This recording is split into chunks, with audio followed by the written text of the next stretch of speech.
to something that Billy Carson did regarding another creator. Mm-hmm. Now, some people are very upset. Ruslan, why did you bleep out all the words? Billy Carson is completely losing it. He is melting down. And his former Shorts editor, YouTube editor, Anton, dropped this video exposing Billy Carson. It's called the video you don't want Billy to see. If you want to know what we bleeped out, I'm not going to bleep it out this time. I'm going to let Anton tell you. I've never seen dancing in a debate. Come on, man. And you got to be real. All this dancing around the bushes, you know what, guys, I'm forbidden knowledge. I don't dance around the bushes. Now, what's happening? Anton set up this debate with Wes Huff and Billy Carson. Billy Carson has this debate with Wes. Wes completely obliterates him. I'm not reacting to the debate yet, but I will soon enough. Billy threatens the moderator. But this is some of the crazy stuff Billy's saying. He says he issued a challenge. No Christian pastors would debate him. He finally gets a debate, and he just goes nuclear and is trying to sue people and take people down. I think he's threatening Anton with a lawsuit for this. So this is all alleged. I don't know if any of this is true. This is all alleged. This is all what's being said. And we'll look at some evidence here in a second. But Anton is trying to humanize him. And he's trying to explain why he thinks Billy hates Christianity. Wow. Okay. Okay. He says some things here I actually don't agree with him on, but let's just let him flesh this out. That's not who I am. You already know that. That's why y'all come to my rants. Hey, salutes to everybody. Welcome back. I'm just going to be talking briefly about this Billy Carson situation. I'm actually going to do an official stream on this soon. This is just something quick, just to let y'all know. It ain't good for Billy, and I'm very happy. And I want to say that if you support Billy Carson, then the call-in number is pinned to the top of the chat. If you would like to call in, only Billy Carson supporters are invited to call in. So there you go, moderators. You can, let them know that. And once again, I'll put the link out there to make sure you got it. But yeah, everything happening right now is good stuff, man. All right. Pharaoh said that. Why would I pull up his live when I'm talking about what happened to Billy Carson? What he got to do with it? Let me see. Why would I pull up that? Can you tell me while I'm doing it?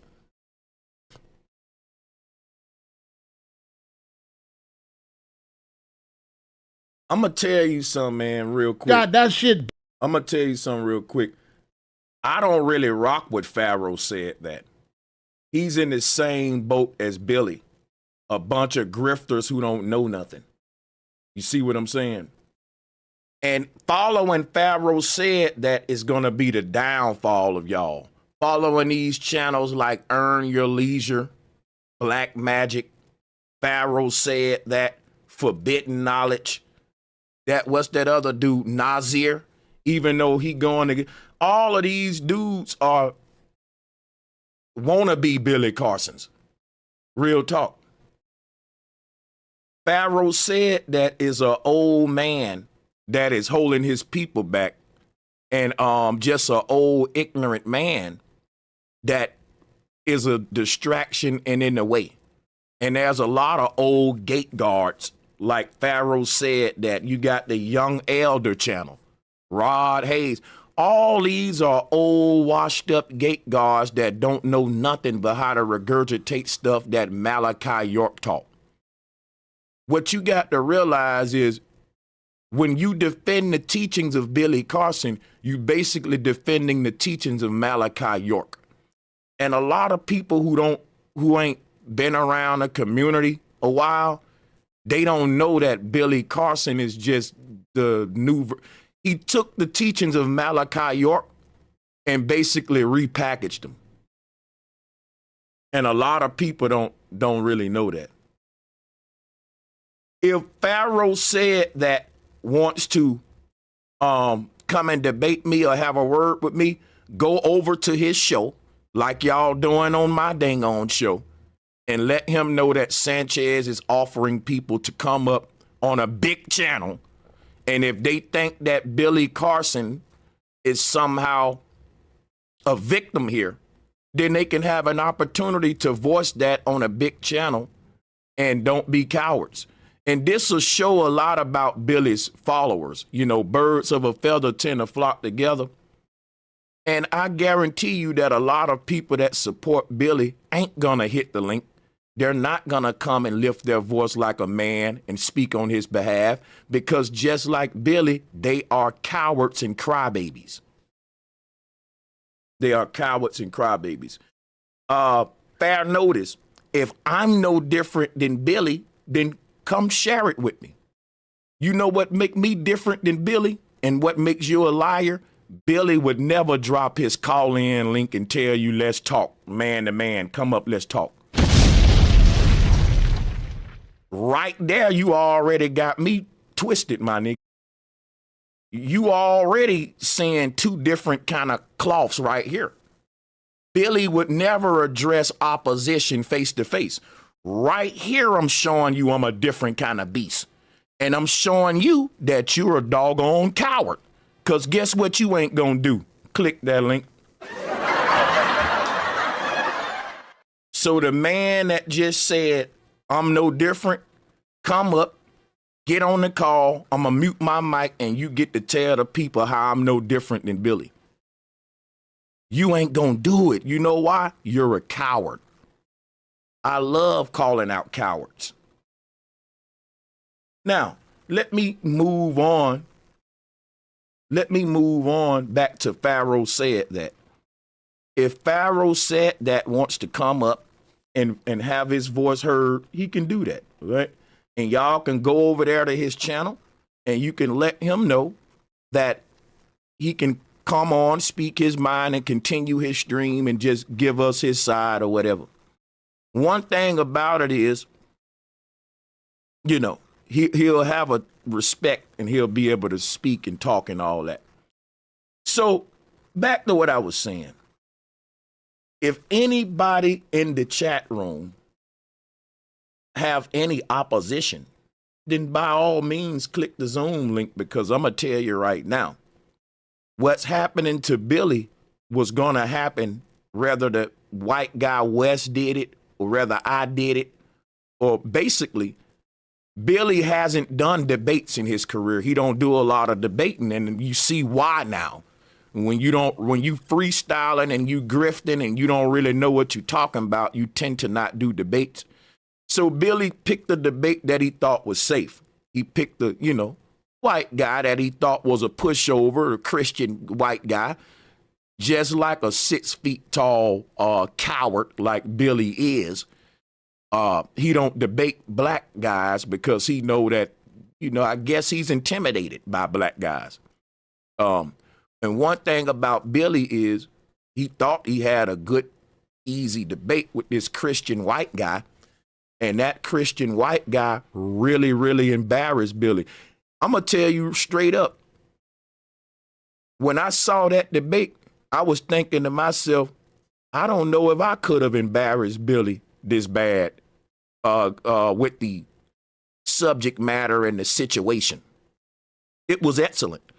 This white guy was pulling out books that Billy was mentioning and didn't know nothing about.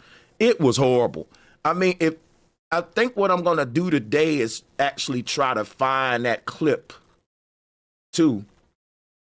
It's really over for Billy.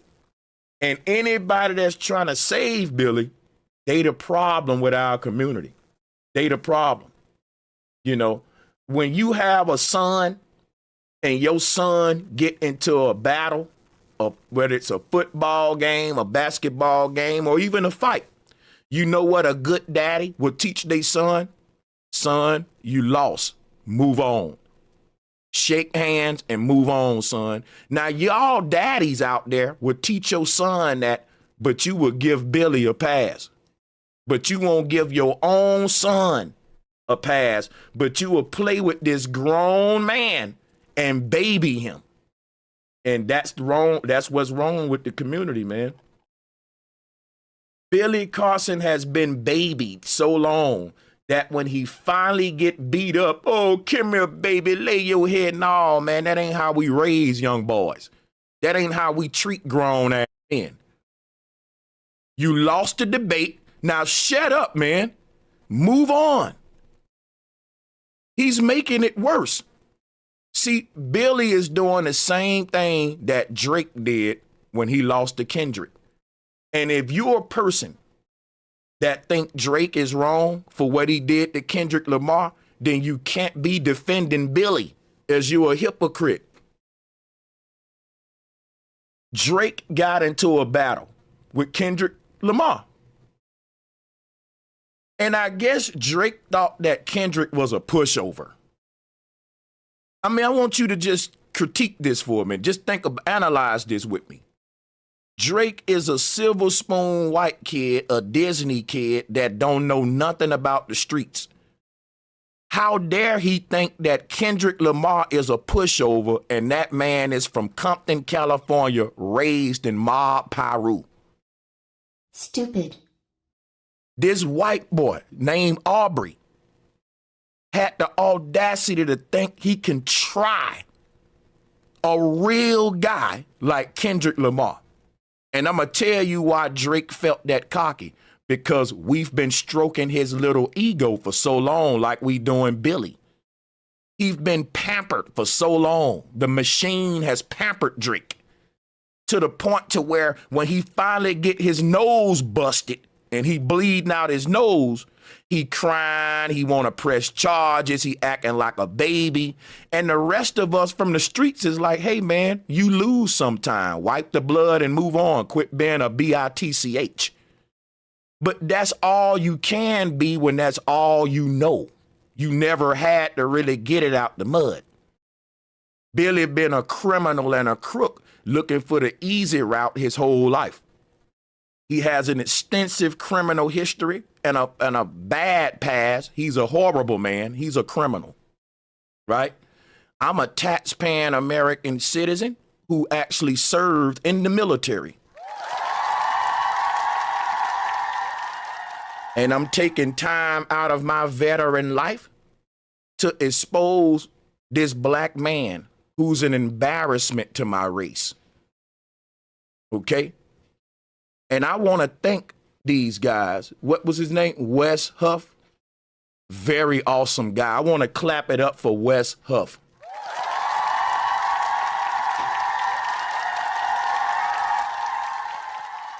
And I also want to say, the hell with Joe Rogan. Joe Rogan should be canceled because Joe Rogan allow a lot of grifters and imposters on his platform. Okay. And we don't see Joe Rogan saying anything about this, even though he gave Billy a voice. And I think that Joe Rogan should invite Wes Huff onto the show. What is it about these big grifters that they get to make it to the big time platforms like Breakfast Club, like Earn Your Leisure? It's because they're all part of the grift together, people. Okay? The people who invite Billy to their platform, they know he don't know what he's talking about, but they have the kind of audience that don't know no better. And that's the way they want to keep their audience, because an ignorant audience is better to monetize. It's hard to get money from smart people. That's why my job's so hard. Because I cater to a community of very intelligent people who are critical thinkers.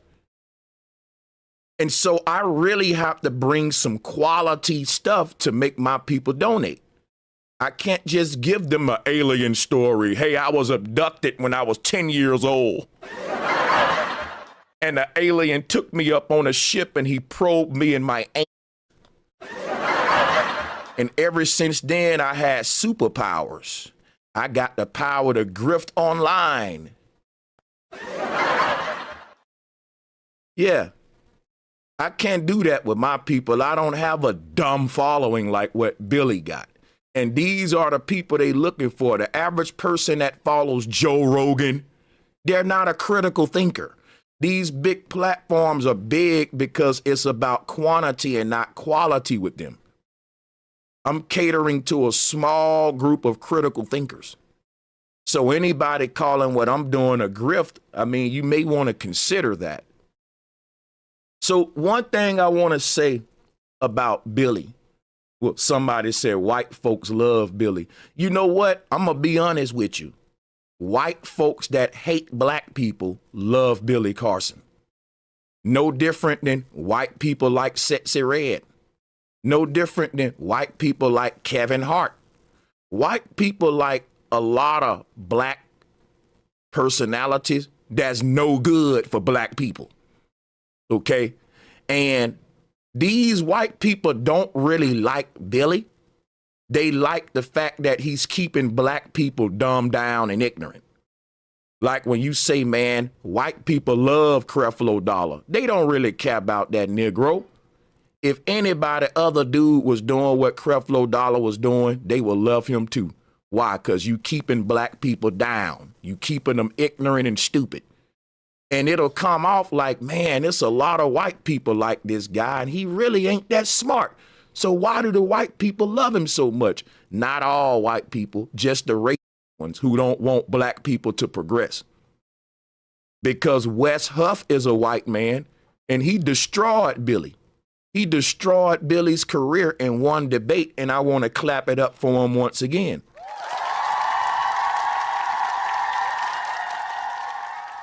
Yeah, not all white people. You know, Wes Huff is a Christian white man. I'm not a Christian, but I can respect Christians. I'm not like Billy to where I'm going to just disrespect Christians. What I am going to do is share my opposing viewpoints with Christians, and then we can respectfully exchange viewpoints maturely. But see, you can only do it that way if you're not a pampered baby, which Billy is. He's been pampered his whole career. He's got the kind of following that babies him, and you know, if you lose a debate, you just lose a debate, you know, and your following should say, hey man, it's not that big of a deal, you know, just move on and keep bringing the content. We don't want to hear a bunch of videos of you crying. And all of a sudden now the debate was fake. It was rigged. We've heard all this before, dog. There was nothing wrong with that debate. I've been in way worse situations than that, man. It was very moderate. Even the moderator was taking Billy's side. And he's still crying. Wes didn't do nothing wrong but prove you don't know what you talking about. And the way Billy's reacting after this debate, man, is sad. And any black person that's gonna get behind him with this attitude, this little boy crybaby attitude, you part of the problem. You the reason that black men can't grow up and be strong men. Cause you still want to baby us like Big Mama. And I'm telling you right now, if you got a little boy and he fall off of his bike, let him get up off the ground by himself. Quit picking that little boy up and let him get up by himself. You hurting him. You ain't helping him. Let him become a man. You got some grown adults that still have been getting picked up off the ground when they fall off their bike. And now they're big old oversized babies, crybabies. And that's what Billy is. It's sad to see a 6-foot+ man get on the internet and whine and cry like a little bitch. And I just can't let that slide among manhood, among black people. He's an embarrassment to our people. He should be canceled. He should be ignored. He's a 6-foot+ tall baby who's a grifter and a criminal with an extensive criminal record and a past, who don't know nothing of what he's talking about. He just makes stuff up, and somebody proved that today. Thank you, Wes Huff, for proving what I've been saying about Billy, that he don't know nothing. He's just freestyling and making it up and regurgitating Malachi York. That's what he's doing. Okay. So this is a very good time to be in the community. It's as if a spirit has come into the community and said enough is enough. And I hope this trend keep going. I hope that Celebrities keep getting busted. I hope that there's another one. We got Diddy gone. We got Jay-Z gone. And I'm praying on my knees that we can get some more of these black men locked the hell up. All right, let's drop a bomb for that.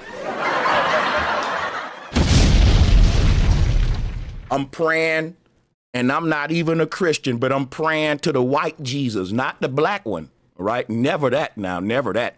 I'm going to pray to that white Jesus that we can get some more of these black entrepreneurs locked up, man, with their twisted behavior and the way that because they've been given power to terrorize their own people. And it's so just satisfying to see strong, righteous white men do the work, because a lot of black men ain't doing it. We too busy trying to protect Billy, because we think skin folks is kin folks. And I'm standing right there with those white Christians that know that he's an imposter and a grifter. And I think Wes Huff may care more about black people than a lot of black men do. I'm going to drop a bomb to that.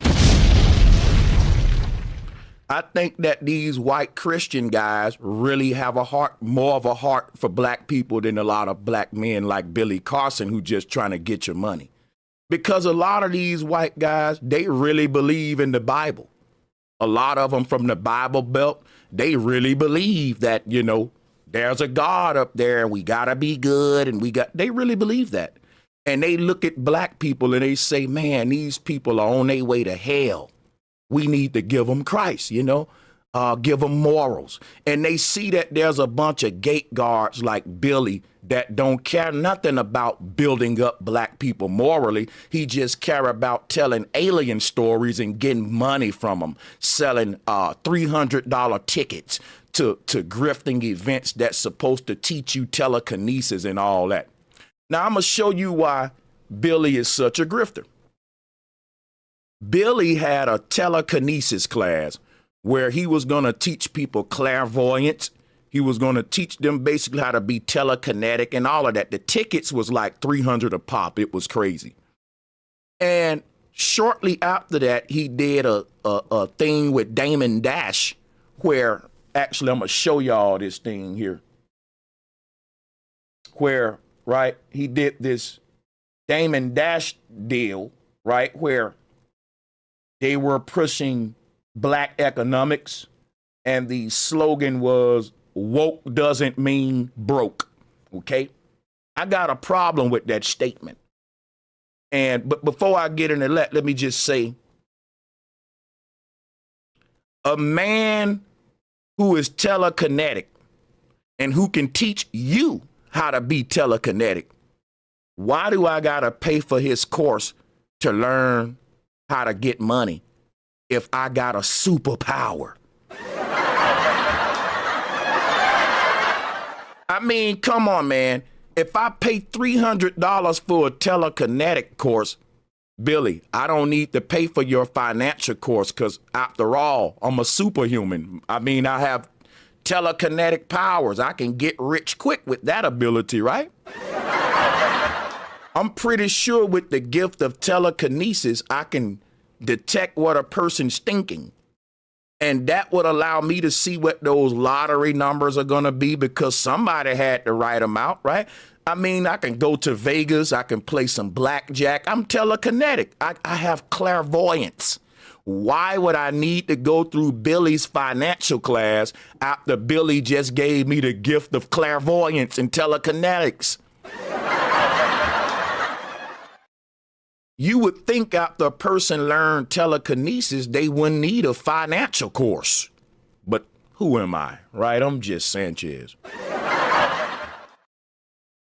The thing is that Damon Dash is connected with Jay-Z.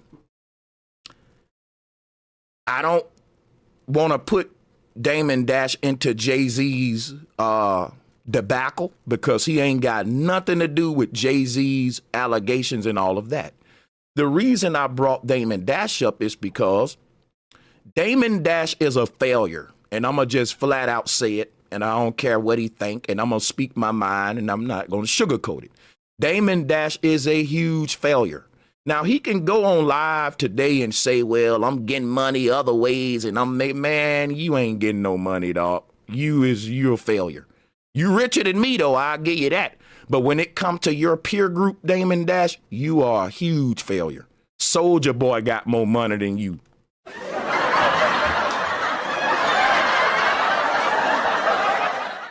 You got to think, you used to rock with Jigga, Jay-Z. He's almost a billionaire. And now you find yourself on a podcast with Billy Carson, the alien abductee.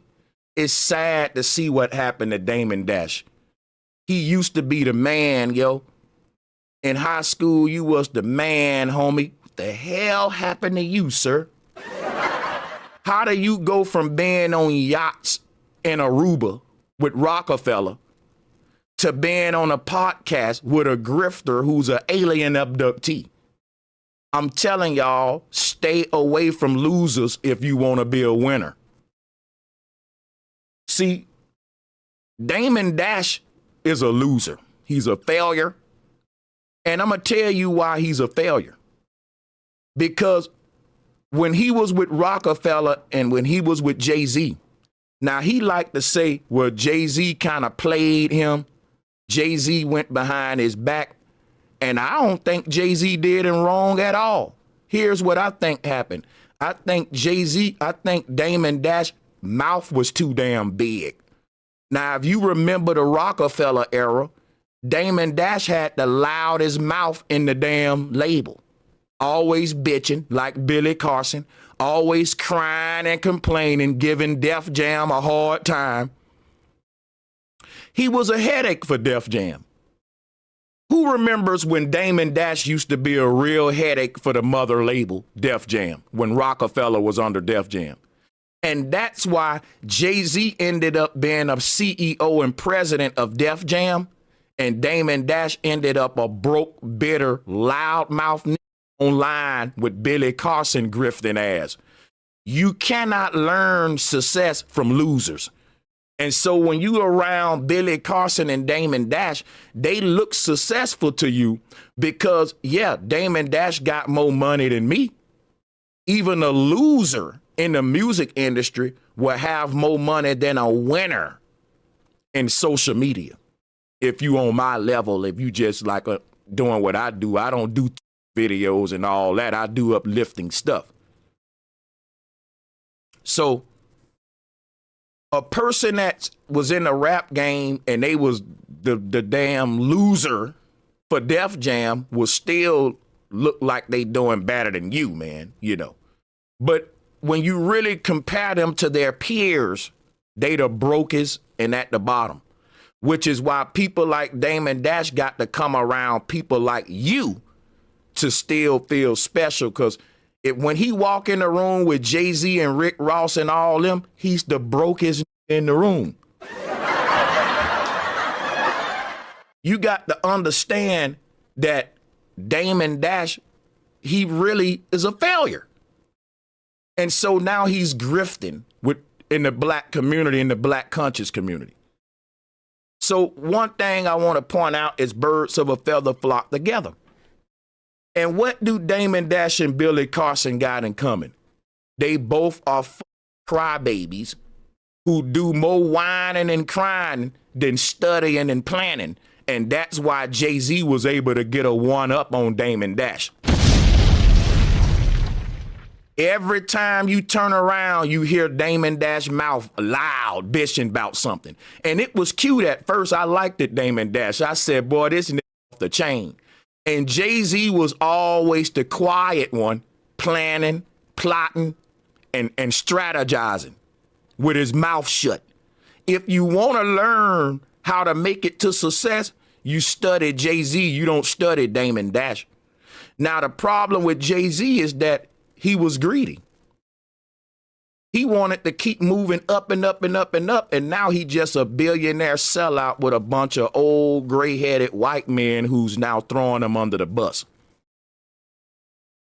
But what you can learn from Jay-Z is how to come out on top. And what else you can learn from him is not to be so greedy to where you part of the billionaire walking club and shit. Because like I keep telling y'all, heaven don't mean you a billionaire, right? That can really mean hell for you. Because for you to be part of that tax bracket and part of that network of billionaires, you really got to live a squeaky clean life. And if you don't want to be in the spotlight, living squeaky clean, your every action being watched, then hey man, if you make you 20 million, 50 million, be cool with that.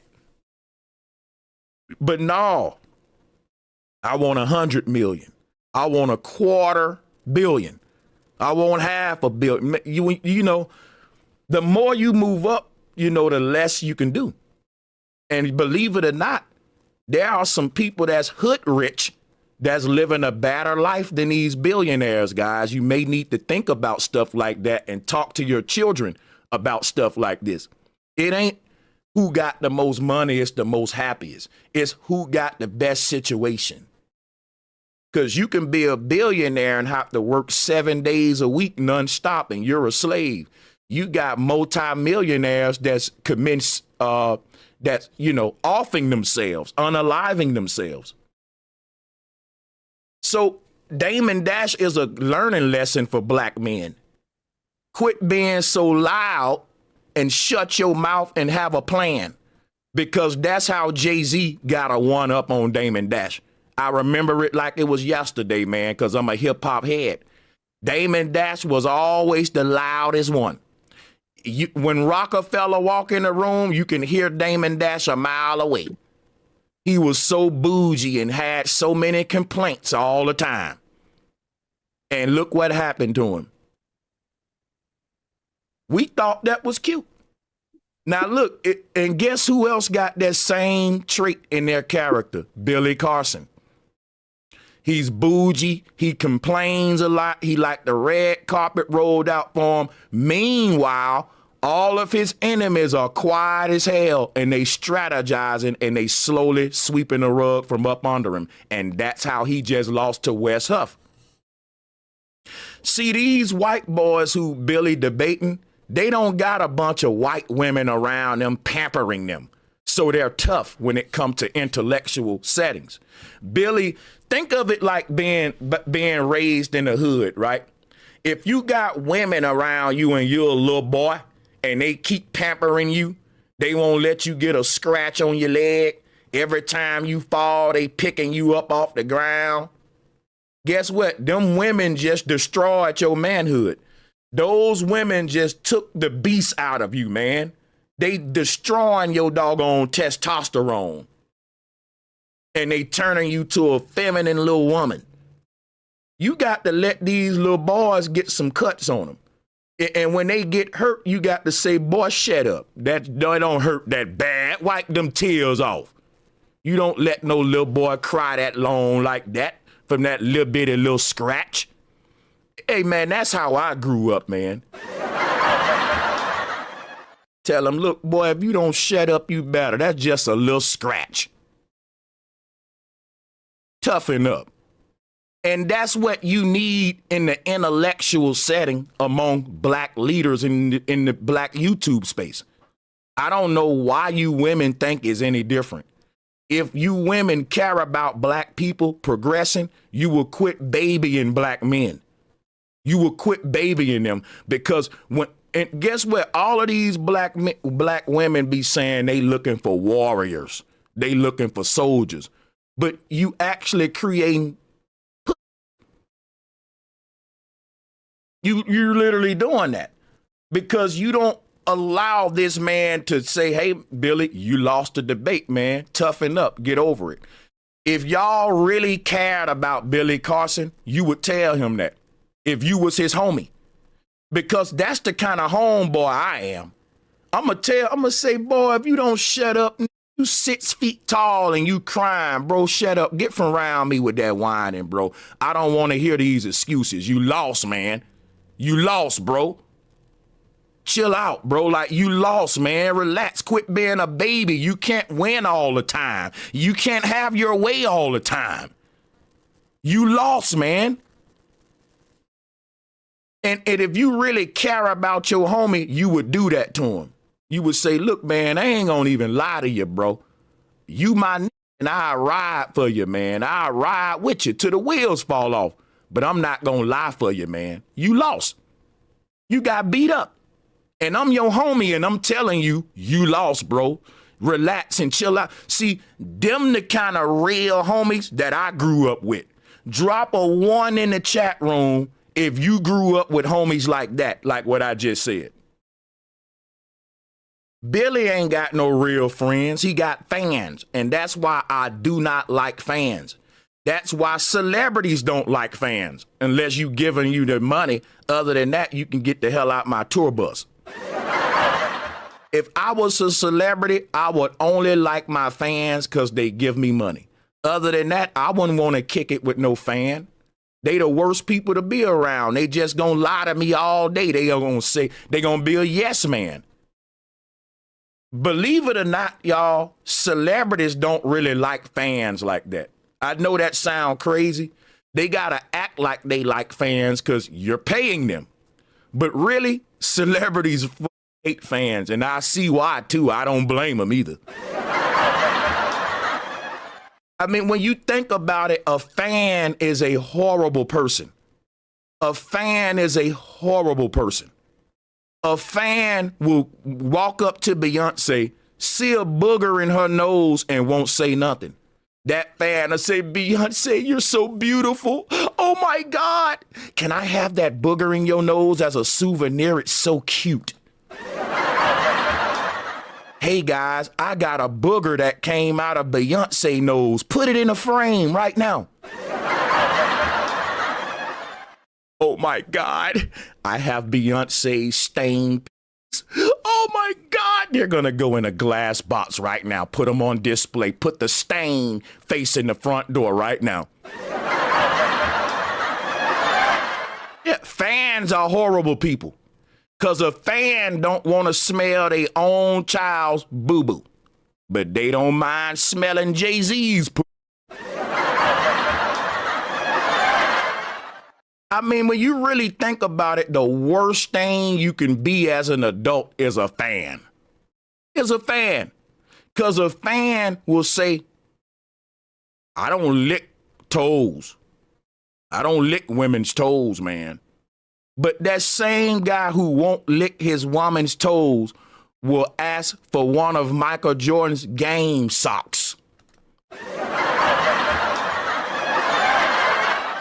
You won't lick your woman's toes, but you asking for Michael Jordan's sweaty socks after the game. Because I'm a fan and I got one of Michael Jordan's sweaty socks. But your wife can't get you to even smell her foot. Fans are horrible, mentally ill people. There's nothing worse than a fan. I'm sorry. I don't even like my fans. You okay? I never signed up for fans. I'm already a cool. I don't need no fans. Because I don't dance. I'm going to give it to you like it is, whether you like it or not. I'm going to give it to you like it is, period. You're going to give it to us like it is, but you won't give it to Wesley like it is because you can't. And I'm telling you right now, the Christians on this planet are responsible for half the problems we got. The Christians on this planet are responsible for half the problems we got. That's a crazy claim, dude. What is your issue with Christians?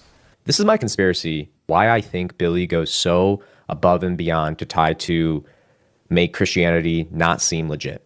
This is multifold, and I'll just break it down for you. Based off Billy. Well, I don't really care about all that. I want to go to the part where Billy CARSON showed up at this man's house after the debate, people. You can't make this up. Watch this. Clashes reacted to it. Maybe I'll do a whole separate stream on that. Go ahead. And you didn't like that you got exposed. And because you got exposed for knowing nothing about Christianity, you freaked out. You freaked out so much that you were knocking at my client's door at 2:30 a.m. in the morning. Wait a minute. Billy is knocking on this man's door at 2:30 in the morning, y'all. I'm going to say that again, y'all. Billy lost the debate and he couldn't even sleep. Who gets in a car at 2:30 a.m. to go and knock on a person's door who they just debated? not the guy who think he won the debate. If Billy thought he won that debate, he wouldn't be going through this. Yo, this man went to this man's house at 2:30 in the morning, y'all. You can't make it up. And they got him on the Ring camera.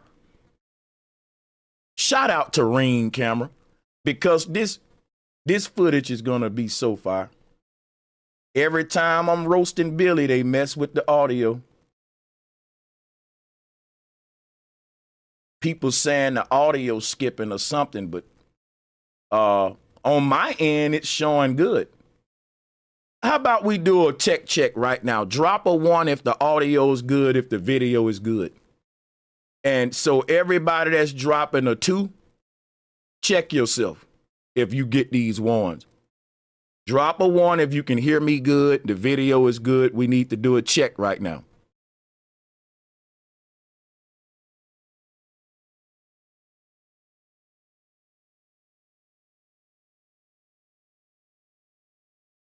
Sometime you will have tech issues that's on a person's personal computer, and they will think it's everybody messing up. So what I would recommend is, before you put a 2 in the chat room, check your own device first, because there's no way everybody else getting 1s and just a few of y'all got 2s, okay? So at this point, I'm going to acknowledge the 1s. And I'm gonna, let me see. Okay, well, maybe it is skipping, but on my end, it's fine. That's the crazy thing. I'm finna play it back and see if it's smooth. And if it is, I'm gonna have to ignore the 2s. Because it ain't skipping on my end. It's perfectly fine. Okay, this man house after the he won.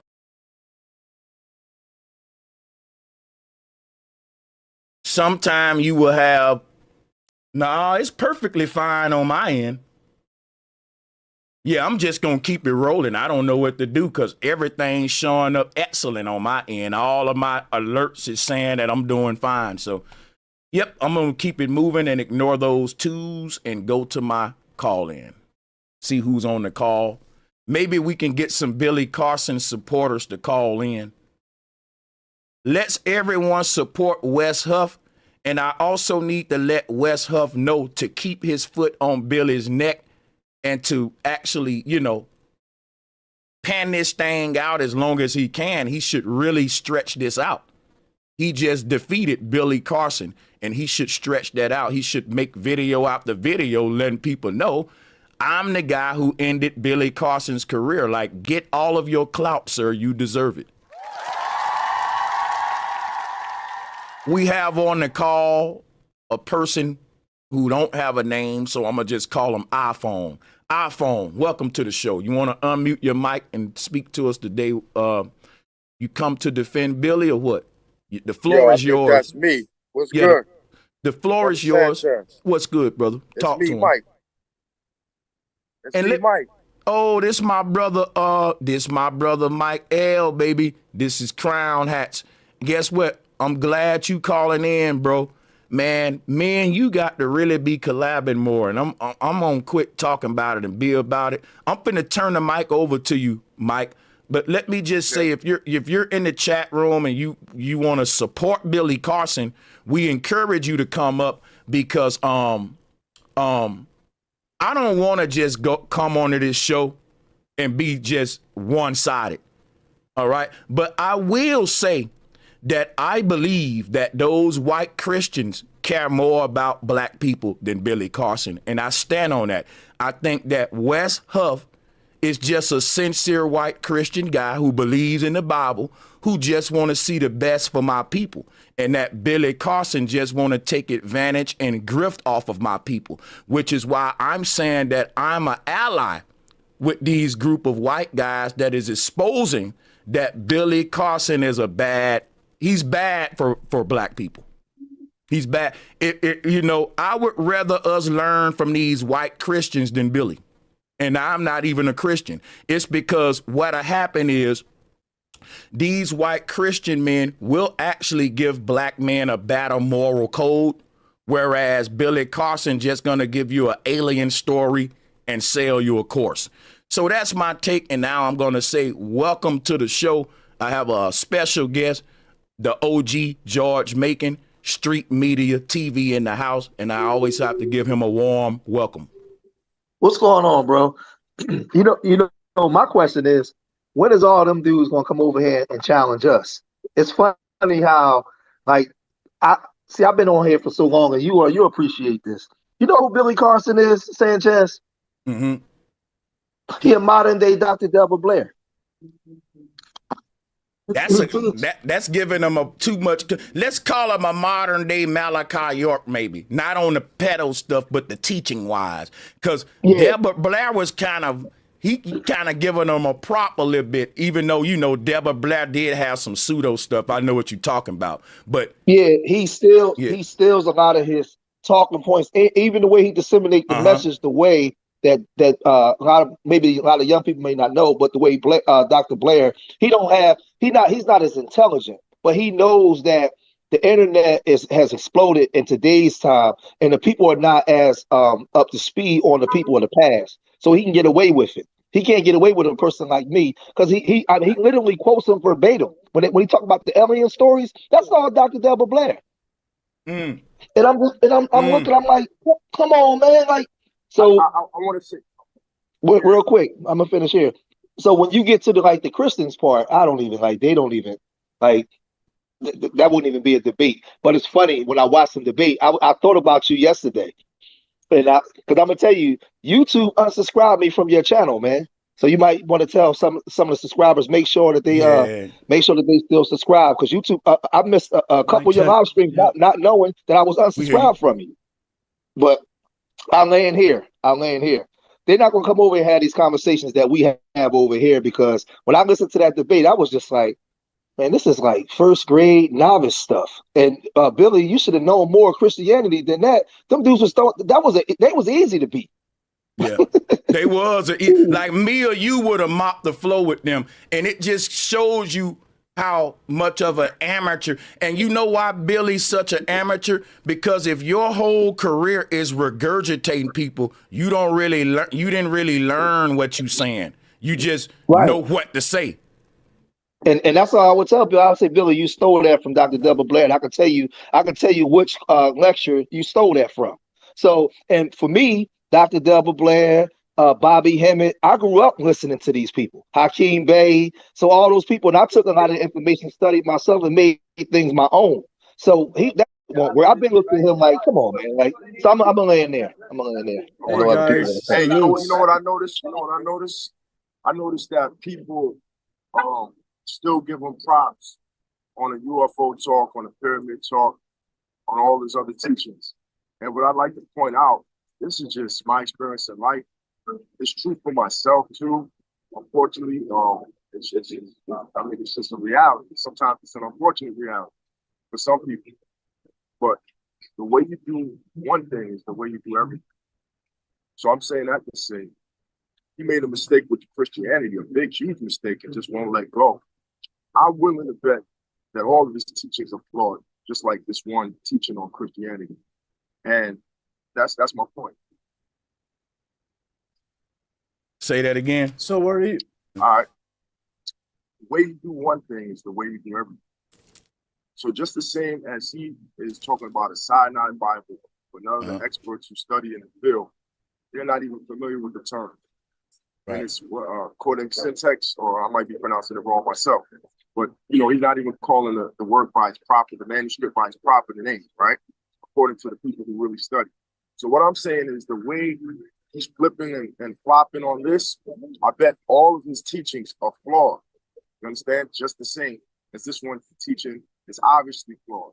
You understand? I wouldn't even be surprised if he started saying, well, that's only if you believe in the story of Christ. I bet you, he might, I not bet you, but I wouldn't be surprised if he starts saying, well, that's only if you believe in the story, but I'm not even saying that Christ existed at all. He might have to go to that,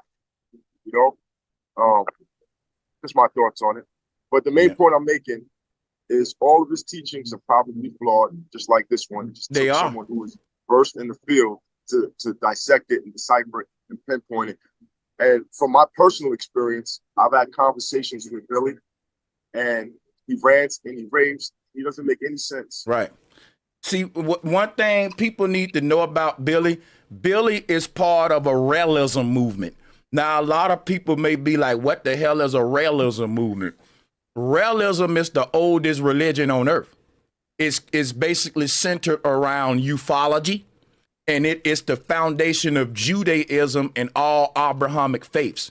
Let me show y'all the symbol so you can see how it's related to Judaism, and you can see how the Israel or the Jews, you can see how they get their star. Here it is right here. This is the symbol of early Christianity, or what you call the Star of David, and the swastika that you see in the middle, that is the Christian cross. That's the first form of the cross. So there go your symbols of Christ right there. You have your cross and your six-pointed star. Now, the reason I'm bringing this up is because religion is founded on ufology.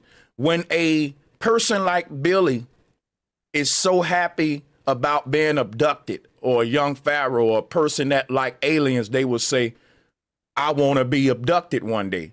Most ufologists, if they haven't been abducted, they look forward to being abducted. And that's like a Christian looking forward to being caught up in the rapture. They don't see it's the same religion. That the ufologists, the original religion before all world religions was alien talk. It was about superhuman beings coming to save us mortal men. And over time, these superhuman beings became gods and goddesses.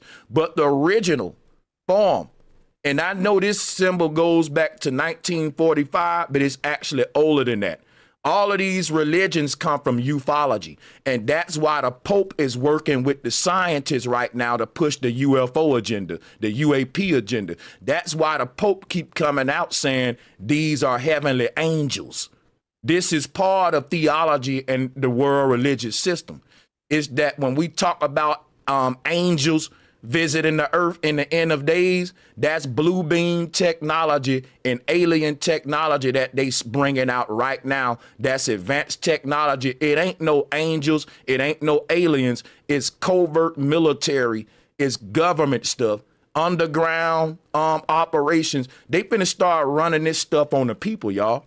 And they're going to be telling you we're being attacked by aliens when you're going to be being attacked by artificial intelligence in the form of drones, meaning that artificial intelligence can appear in a human body. They can put this thing in, and this is what the alien is going to be. They can make any kind of body they want and put this consciousness, this artificial intelligence in it, and tell you, oh, that's an alien. Yeah. Oh, and that's say, can I say something? Can you guys hear me? 1970s. And that's what I'm saying. People like Billy is part of this whole agenda. I've been studying it for years. These people are called, they are part of the Raelian Church. And all of them talk about aliens, them being abducted, and all this stuff. Basically, Billy's whole little breakdown is come from the Raelist group. It's like all media is entertainment, you know. Some of it is educational. All media is entertainment and stuff, you know. Hey, can you guys hear me? Yeah, we can hear you. Yeah, we can hear you. All right, so have you guys seen that TikTok of that giant face looking at the moon? Well, I don't want to get too far on all that because I want to stay on Billy head, because it's just a great time right now to celebrate the end of this man's career. And what I want to really talk about is people will get the skin color will be confusing with my people, because they see some white men tearing down a black man. And I don't see that. I see some Christians exposing a fake among our group. And that's a help for us, man. And you know what, Sanchez? He's so dumb. He could have won that debate and ended them right away when he was talking about, when he kept calling God a man, and he was dealing with God in the masculine principle. And the guy kept saying, remember when the guy kept saying, well, no, we don't believe that. We don't teach that. We teach that God is spirit. And then he talked about, he said, why you keep referring to God as he, or in the masculine principle? If I was him in a debate, I would have just kept it straight there. Why did you allow them to take you out into the deep water and drown you when you knew that was a smoking gun that you could have held on to? He don't know how to debate. Here's why that didn't work, George. The reason he brought up the God and the woman thing is because Wes had already slayed him on the Sinai Bible. First of all, Billy was mispronouncing it. It is the Mount Sinai Bible, and he was calling it damn like the cyanide Bible or something. That's a poison. And he just corrected him on so much simple stuff. Billy looked at stupid instantly. And so what happens is, and this is very normal, when you blow a person out the water on one thing, let's say, okay, I just killed your argument.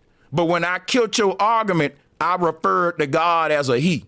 Instead of you acknowledging the fact that I killed your argument, you gonna play with me that I call God a he when that ain't even an argument. You trying to make a new argument because I just killed you and you don't want to acknowledge it. So that's what he did. Yeah. And I also kept saying, like, you listening to these guys, well, what type of Christians are these guys? What books do they follow? Because they was pulling naming these different Bibles, and I would have just told them, I said, okay, so which book are we going into? Where are we going in the books? Because y'all you got all these different, you got so-called Christianity, but all these different interpretations. So which one are we talking about? What if there's a codex for all the codexes? Now listen, let me answer you, George. See, George, here's where this come in.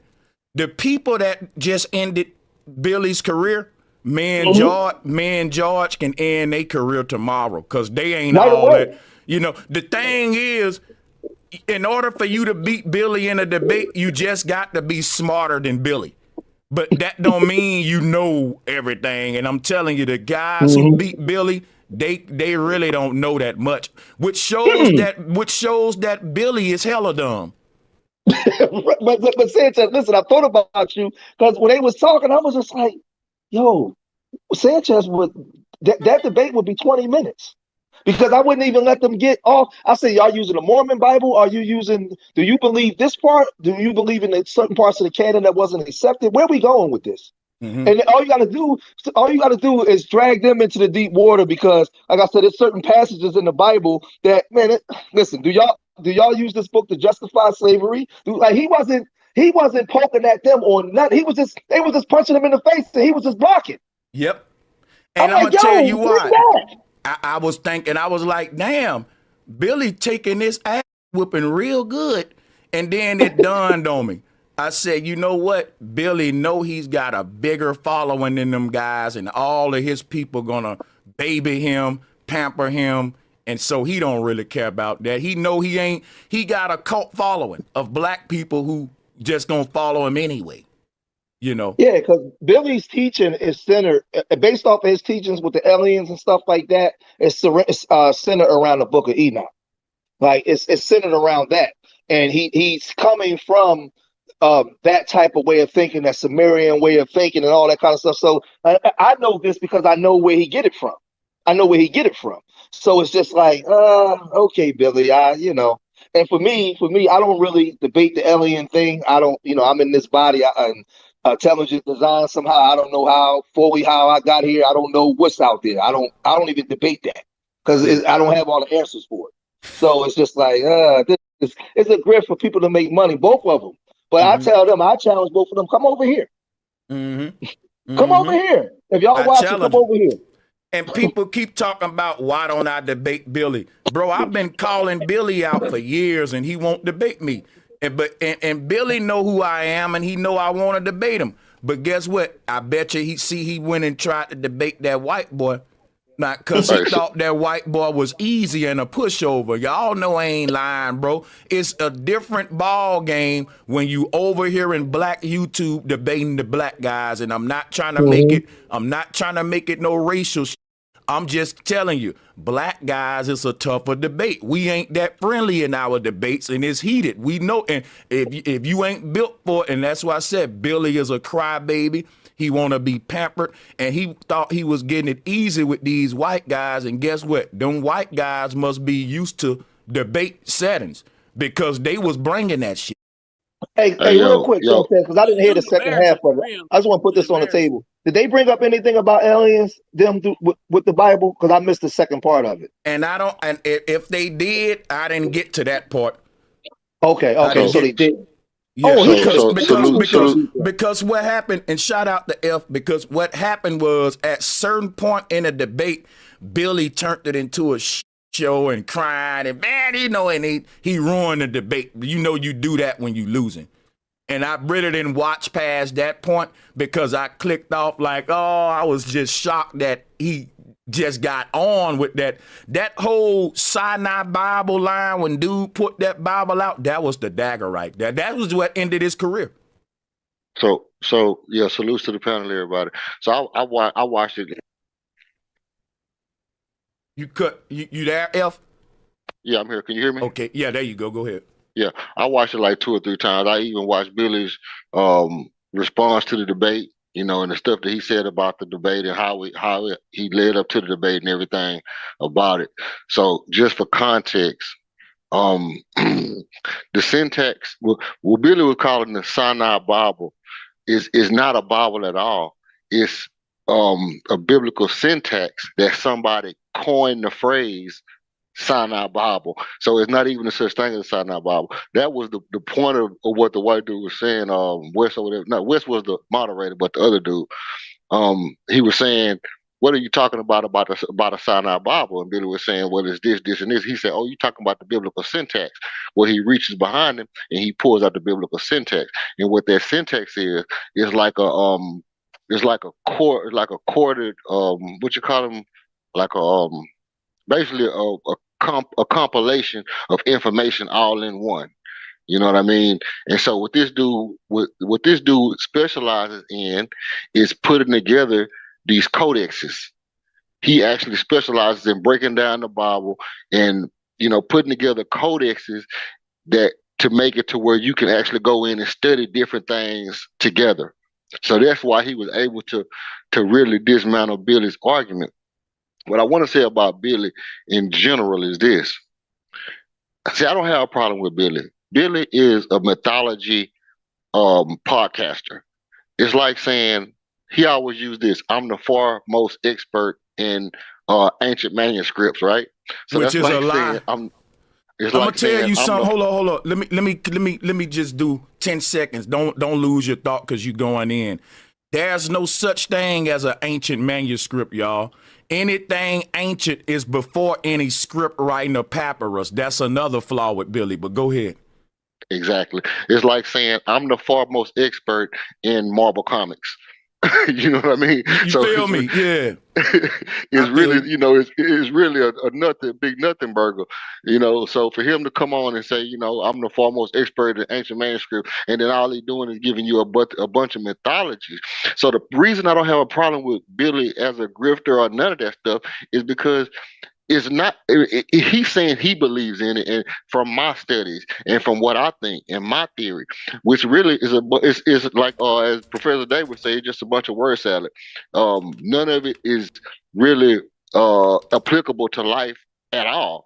Now what he did wrong, and I consider myself an expert in debate strategy.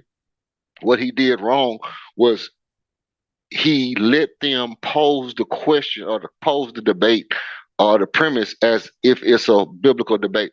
Now, after, I'm going to say this something to land. After the debate, he went on and he says, I didn't know it was a debate. They called me on and they said they were going to have a conversation. He and dude West, they know each other.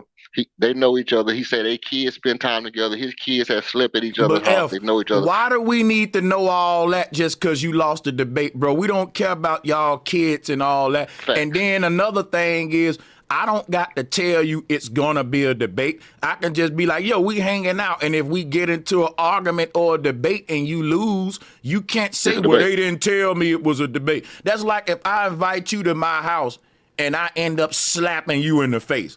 And you lose a fight against me and say, but he didn't tell me we was going to fight. Well, the fight just happened, bro. You should have been ready for it. Ain't you a fighter? Ain't you a debater?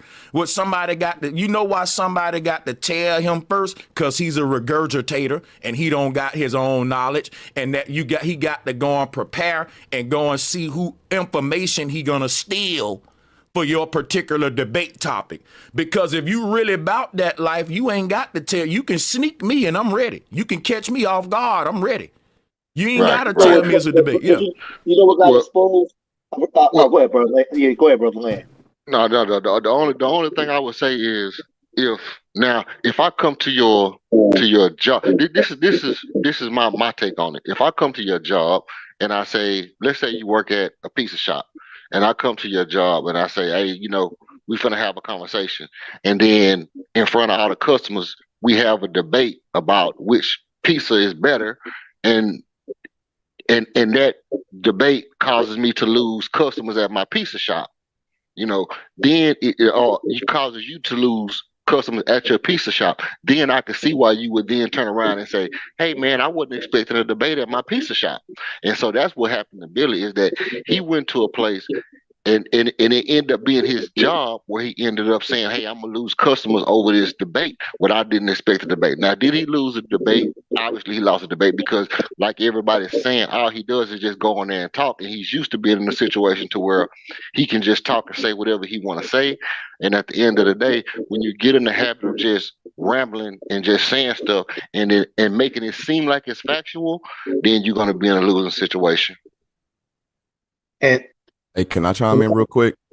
Oh, go ahead, brother. What's good though? What up, bro, Sanchez? I don't think Billy Carson career is completely over though, because he still got the alien shit, and most of the Christians still go with the alien shit. And him and Stephen Greer just did a whole Gaia presentation working together. And if they did that, then Stephen Greer got to know that half the he's spewing is bullshit. You know what I mean? And they working together. And Stephen Greer is one of the highest names in the UFO disclosure thing. So I mean, just because he got one aspect of it wrong, yeah, that might like up his credibility a little bit, but it don't fuck up credibility with them aliens, because we all waiting on them aliens. You know what I mean? Tell you something. It messes up Billy's credibility to the black conscious community, but to the realism community, he's gonna stand, because, and that's what Stephen Greer is part of, this whole group of alien abductees. You got a whole bunch of people that said we was abducted by aliens, and that's an old group that's been around since the 40s when we did the first alien broadcast on the radio, and they faked that alien thing in the 40s. You had a bunch of people coming out saying, well, we've been abducted, and they formed a religion called a Relics group. And let me show y'all these people today, because I want to humanize this group for y'all so you can see that they are many colors and creeds and different ages, and you got black people, white people. Look at this image, because it'll be hard for y'all to see what I'm saying if you don't get a energy of the people. So here go a realism group right here. Look at the people. These are regular people we see every day. Look at this black sister here, regular girl. And you can just add young Pharaoh and Billy Carson into this photo, and there you go. So, but my whole thing is, these people are very deep. They are religion, but they ain't like Christians or Muslims. They like a secret society. If you ever heard of Scientology, they worse than Scientology. Okay, and they've been around since the 40s, and this is the group that Stephen Greer is secretly part of. The reason they don't want nobody to know is because their leader, his name is Rare, right? Claude Vorilin, he's a sicko. He's like, when you start looking into this group, everybody that's coming out saying they was abducted by aliens, they got this same script, and I think Malachi York was a Aurelian. I think he was Aurelian. And if you take the R off, you just got alien. And so really, Relianism is alienism. It's a whole nother religion of just talking about aliens and UFOs. And if these people are very freaking powerful, y'all, they own big media outlets. Like Billy Carson is very big. He got a big movement behind him. And these people, remember, what the news is doing right now, the news is pushing aliens hard. Everywhere you go now, somebody, man, I believe in aliens, UFO. Now, we never saw aliens before, but we got to believe they real just because a few people said they was abducted. Don't that sound like Christianity? Listen, we never saw Jesus before, but we got to believe he real just because a few people in the world said they believe Jesus real and he came to them before. He spoke to the prophets before, but he didn't speak to me. So why is now a fact just because of if the majority rule, then the majority of the world ain't Christians, but y'all making it a world fact. So much so that y'all going around the world colonizing people with this religion. Hey, Sanchez, I knew it. I knew this guy was an Enoch dude. I'm looking at this. I never heard of this guy, Wes Craven, whatever his name is, Wesley Huff dude. I'm looking him up. He's into all this, and I tell people all the time. Any of the brothers on the thing, do y'all know what the the Codex Bible actually is? Anybody that's on the panel right now? Me personally, I know about a few books that's missing from the Bible, and they got so many different Bibles out there. I don't know nothing but the King James. Yeah, I know about it. The Book of Righteousness, the Book of Wisdom, the Book of Giants. Yeah, well, all the Codex, the Sinai Bible is the Septuagint. All it is part of the Greek. That was the Greek translations that when they was under when they was in Egypt under under foreign people, they actually created that book to save. It was 1,400 manuscripts, written manuscripts, and they saved 800 of them.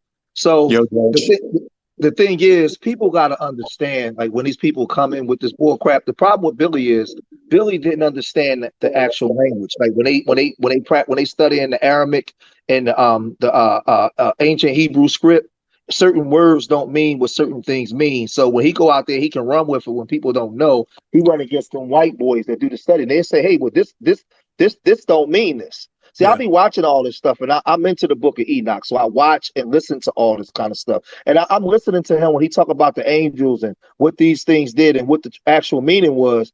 When Billy go to debate, see, because this is the thing. For what Billy teaches, Billy isn't all wrong. See, Billy and Sanchez is on two totally different things, so that would be a great debate because Sanchez don't believe a lot of stuff where Billy's coming from. But what Billy teaches, but they're on the same path, though. It's just different terminology. Let me say something real quick. Billy ain't saying nothing from us today. Hold real quick. What makes me different than every in the Black conscious community is that I really have a profession. I'm a syncretist. I have you can look my shit up. I'll pull it up for you now. And I'm really good. Out of all the syncretists in the world, I've spoken with the world's greatest syncretists, even from India.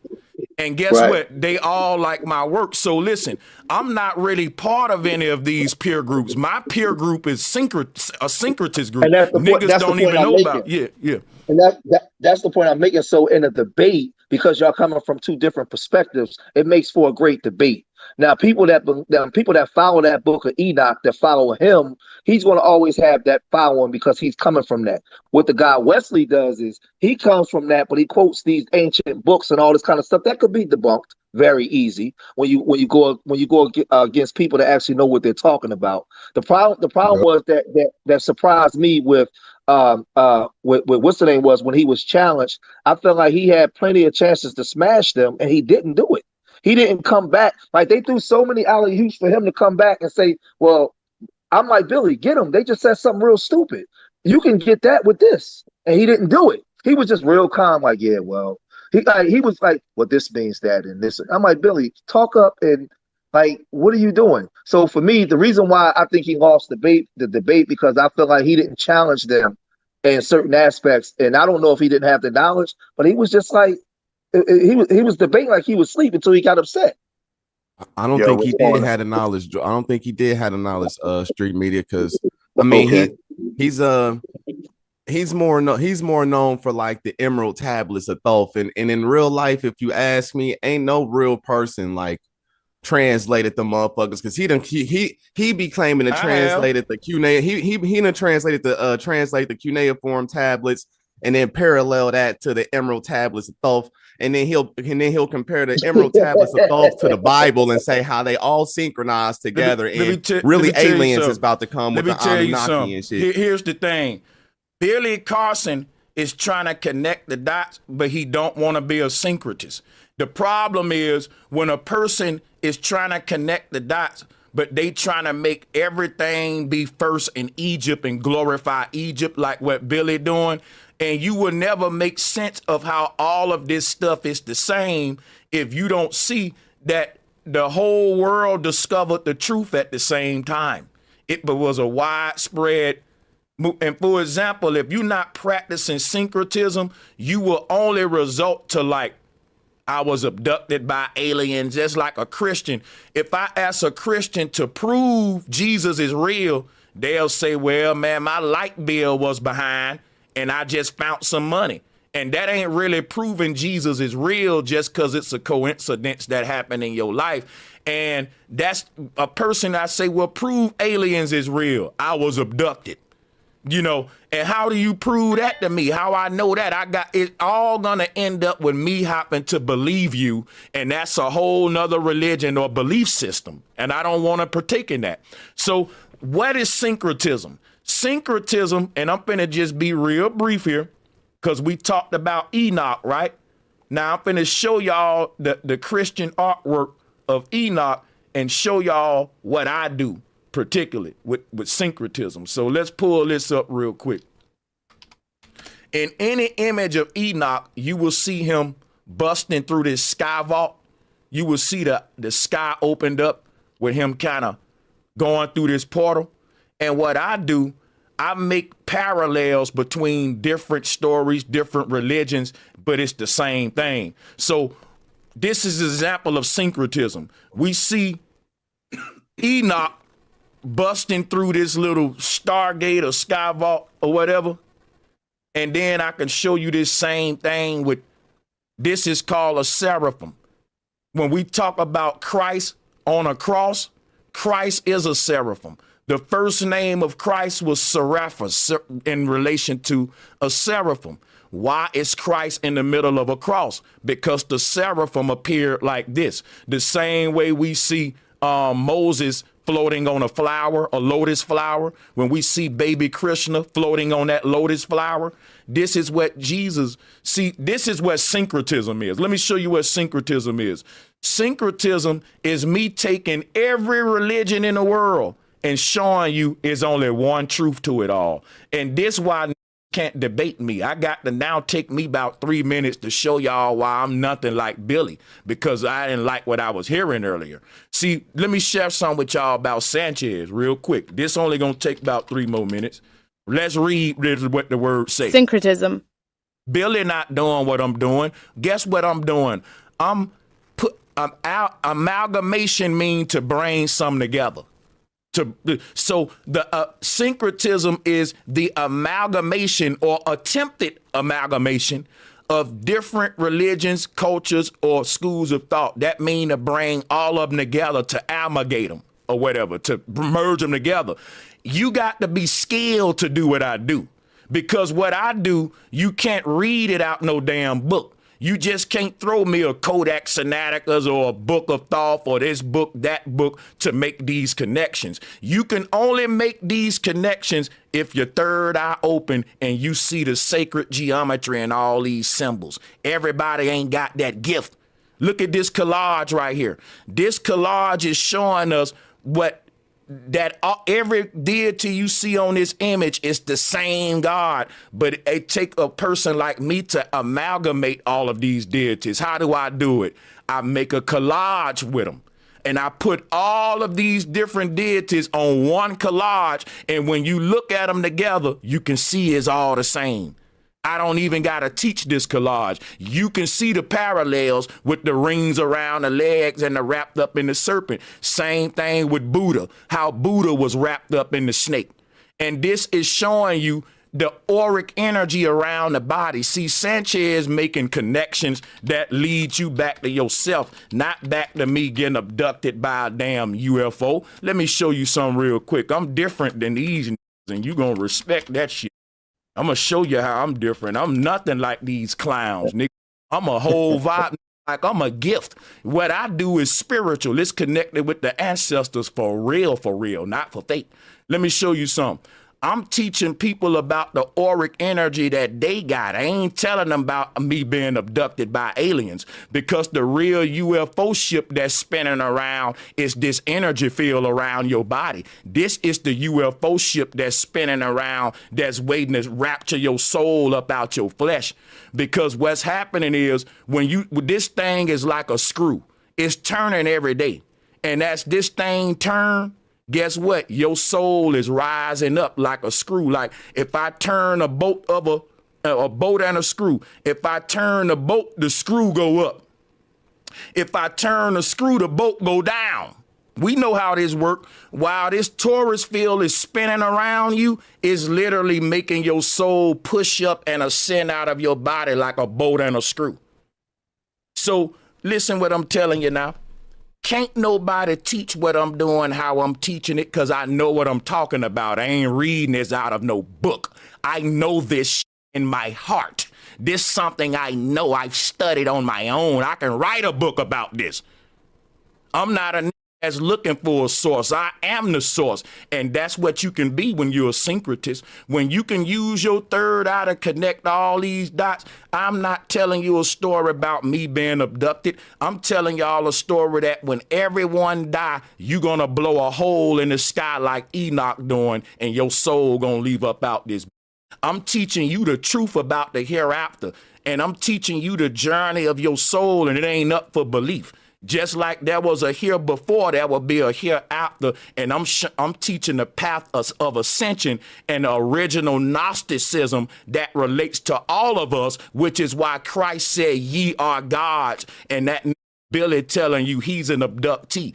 I'm telling y'all are gods. And he telling you he's just an abductee. He ain't even saying he a god. He's saying he's an abductee, and he making y'all want to strive to be an abductee. And the only thing I'm telling you, bro, I don't deal with fake pseudo stuff and alien talk and religious deities. I teach people what Christ taught them. You the damn God. And I prove it to them with the science about the power that flows in and around our body, because God is all powerful. And if a the power he had right here, bro, don't you know that you got the power to move millions of minds to your mission? You think these celebrities, the only ones got the power to have a bunch of zombies following them? You got that power too when you start activating your doggone self. That's the power Christ had that drew crowds. So whenever you hear Sanchez at a lecture with a suit on teaching, this what I'm going to be giving to people, truth and empowerment via syncretism. I'm so not like these weirdos, I promise y'all, but I'm going to give y'all the flow back. Salutes to my panel. Yo, what's up, y'all? This is Brother Marv. George, I know you in the building. What's going on, Sanchez? You know me and George are partners, so that's how you know me. And I'm going to fall back, man. Yeah, I do remember you, Marvin. Salutes to you brothers, for sure. And and listen, I just wanted to go into that because, listen, I'm not mad at a person who because we are in the same community, all of us. But if I don't show the new people what I do, because Billy just go up there and talk, he give a testimony like a Christian. I was abducted by aliens. He give his testimony because the Christian got to give you their testimony to qualify the fact that they got a stronger relationship with God than you. So when the Christian give you they messed up testimony of how God brought them out, you automatically know, okay, this person have hierarchy over me because they've been through some more of experience with God than me. That's testimony in the church. But in realism, the people that said they've been abducted are the priests. They the ones with the direct connection to the aliens. And if you ain't never been abducted before, you a lesser rank in the Aurelian movement. But what you will find out is the people that's saying they've been abducted is lying their ass off. You know what I'm saying? So that's how religion go. That's how the pastor get in power, via lying. But I can do this syncretism all day. For example, here we go right here. There go Moses right there, and there go Jack and the Beanstalk. What's this? See, if I if I just keep doing this, I'm gonna be here all day doing syncretism, and I'm supposed to have my foot on Billy's neck. Yeah, and now I'm in my syncretism bag. But see, Billy can't make collages like this. This right here on the left is the Sumerian tree of life. Why am I pulling this up? Because this is what Enoch was teaching us. Enoch was teaching us the soul's ascension off of the earth when we die. All of these religions was the knowledge of the hereafter, of what happens when we die. With Jesus' death is all of our death. We all are Christ that will ascend to the heavens upon death. Your soul can't die. So you see Enoch busting up out of this sky vault right here. And that's the same thing that I'm showing here with Jesus, who busting up out of the Vesica Pisces that y'all see a lot. And that goes back to, like I said, this collage over here that I put up with Jack and the Beanstalk. Jack busting out that box, that's Enoch. An Egyptian, his name is Aten. You can see him, that tree, this tree that you see on the far left, that's like Jack Beanstalk. That's a portal to the heavens that the Pharaoh using. And if you want an idea of what this tree is, there was a movie called on Netflix. What was it? Stranger Things. Yep. And they had that portal that they was walking through. People, this is real. Let me explain something to you, and I'm gonna yield the flow. This portal that you see in the Stranger Things movie, we literally got that technology. We got portaling technology where we can open up a portal and connect 2 points in space and time. This is the technology that the Egyptians had, the Mayans had it. They had the technology on how to open up a portal. You can open a portal in New York and have the other end of the portal in California. And when you walk through it, you'll be in California in 1 second. This is called a wormhole, and science always knew we can make them. So one thing is, this image is the wormhole in a movie called Stranger Things. And this is I shouldn't say ancient. This is antique Christian artwork of the seraphim, and the seraphim were said to be fallen angels by the ancestors. Where did they fall from? Out of a portal. And you can see the seraphim busting out the portal. Now, guess what? Christ was a seraphim, and look at Christ coming to us from out of this portal. The ancestors knew how to make stargates, and they knew how to open up the portals in the ether, and they didn't need cars or highways and all that. So this is the technology that we lost. And you can see even in Egypt right here, the Pharaoh is coming up out that portal, that tree right there. That was from Stranger Things.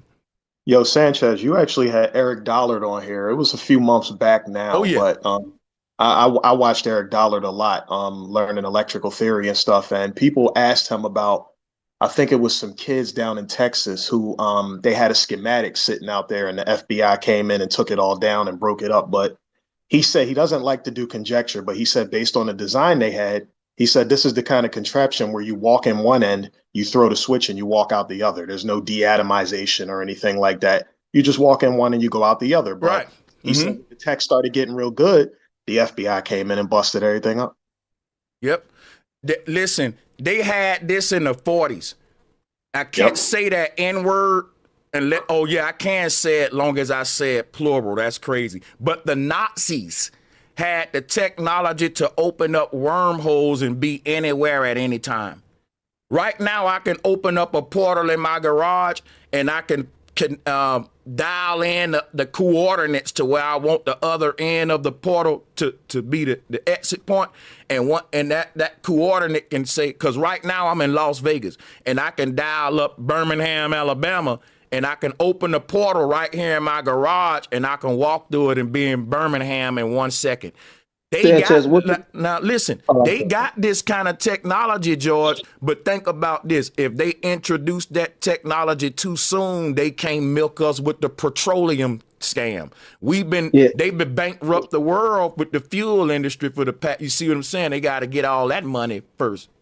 What's the correlation with that? Because I was watching something, but it's escaping my memory. Y'all might be able to help me out. when they talk about us when we come through the womb, like when the man and the woman have sex, and you know, you go into the the belly, you form, and then you come out of the womb. But then it's also correlated when you go to sleep and when you wake up, and they correlate that to that's what they was getting studying wormhole technology about how so-called life comes through the womb. What happens when you go to sleep, but the body's laying there, but you're not physically there, like you're not in the body to actually use. Now, So they was correlating. Now, I made this collage to answer your question, George. What if I told y'all man found out how to even create a Stargate by studying that thing in between the woman's legs? The woman got the secrets of the universe in between her legs. I bullshit you not. We would have never discovered Stargate technology if we weren't fascinated with the female vajayjay. That's what they was talking about, Sanchez. That's what they were talking about. Because guess what? Because the other end of the female vajayjay is connected to the heavens, the stars. So when they say heaven is between a woman's leg, her vajayjay is literally the exit end of a Stargate. Your soul come in here through the spiritual portal. They call that the Great Mother. And the other end of that portal, see, here's the law of a wormhole. Let me share some with you. And I'm finna pull up a wormhole because this about to get deep.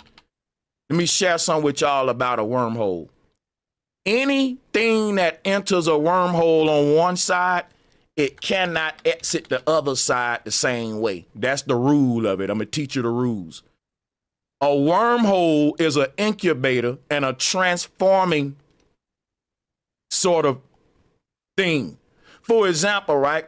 Wormholes allow us to be time travelers. And so if I create a wormhole in my garage right now and connect it to 1995 and I go back in time, I'm not gonna go back in time as 40-year-old Sanchez. As I walk through the wormhole, my age is gonna go back to me being young. If I go back to my 10-year-old birthday, I'm not gonna be 40 when I get there. I'm 10 again. So as I move through the wormhole, I'm transforming. Y'all see how this works? So what I'm telling you is, when your soul entered one side of the wormhole, as it journeyed through the wormhole, it was transforming into a human being. And as it exited the other end of the wormhole, we said, you came out the vajayjay. So the thing is, this is what the woman's womb really is, but we only seeing half of it. Now, let me show y'all a female uterus so you can see what I mean right here. If you take this uterus, you'll see that it's one half of a wormhole.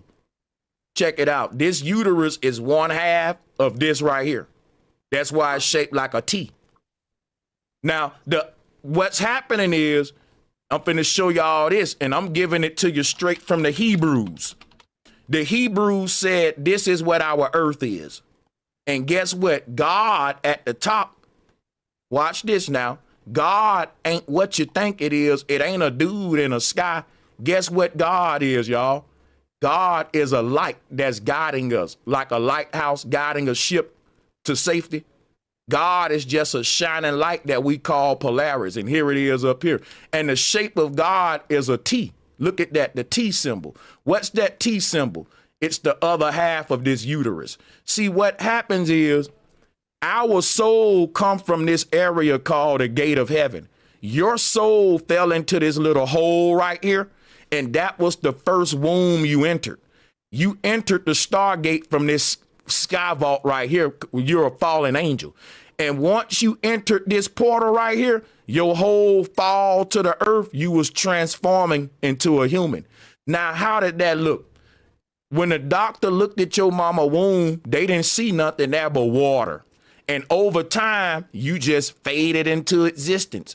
You got denser and denser in that womb. But what was happening was your consciousness was literally falling into the womb.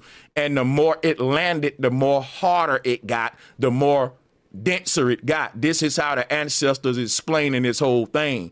You entered through one end of a wormhole, and as you journeyed to the other end, by the time you touched down, you was fully formed in your human body. So the whole process of a sperm becoming a human is the great fall.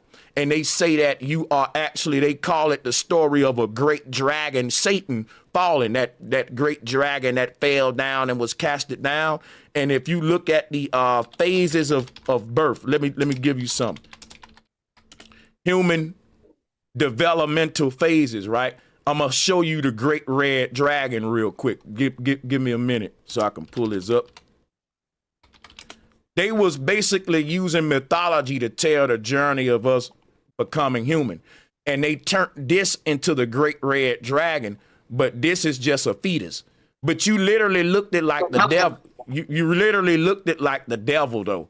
If you look at the development, you start to look like this red little dragon, you know, falling to the earth or whatever, forming in the womb.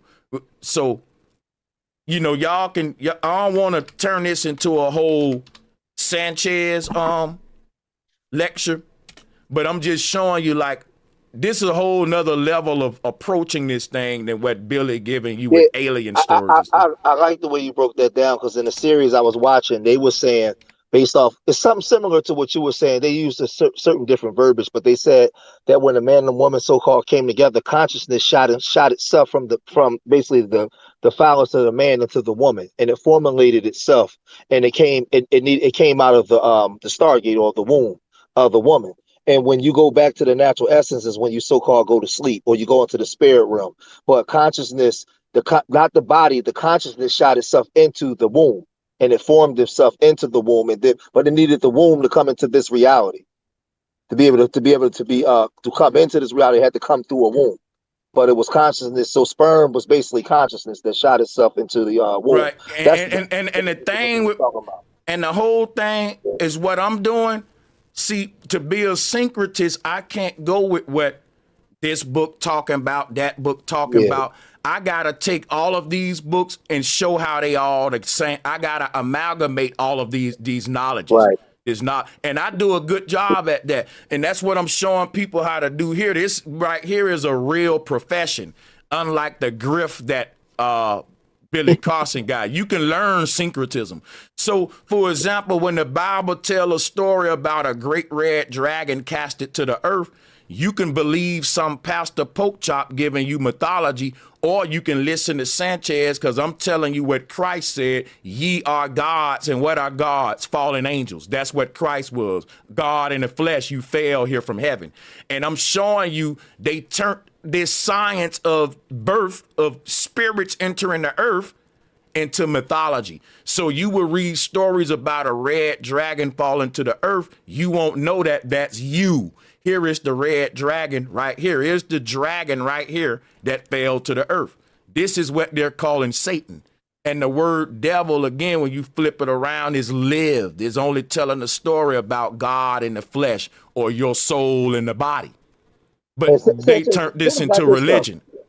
Think about this, Sanchez. Think about this from the way you think in your own mind. Forget the books for a minute. When they talk about this alien stuff, right? And we know that aliens, they communicate through they don't even use words. They communicate through some type of telepathy or mental. Why would they want your body anyway? What they want access to? Your body is nothing. It's just a sleeve that you use in this reality. What they want your mind, not your body. They want your mind, body, and your. When Jay-Z said Illuminati want my mind, soul, and my body, man, they want it all. They want all of it, bro. And I'm gonna tell you why they want why these people want your body too, though. Well, not them, Sanchez. I'm speaking from when they talk about the aliens. I'm speaking not these people. But see, these people. Yeah, that's what I'm trying to share with you. These people in power are the damn aliens, though. But because they not like us, like what Kendrick said. I believe you got two people on earth, man and mankind. Mankind is a kind of man, but he not quite like us. And what I'm going to do now, I'm going to show y'all the difference between man and mankind. Man is what you see on the right. Man has a light inside of him, what's called a consciousness, the seat of the soul, the third eye. So the person on the right with the bright light in their head, that's me and you, George. We got a soul. That's the part of you that says, I think I want to eat this, or I think I want to do that. I think, therefore I am. I am is the name of God. I am. And that is in direct reference of the mind. Let me show y'all some, because y'all asking me some good questions and you just got to give me a minute to tackle them. I want to show you something about God. God is guide. God is personifying the soul inside of every man. And a person thinks, they say, how a man thinks, so is he. So the mind literally is the thing that guides the body, because your thoughts become your actions. As a man thinks, so is he. So what this is showing us right here is that God is what? Guide. God is the thing that guides a person. For example, crack can be your God. If you get up every day looking for a rock to smoke on and you a crackhead, crack your God. You can't think about nothing but crack. So as a man think, therefore is he. All of your actions gonna be dominated with one purpose: you getting high, you getting crack. That's going to dominate your life. So it was very simple what the original Gnostics was teaching. But then the new church came along and they didn't want us to know we were gods, that all of this knowledge was about the light within us. And now they got us on our knees and you can't move forward on your knees. Now, let me explain something to you back to what I was saying right here, though. The people in power who we call it aliens, the reason they need your body is because they don't have a body. The God of the Bible wants your body too. Now think about it. The God of the Bible say, let the mind of Christ be in you and lean not into your own understanding. That's a hive mind. This AI, these people that you calling aliens, that's what they are. They are artificial intelligence, or it's two kinds of them. You got people among us that look like us, smell like us, but they don't have a soul. They got a chip in their brain and they don't have free will. They have an algorithm. They're receiving a signal from what they call the devil or Beelzebub, the chief of the hive mind, and all of his drones is carrying out the will of the devil. And they are politicians, they are kings and queens. The Bible tell you that there's principalities of evil in high places on the earth, not low places. Why everybody looking in the ground for the devil when the Bible told you that the evil was in high places, not low places? That means positions of power, government seats. This AI been on the earth before humans came. See, earth is a simulation, is a fake. It's a fake version of basically, we ain't on the earth right now. We in an earth-like simulation. We left earth thousands of years ago. That was what the Exodus was, but I ain't gonna go into that. And in this simulation, in this matrix that we call an earth, it was already populated by non-player characters, just like a video game. When you buy a video game, it come with the computer adversary inside of it. That's what you call Satan. That's the force that's built into the simulation to be your opponent. You see, so even if you read the Bible, there were humans on the earth before Adam and Eve.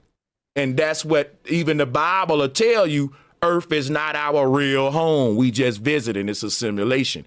And the people that was here was the NPCs. Humans started to mate with the NPCs, and that's what it means by the sons of man, the daughters of man mating with the sons of God.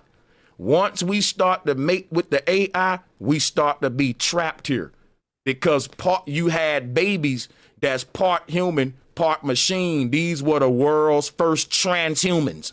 Jesus was one of them. It was a whole new race of humans on this earth, and that's called mankind. Those are 50-50. They are so dangerous because they are human and machine. So they can be a chameleon. They can be a wolf in sheep clothes.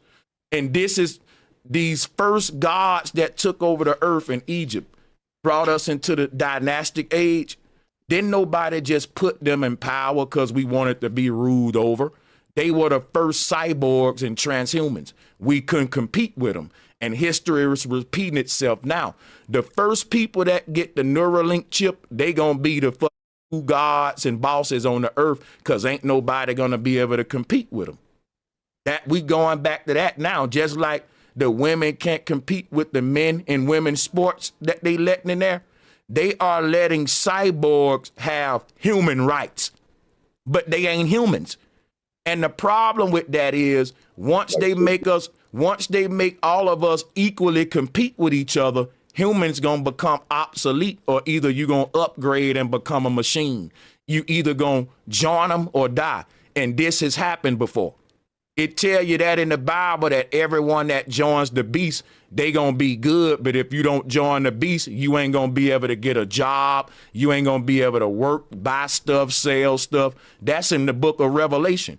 If you don't become a transhuman by 2100 and you still a regular human, you ain't gonna even be able to compete. You're gonna be at the bottom of the, and this happened before in ancient Egypt. We went to war with the machines, man. But the problem now, we forgot all this and we vulnerable because we don't know we're not. And what's so sad is a person will hear me say all this and they'll say Sanchez tripping, he smoked too much. But they'll listen to the government say that aliens are among us and they'll believe it. They'll believe in little green men, but they won't believe in humanoids, even though we know humanoids exist right now. It's people walking around right now with chips in their head, bro. Kanye West, one of them, by the way. Real spill. You think people will be like these celebrities being controlled by the devil, and they thinking that some red dragon is controlling them with magic. But they need to be thinking more scientifically. Yes, I agree with them that these celebrities is being controlled by the beast, but the word beast is computer in Hebrew. And that's mean that they got the mark of the beast and they sold their soul, which mean they don't have a light inside of them like what we see on the right. They replaced it with the cross. Yeah. Batteries. Right. You might as well say, right? They got computer code running through their head, not thoughts. And that's why they want all of us operating off an algorithm and not our own thought, because they don't have free will, so they don't want you to use yours. Yeah, how do you control a society? You make everybody think like you and want to act like you. Once you have that, you got it locked. Mm-hmm. And they don't have individuality, which is why they don't want us to have it. They want everybody to act the same because all of them act the same. And this is what I'm doing is called syncretism, folks, where I take a picture from the past and make it make sense. Because guess what I'm going to tell you? Jesus walked around with a cup on his head, and the people said that the cup represented immortality. Now, you can laugh at syncretism, or you can believe in fairy tales. I don't choose to believe that a dude had a cup on his head that gave him immortal life. But what I do believe was that Jesus was a cyborg with a Neuralink chip on his head, and that's how he was able to achieve eternal life, because when he died, he gave up the ghost, and that means he uploaded his spirit via the Neuralink device. See, I'm dealing with science, and what's crazy is when you deal with science, that's when people will start laughing at you, and I'm like, damn, this is technology. We see this today. So what's the chance of history repeating itself? That's a big chance that history keep repeating itself. Syncretism showing us this right now. This is what Aten you know why they didn't like Aten? Out of all the pharaohs in Egypt, they didn't like Aten. You know why? Aten was doing the same thing Elon Musk doing today. He was trying to cheat death with Neuralink and do away with the law. Moses is another form of Aten, the one that done away with the law. The symbol of this pharaoh was a serpent, and the symbol of Moses was a serpent. They call it the Nehushtan. That's the same symbol of Neuralink. And what did Moses do? Moses shattered those 10 commandments in half. Moses broke the 10 commandments. That's disrespectful. He done away with the law. Satan is the lawless one. Go look it up. This lawless one is the Pharaoh Aten. When he came with this technology, humans didn't have to be good no more to become immortal. They just had to get a chip. And then we developed the evil ass world with a bunch of technology. So now we got a very technological world, but everybody evil as hell. In the old world, before we had this Neuralink technology, the only way a human can become immortal is through righteousness. It's through working on yourself and following the law. Thou shalt not kill, thou shalt not steal. You had to follow that law. These people telling you you don't got to follow the law, but the law of karma is real. What goes around, come around. They making everybody go to hell, man. That's what the devil doing. I want to ask a question. Can I ask a question? Yeah, I'm gonna quit talking so much, but this the stuff that Billy CARSON would never debate me. He ain't on this level. I want to ask, what's the correlation? This is going to be on topic. What's the correlation with AI? Jesus, Okay. Can you speak up a little bit more for me? Yeah, or come closer to your mic. We can't hear you. I got you. There you go. What's the correlation? Yeah. Thank you. What's the correlation to AI, the aurora that's over the North Pole, and Jesus with flat Earth? The aurora borealis and Jesus. That was a lot. Yeah, like what's the correlation? Okay. We spoke about. All right. I got you. Where everything come from. Yeah, I know that there's an aurora, like it's literally that light is there. Right. Here is the correlation right here.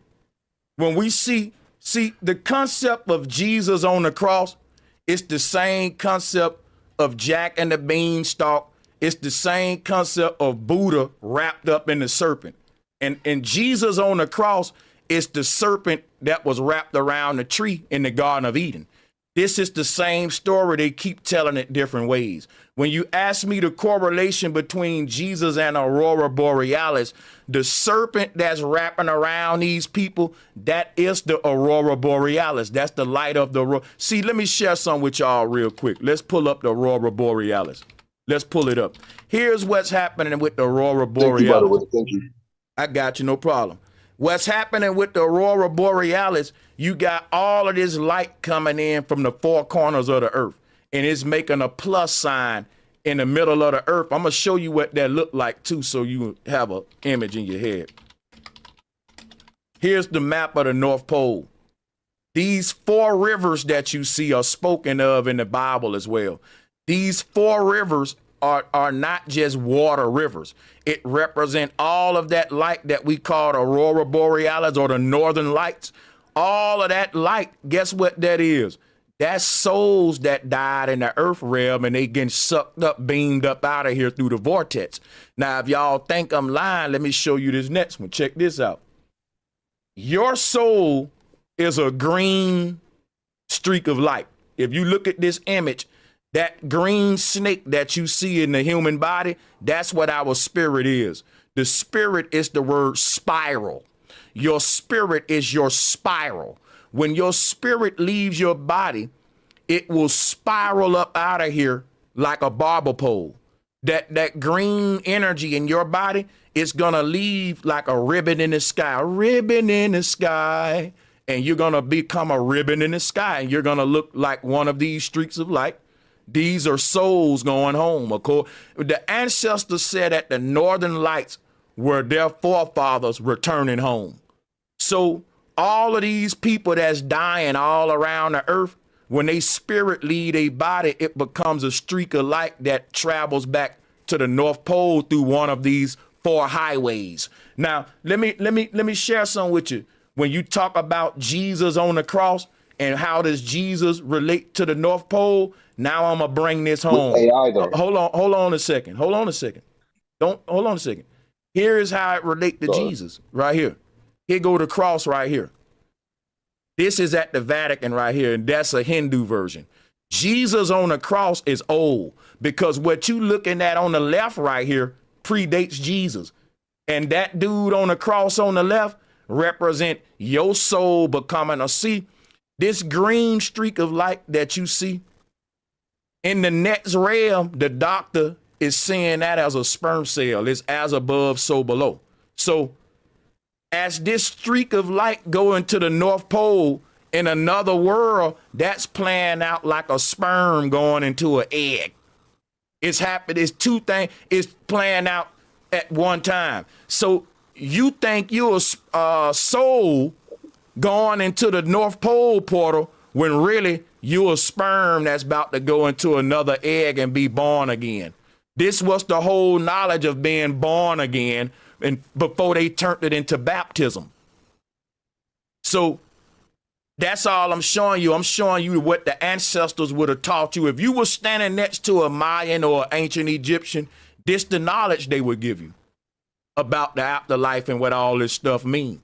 But Hey, he asked me something else about AI or something. But yeah, that's how Jesus relate to the Aurora Borealis. My bad. Yeah, If I asked could- you with the AI because when you brought up the eternity and infinity, right? The light it made, because when I actually knew about that with the souls and everything.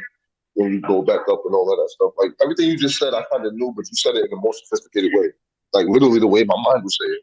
But basically, I'm just basically trying to say, is that how they're harvesting us, like in a way, to become immortal and to keep on staying here? Now that's a lot of people. A lot of people debate with me on that. They said, Sanchez, if you go into the light, they gonna harvest your soul. If you stay in the darkness, they gonna harvest your soul, dog.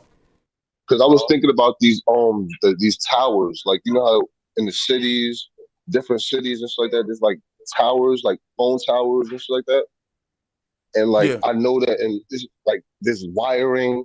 Remember, electricity is artificial. It's artificial electricity, artificial intelligence. I mean, damn, bro, I'm high as shit. But I'm basically just trying to say, like, electricity, the shit that we use, like for our phones and shit, it's actually like it's fake energy. But what we have in our spinal cords, we use to actually stay alive, how our heart is pumping every day and shit like that, it's natural energy. Is that how they're harvesting, catching us, like when we die and shit like that, or pass away and go to the afterlife or whatever you want to call it? Is that how they're capturing us, like with that energy? That's what I'm trying to. I want to answer that for you. That's false, man. That when we die, right? We see a bright. We see this bright white light above us when we die, and guess what that is? That's your way back to the mothership. That's what Enoch was showing up when I put up that picture of Enoch.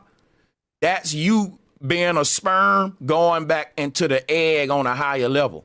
See, everybody want to get to heaven, but they scared to die. And when they tell you don't go into the light portal, they trying to trap you in darkness, man. Think about this, right? You are a seed in the ground. And as a seed in the ground, you surrounded by darkness. But you start to grow and grow and grow. And now you poke a little bitty hole through the surface and you can see the light on the other side. And the other seeds is telling you, don't go into the light. When really you going into the light is you growing up, becoming a plant, transforming yourself and leaving from that underground. Every human in this underworld is a seed. And if this place don't crack you open, then you better than me, nigga. Because this earth ain't supposed to be comfortable, just like the ground ain't supposed to be comfortable for a seed. Because the seed wouldn't transform and open itself and spill its contents to transform into a plant. Same with you. Let me ask you, Sanchez. Hey yo, bro, I'm not gonna lie. I'm also, bro, Sanchez, I'm go-getter. You heard from last night, bro. I wasn't even talking to you yesterday when I was talking. I was actually responding to a comment when I said you're broke. I wasn't talking to you. Trust me, I was actually mad too. Hey, but listen, I wouldn't. I ain't tripping on you though, because one thing about it, man, I was just tripping around and kind of playing with the chat and too. I wouldn't really. Yeah, you my big bro, man. I've been here as long as you may not know, bro. I got a lot of channels, bro, and literally, and they all is the same picture of me. And I'm not gonna lie, I've been here for a long time. And yeah, I gotta rent you up, man, for real. I'm gonna rent you up because it's all love. Hey, Sanchez. So, can you hear me? Yeah, I can hear you. So when we break like everything that you broke down, like we talk about that on the channel a lot. I want to ask you for this perspective. We know that the woman has the womb, and we know that the sperm is shot into the womb, and then life is formed, and life comes through that place, right? What does the man represent in this context then? Because the woman has the womb, and the man, he holds the sperm inside of him, and he's able to shoot it out to produce life. So outside of the so-called scientific thing, what in the spiritual realm, what is man considered because he carries that sperm? Okay, so I like to tell it this way. Remember the chicken and the egg parable? What came first, the chicken or the egg? So I look at it this way. The man is carrying the chicken in him, and the woman got the egg over there. But the chicken is not the final form for the human. So let's say that the man is carrying the seed, and the woman is the ground that he gonna plant that seed in to grow it. So then the chicken, how did the chicken get in the egg? The man planted that chicken in the egg. He's the planet, right? Yeah, you see what I'm saying? So that's how it is. The man got the chicken, she got the egg, but the chicken cannot get life if it don't go through the egg. So that's, you gotta incubate, So when we look at the symbolism in ancient Egypt and all the ancient things where you see the man and the woman on a throne together, that's the symbolism of life. Like one can't come without the other. They both need each other in order to come into this realm. Yep. Right. That's the way I'm looking at perspective. That's the symbolism of it. And also, and as a seed planter, coming from the South, when you plant seeds, you gotta be there to provide protection, direction, correction, sunlight. So you become a servant to the seed. You have to serve it. So I think like everything when you step back and look at it from a more spiritual perspective, you can see everything play itself out. It answers all the questions for you. That's facts. All right. See, now I want to understand of what you just said, George. I want to understand what you just said. You basically are trying to say that. I want to say. Hold on. Okay, go ahead. Basically, in the original basis of what you're saying, right, with women and men. I mean, women and men, right? Are you saying like in the end game they're together? Like it can only be one? No, they both are. You can't have one without the other. You can't have one without the other. When he gave the chicken and the egg, or the sperm in the womb, you gotta have the sperm and then you gotta have the womb. So this is how we get here. You can't. So it's like asexual. It's like asexual in nature then. No, we are the masculine and feminine principle, but we come together to become one to make life. So that's why the symbolism on the thing is you see the man and the woman, and then there's the woman holding the child. So I shoot something into the woman, and that consciousness comes out of the womb.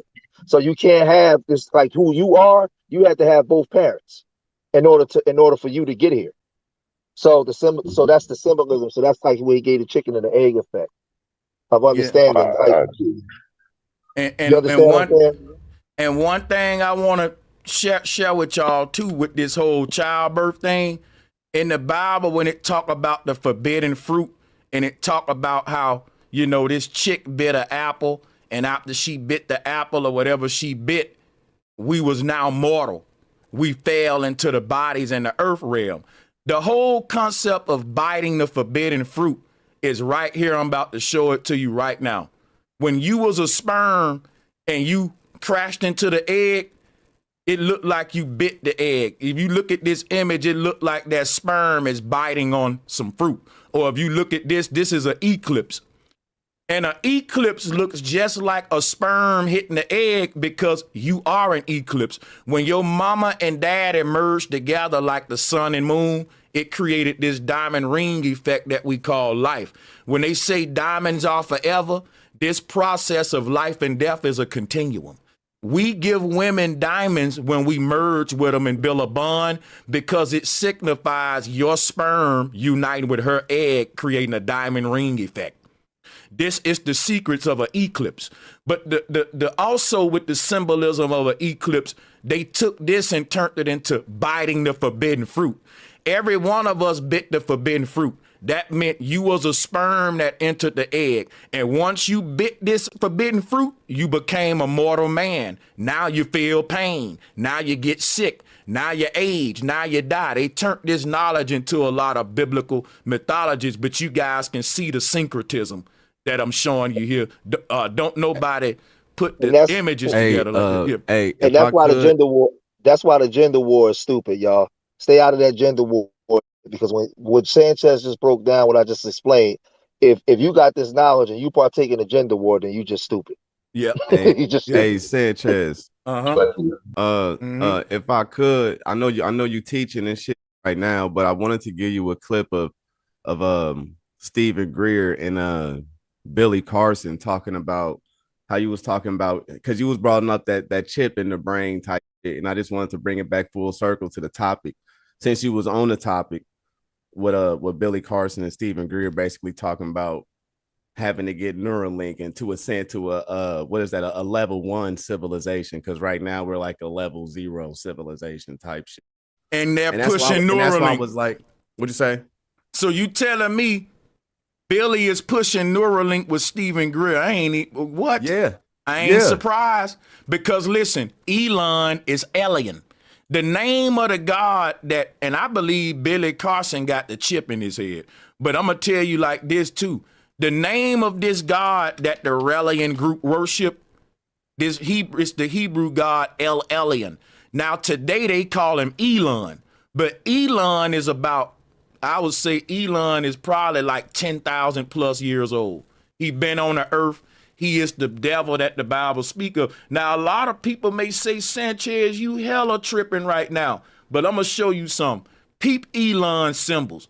The symbol of Neuralink is the symbol of the serpent. The Bible told you that the beast is going to have sits for his symbol. That's the symbol of the beast, the serpent. And it said that he going to mark his people on the forehead with the chip. Look at this now. The X symbol is literally why we say Xmas instead of Christmas. The songs you sang for Santa, Santa is Satan. Another name for Santa is Noel. Who is Noel? Elon. Flip the words around. The word Leon. Let me show you this God called Leon, because he's a lion. Leon the lion. That's the demiurge. I just showed him to y'all earlier when I showed you the God that was wrapped up in that snake, that lion that was wrapped up in the snake. That's the demiurge. I'll pull it back up real quick for you. Yeah, so, but this demiurge, they speak of this deity. This is Jesus. When Jesus said, I'm going to keep coming back to the earth over and over. I'm going to be with you even to the end of the ages. And Jesus said, I go by many names. This God that y'all worshiping, he has a chip in all of his victims' head, and he get to be anybody at any time. It's like Legion. It's a hive mind. It's what it is. And everybody that get this chip, they are basically a drone for Elon. And they will start speaking in highly of the beast. The Bible is being manifested right now, man. It tell you people gonna worship the beast. They gonna follow the beast. And you see them, the beast is this computer chip. Billy is sure. I'm gonna tell y'all something right now. Elon's symbols is all satanic. And his name is in direct relationship to Elyon, the God of this Abrahamic God. The Abrahamic God was a tech God. He was a tech guru. That's all I'm saying. This whole religion that we in, this God is all about technology, chipping people up, and is a puppet master God. Once you get the chip, he control you. Make sure you tell them the chip is in the hand also. Not just in the head, it's in the hand, y'all. That's why when you look over in in European countries, they already got the chips in their hand, that they use their hand to get into their jobs. They use their hand to pay certain things with their bank accounts. I'm sure you saw the video, Sanchez, in Switzerland and all those places. They already got the chip in their hands and in their wrists. So it's in their foreheads and it's also in their hands. Yeah. Hey, salutes to the bill, man. So, and this is like really on point for Billy's nonsense. Look at this image here. What I'm showing y'all is that Elon, when he got up on stage and he was jumping up, holding his arms up, he was turning his body into a trident. Everything is a ritual. This God takes that. Let me show y'all something. How many of y'all think Elon was jumping up like that because he was happy or he was doing a thing? Listen, you got to think. This man is an old spirit that keep coming back to the earth. Every time he come back to the earth, he performed the same script and get the same results. They don't break the script because it's tried and true. So imagine you being this immortal witch and you die, right? And you reset time and you start it all over again from the bottom and rule it all over. In order for things to go right every time, you got to do them the same way you did them the last time. And that's why it becomes a ritual routine. These people have done this stuff like deja vu. It's like a script play to them. They know what to act out, when to do it. The earth is a big stage to these archons. And they keep coming back doing the same way to the T. And that's why I can show you images of this God in his famous pose, from Dracula to the one on the right, Jesus, to Satan in Paradise Lost. Let me show you something. If you take an image of Lucifer from Paradise Lost, you will see this is how they always depict Beelzebub when he's mounted up on that great mountain. And that's that. To me, that's his form of cavalry. Images like this, when we see Jesus on Mount Calvary with his arms open like that, this was Satan right here on the mountain with his arms open, just like Christ. Look at Elon on the stage, arms open. Look at this cover for Salem Lot. They make the house look like a mountain, and they got Dracula above the house like that. If your third eye open, you can see is one sacred geometrical outline to all of these. They're all the same. And then you start connecting the dots. Yes, it's tedious work, but it can be done once you catch. It's easy to me now. But you can see, man, all of this shit's the same as Satanism, and that's why Elon come out there and say, I'm black MAGA, I'm dark MAGA. That's the highest satanic degree. That's saying I'm Darth Vader. I'm the one that's controlling the board. He the puppet master. Everybody with Neuralink, he can remotely control them. Now, and then think about it. Occupy Mars. Occupy Mars. That man is trying to get your soul out your body with this Neuralink. We're not going to leave Earth in rockets. They're going to be extracting the consciousness out the body, allowing you to explore Mars in a digital reality.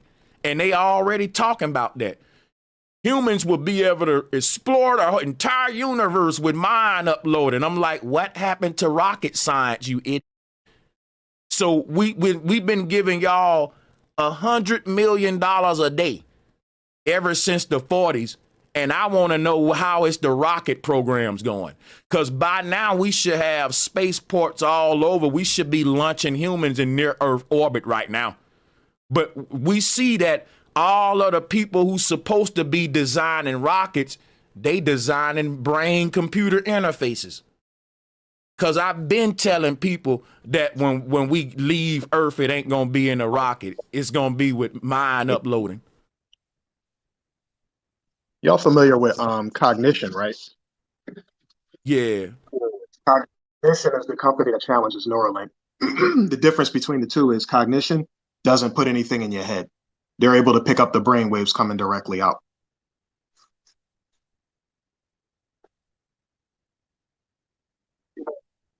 And, you know, a lot of people, it salutes, you know, it's crazy because these people know more about us than we know about ourselves.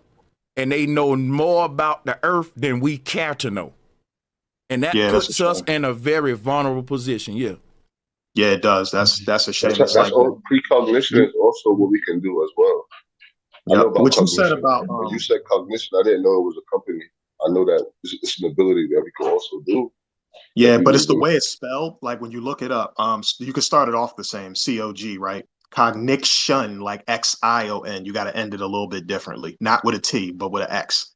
It's a company that does it.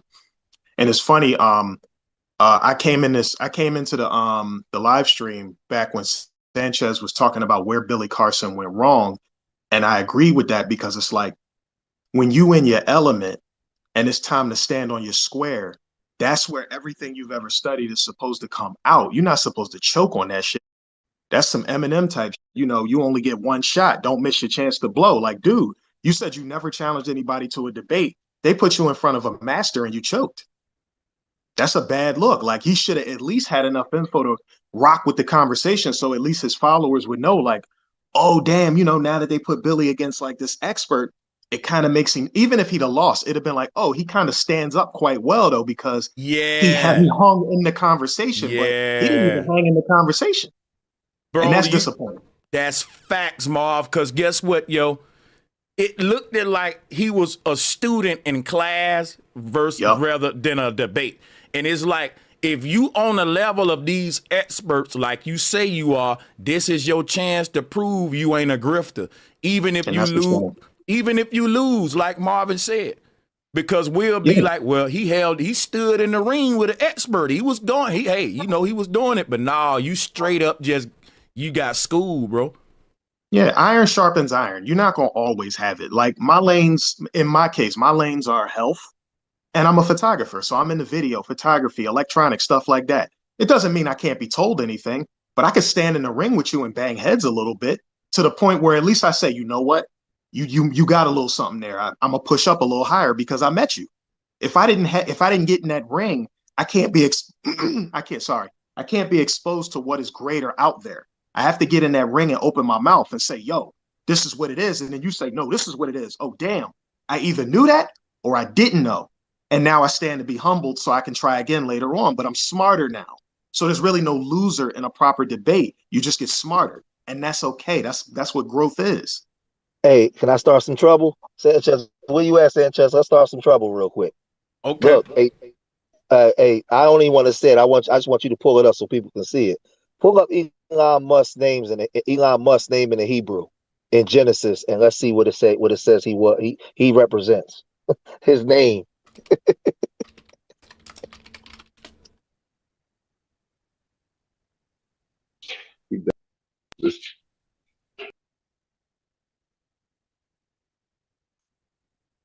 See here. Yeah, I put that clip in the back chat and with the time marker if you want to do that at any Oh point. yeah, we gotta look up Elon name in Hebrew. Right now it's giving me oak tree, which is then what it says after that, it says that he's a judge amongst the Israelites. Yeah, he is the son. Okay, let me see here. It says, when you go down, it's going to tell you.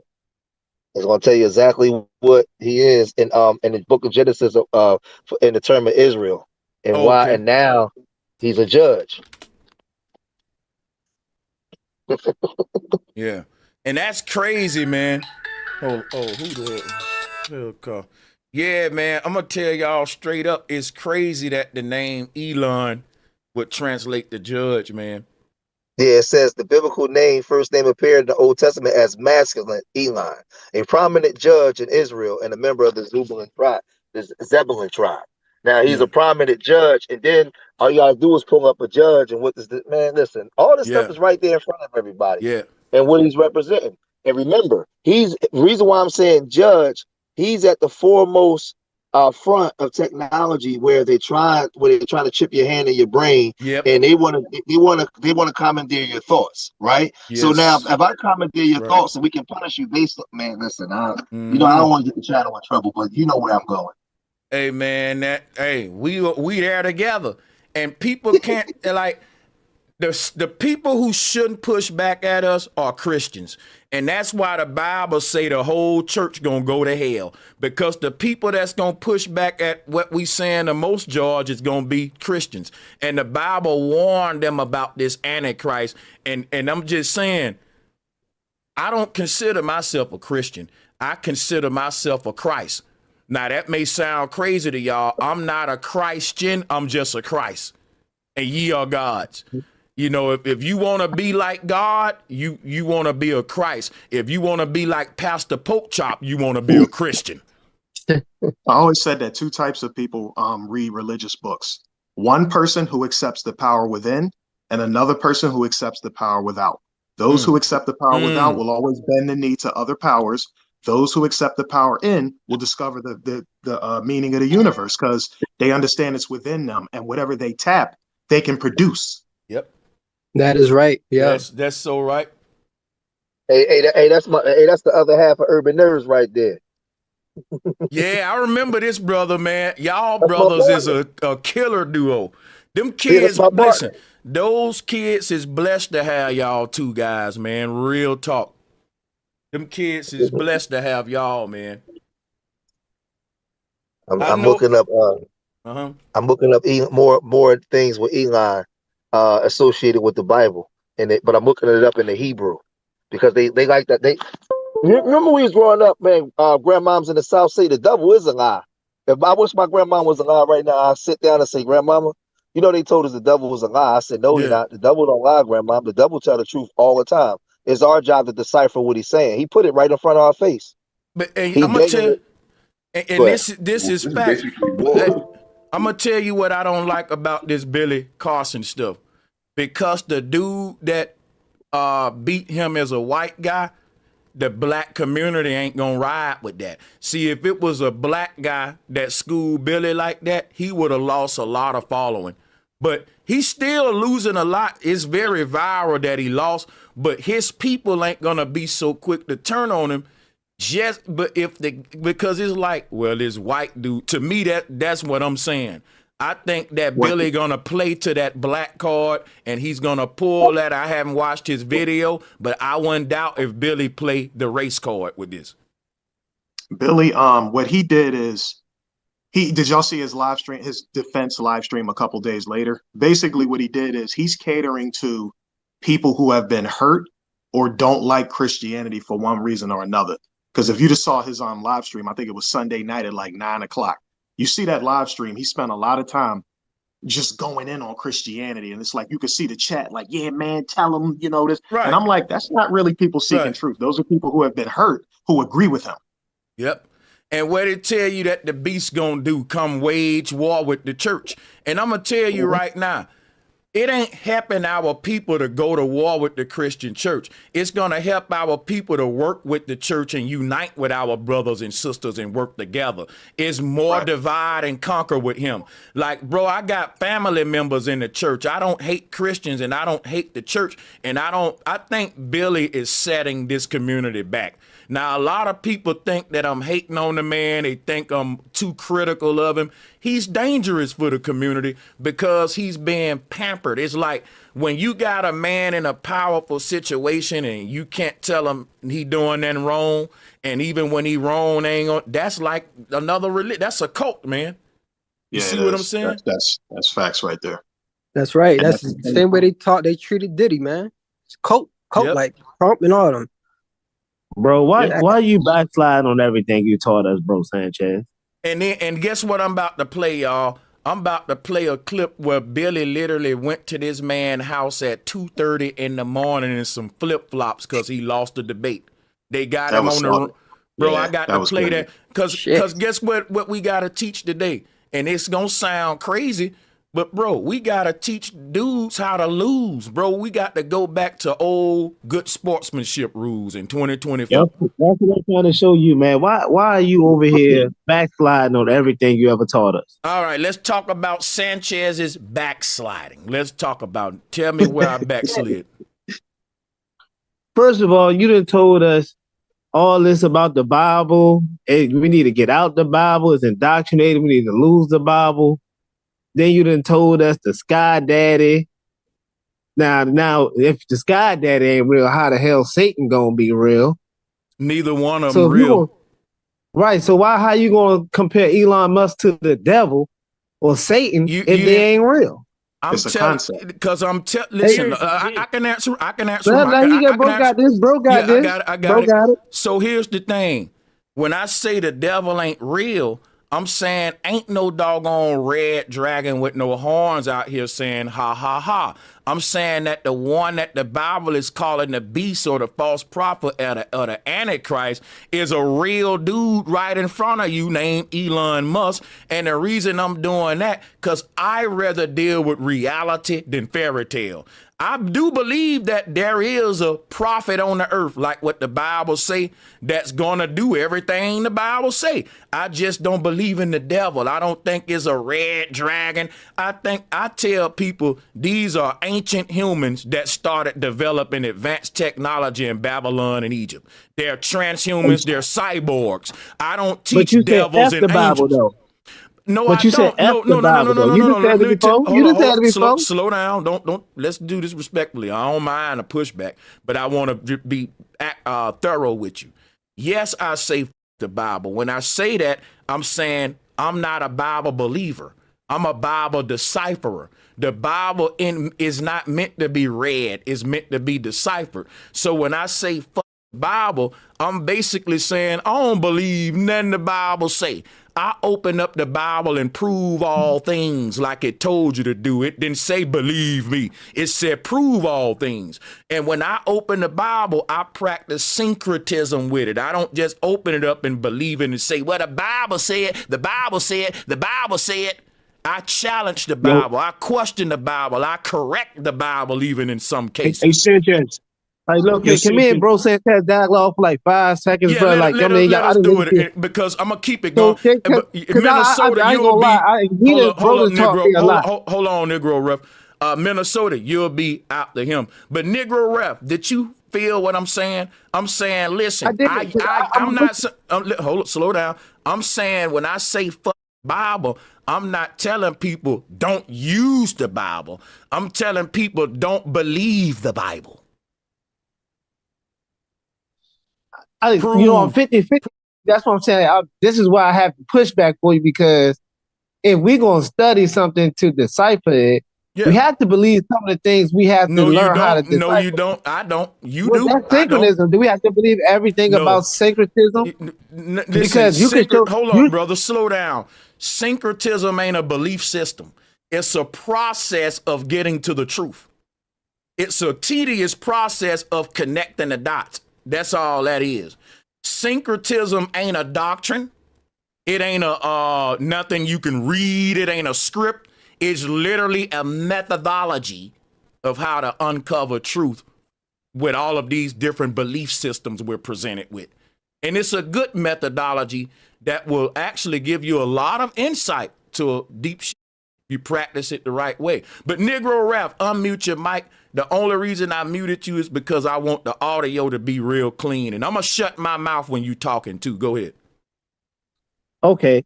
So with the syncretism, you done showed us the devil or the God happy. Mm-hmm. You have showed us many forms of Masonic beliefs and symbolism. Yeah. And then we turn around and use these same things every day, such as computer, the mark of the beast. We're so influenced by the mark of the beast and the Bible, which it all comes from. Why are we on computers every day? Can I answer it? Go ahead. Because the computer ain't doing that but helping me. A computer is a tool. That's like me saying, I don't like that these brothers out here killing each other every day, shooting up the block.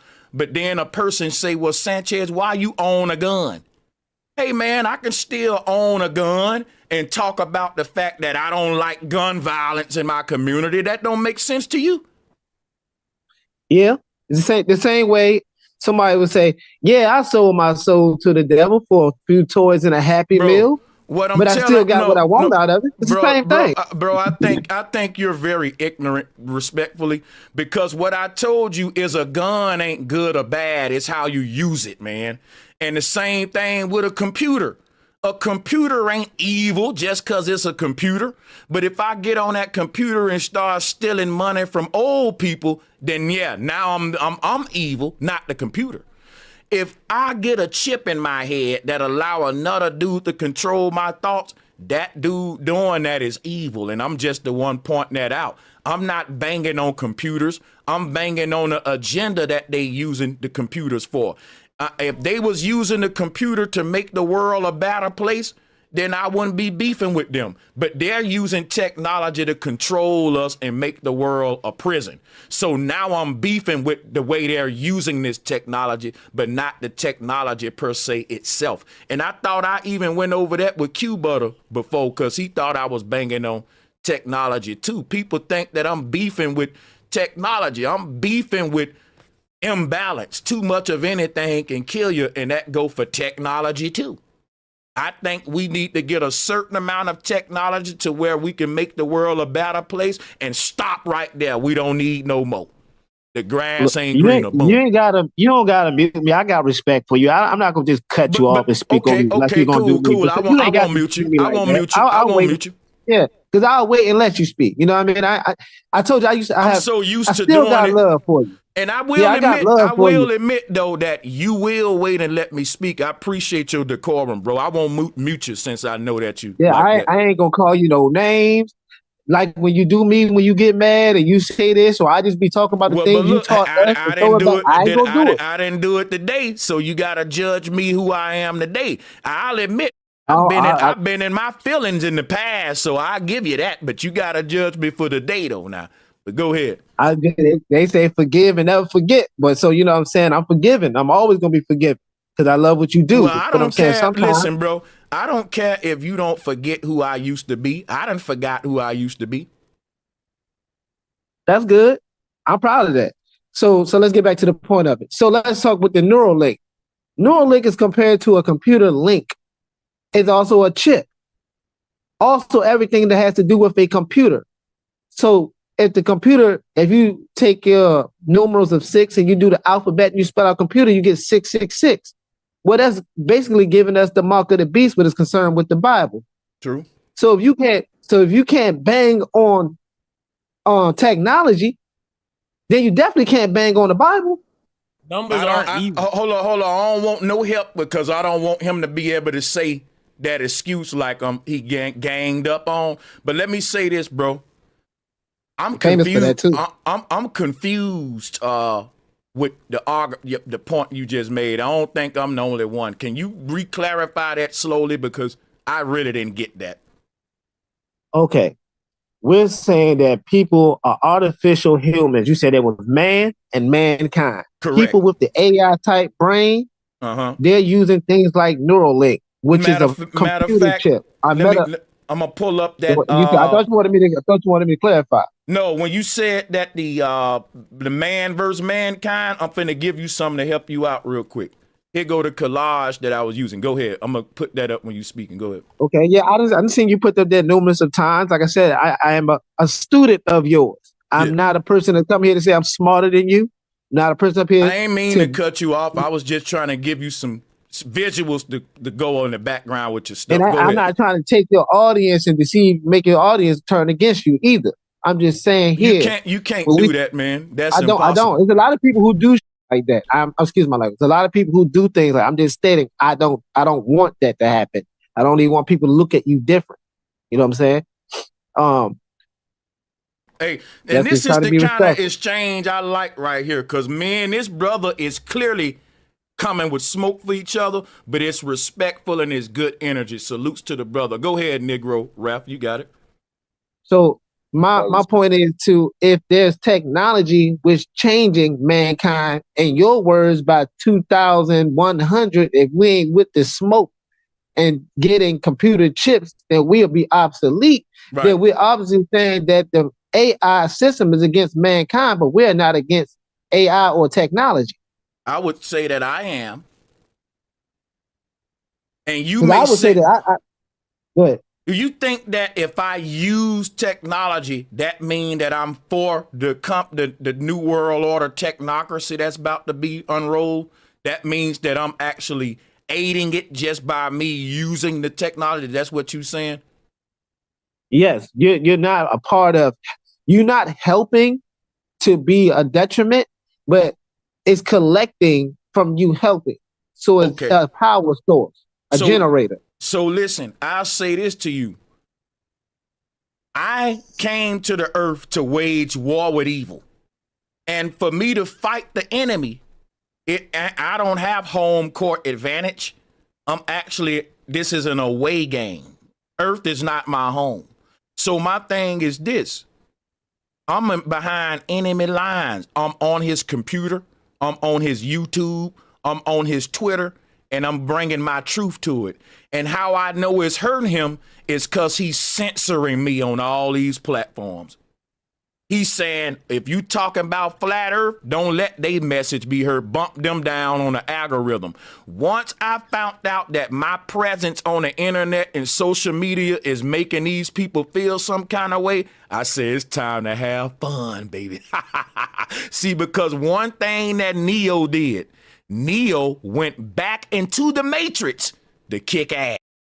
And that's all I'm doing online, because I don't want to stay off of the computer and let them corrupt these children without me being online saying, don't listen to them, and build the opposing thing. So I got to go online if I want to fight, and I want to fight. I want to fight, bro. So I'm going to start me. I'm going to go online. Listen, I'm going to go online and fight, man. This is where the battle at. So in my mind, I got my internet so I can go fight. But in your mind, you think I'm helping these people. I thought I was fighting against them using a tool. You're neutral. You're neutral. We're all the people that I don't think I am, but the people who that think. I'm gonna end it with this, and thank you for letting me take some of your time just to speak with you. I'm very grateful for just a little bit of time you gave me to speak. It's all neutral because we have to play. Like you said, he has home field advantage. You're playing with house money. You're playing with casinos money. Yeah, you can win. Yeah, you can strike big. And yeah, you can be against all odds, but you're still on this playing field. You see what I'm saying? And I'm on here beating the enemy up. So how I'm helping them? I said that you're not fully helping him. He's collecting. But listen. He's collecting, generating off of you. Think about this, right? If the Lakers playing if the Lakers playing the Chicago Bulls and the Bulls got to go to the Lakers court to play, are the Lakers collecting the Bulls now, and now the Bulls are part of the Lakers numbers, or are the Bulls just going to the Lakers stadium to give them hell? Hey bro, here's all how you of the answer above. it, right? It's all of the above. See, I can't agree with you on that, man. See, some people is soldiers. I think the worst loss is if you lose at home, which is why I'm glad I'm fighting an away game. If I go on an internet that they dominate with the algorithm and I can get people's attention like what we was doing, they gonna have to try to stop that, and that's what they did with the algorithm. Yeah, I hate to use this basketball term on you, right? But everybody watches a blowout game. Now, when you watch that blowout game, you be like, man, this jump getting blowed out though. You know what? But you know what? I'm not saying you getting blown out. You could possibly be blowing them out. You know what I'm saying? No homo. But at the end of the day, when you watch the Lakers play and they getting blowed out, they throw a little Bronny in. Now everybody excited to see a little Bronny in the game. See what I'm saying? When you get to watch who your best bench players are and who your new starters, your new beginning. So that's why we can't always say home field is the best, because I love an away game. But home field sometimes doesn't teach you anything. You know, it ain't really about home field or away. And the point that I was making is that the home team and the away team are enemies of each other. And the away team is not an addition to the home team's roster, as you were suggesting. Well, that's what you find out when somebody get traded or shipped around. But thank you for giving your time. Yeah, thank you for giving your time, and keep up the good work. Hey man, appreciate you. Sanchez, for sure. Let me get in real quick. We got to go to Minnesota and then you, Vega, after Minnesota. Right. For sure. Hey, what's up? You can hear me, Sanchez? Mm-hmm. All right, so just to clarify a little bit, because I flew up on stage when I heard y'all talking about Elon. Elon is what you would call an extropian, and you have thetans and extropians. And the religion connected to all of this that merges humanity and machine is the Church of Scientology. It's been sitting under our nose for about 30 years. Who do they worship? This is the whole AI religion. So also, when you say they're trying to change the humans, what they are implementing, they're trying to implement the technology in us, right? and they're trying to implement it through something called ginkgo ferment. Sanchez, I want you to get into this and tear this shit apart. GINGKO ferment. These are all the corporations that have the nanotech in it. There's marijuana. Hold on a second. Hold on a second. Yeah, we can't really talk about nanotech being and stuff. If you do, be brief with it and be very coded. You know what I'm saying? You can call it. You can call it ginkgo something ferment, else. Yeah. All right. Ginkgo ferment is the science of putting this stuff inside of us. Now, I just want to say one thing for whoever went through whatever with the nanotech that they got in their bodies.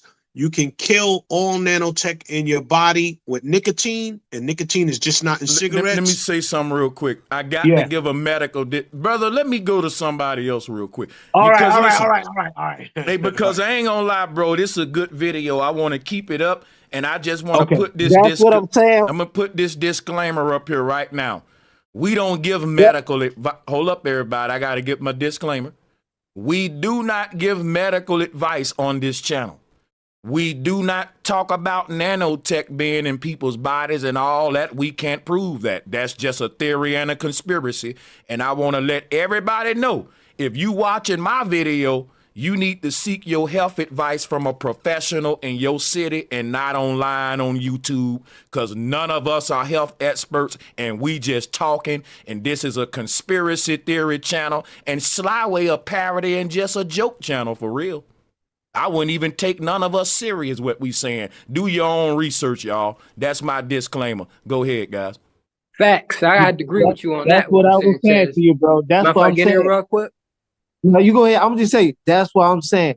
You can't even fully express yourself to this AI or to this computer or to your network. You can't even fully. This what y'all not gonna do with me, bro. The thing is, you can wake your people up right now without doing all that what you trying to do. You ain't got to come on here with the nano like all that. Bro, is shooting each other up from drill music and you up here talking about nanotech in a nigga body.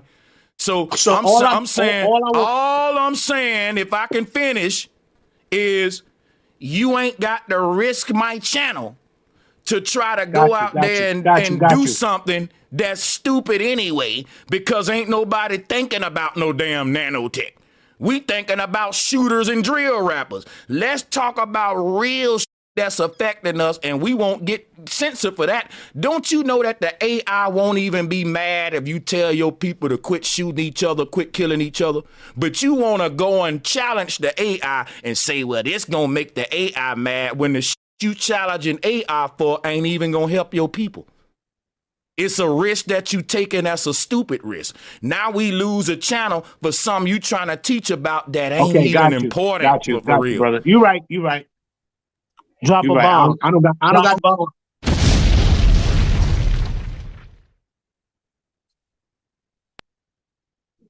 So because the real problem in the community is like Billy CARSON. Let's get back on topic. Listen, I'm more scared of the like Billy CARSON than nanotech. How about y'all? I gotta disagree with that. I don't even know who Billy CARSON is. Niggas like, listen, I think niggas like Billy CARSON is more of a threat to my people than Neuralink and nanotech, and I won't smoke right now. Well, Sanchez, bro, let me get it to you, cuz you don't even live in the hood no more, bro. So how you gonna tell me the nigga on the internet online, Billy CARSON is a more of a threat? How I know. I'm gonna tell you how I know. Can I finish? I'm trying to answer you. You said how I'm but gonna tell you. I ain't even done with the question yet. Okay, man. finish the question. My bad. So let me say this, bro. So you were talking about Billy CARSON is more of a threat, and I'm young, mind you. So I don't know what kind of, you know what I'm saying. I feel like the most threats that's to black people in the community is and thugs and gangsters, bro. We're killing out there. I agree with you on that, though. I ain't gonna. Hey, nigga, man, you on the same page. What you talking about? You on my Billy team. CARSON more of a threat than this? Is what I'm saying. Let me get up. Wait. No, hold on. No. Don't do that, bro. Let me respond to the man. I know he ain't basing on Sanchez. Real quick. Hold on. I know he ain't basing on Sanchez. Man, you got to, bro. You got to, man. You can't just, you know what I'm saying? You got to, bro. Go ahead. Y'all cats got to have discipline. Me and Vega talking. Let us go back and forth so I can get it out the way. Here's what I'm saying. I said nanotech and Neuralink is more of a threat than Billy Carson. However, niggas in the hood is more of a threat than Billy Carson. So let me flip that again, because I was just backwards right now. I flipped that all around. What I was saying was Billy Carson is more of a threat than nanotech and Neuralink. But these street is more of a threat than Billy Carson. I'm agreeing with Vega on that. Now, I ain't that stupid. A nigga talking about alien abduction and lean Billy Carson doing what Pastor Porkchop doing. But I will admit that Pastor Porkchop is less of a threat than these goons out here, nigga. That's I agree with that. But he thought I was saying that Billy Carson is a more of a threat than the goons. No, I didn't say that. I said all right, I misheard. Yeah. I want to smoke with that there because I feel like the Billy Carson is more of a threat than the hood. Elders, man. You can't just come in here and just I will explain why Billy Carson Carson on the internet is more of a threat than the nigga that's doing too much. Like you got the same nigga in the hood help fund the hood and destroy the hood, but they still stick together. While Billy Carson comes in and he's just like that Pastor Porkchop. He talk about we consume our young minds, destroy our young children, and pimp on our young women and say, "Oh, he's smart. Listen to him. He's smart." Pastor Porkchop. I want my in the hood. I know right now I got ops in the hood that I can go up to right now. Even though we ain't on good terms, if some bullshit go down, we can stand together on. I can't do that with no Billy Carson. You talking about random in the hood? You going? I'm talking about the nigga. I'm talking about the nigga. I'm talking about the nigga. Because a lot of you niggas ain't hood niggas. A lot of you niggas ain't hood niggas. A lot of niggas beef in the same hood and shot at each other in the hood, robbed each other in the hood, sold drugs with each other in the hood, played basketball with each other in the hood, and smashed all our baby mamas in the hood, trying to get back at each other. So we all know how at least how to talk. It's 2024, bro. Nobody. Every black person in the hood ain't doing good. Hey, yo, my point is you can't compare Billy Carson to a nigga. I don't give a fuck about none of that shit, bro. He more dangerous than a nigga in the hood because he got the white man back. He got the white man. He got the white man. He got the media and his money back. And he more dangerous. So Sanchez, I got a question for you. Do you know how many people are predicted to die in the year 2025?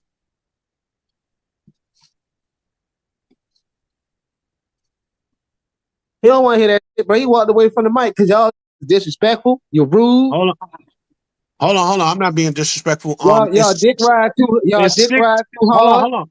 It's 6 billion people are projected to die in 2025. I want to ask y'all a question till the man comes back to the camera. What do you think that 6 billion people projected to die is from? All inner cities, bro. Watch this though. Why do I say Billy Carson is more of a threat than nanotech and Neuralink? Because when nanotech and Neuralink is introduced to the world, it's gonna be introduced to us through salesmen and promoters like Billy Carson. The brother that just said Billy Carson is promoting Neuralink. See, Billy is more of a threat than this technology because the average person will be like, man, you ain't drilling in my head. But Billy will create the religion that'll make people take the mark of the beast. He'll tell them, man, we need to build type 1 civilization, man. You need to get it. He gonna have the dialogue. Right. See, because Billy is the one that's gonna, people won't get this shit without a person to sell it to them. That's why I say he's more dangerous. Bro. You need a coon. That's why I'm saying I might not be on everything bro says, but when that strike a nerve and when he throw a hard haymaker, that nigga hit. Okay, he got a Javante Davis, goddamn Mike Tyson punching one when he really dropping a bomb. And for you to say niggas in the hood, that's how you look at niggas in the hood, because you ain't really a hood nigga. But when that white boy let me say something, bro. Let me say something real quick, Ralph. You're not a hood nigga either. I'm going to tell you something about me, man. Me being from the hood and done everything that you can do in the hood under the sun, it's a privilege for me to say I ain't a hood nigga. It's so many hood niggas from where I'm from that would love to say, I ain't a hood no more. But see, the young boys that like to let me know that I'm not a hood, I like to ask them young, why your young ass still in the hood? I left the hood at 18. I joined the military. Because my thing is this, if you still in the hood, your hood is soft as hell. My hood was so rough, I couldn't wait to leave. I joined the infantry to get out. And if you still in your hood, it must be real sweet. That's all I'm going to say to that. It gotta be comfortable. One thing about Billy Carson though, he came up scamming, and I think that's one thing about the hood now is that it's dirty. Like people are really scamming your grandma nowadays, bro. And so you got to really look over your shoulders in a way that, like, man, if somebody get your identification and type of stuff, you really want to get back at people. So everybody really in the streets now.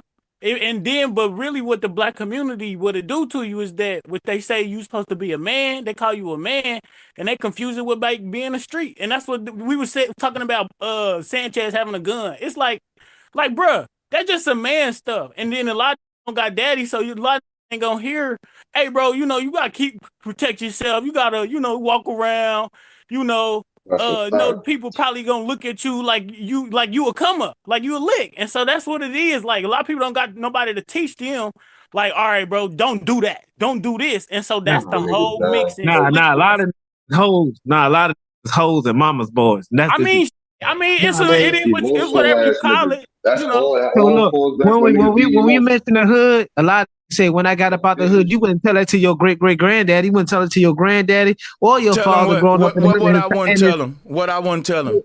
Them niggas stood there, and you know what's crazy? You know what my great grandfather and let me tell you what my I got slave owners. Listen, let me tell you. Hold on. Guess what? Hold on, real quick. Guess what the OGs from my hood say? They say you young nigga gotta get the fuck up out of here with the. And they beat you out that bitch. Ain't nothing here.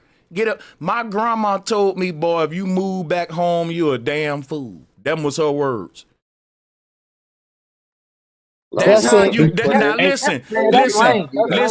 Now watch this right. Now watch this right.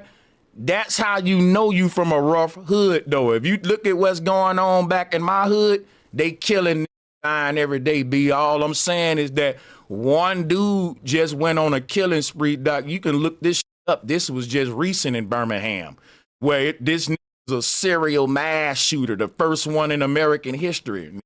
I know the nigga. Now check this out. I know him to the point where I couldn't even cover the story. That's how much I know the nigga. He killed 11 people. Killed 11, and guess what? I know the man. But guess what? I know him so much, I couldn't even cover the story. And it's from my hometown. I can't cover every story because I'm from there. I can't just be on here talking about, and that's what I'm telling all of you that come on here. How we talking about hood shit? Because I ain't gonna lie, where I'm from, dude, you can get shot for just some little bitty petty shit. Just cause I feel like I don't like the way you making me feel right now, a pistol will be in your face making you apologize. That's why I don't do hood talk with me. Let's get back on Billy Carson. I don't talk about hood shit, but I tell you that's what the whole point. That's what the whole point is. Listen though, I tell any this in real life, don't play with me. But yeah, we can get back on subject though. Hey Sanchez, I got a question for you, right? There's a prediction of 6 billion people to die in 2025. Do you have any idea what that's from? No, say that again. There's a death projection of 6 billion people to die on the planet in the year 2025.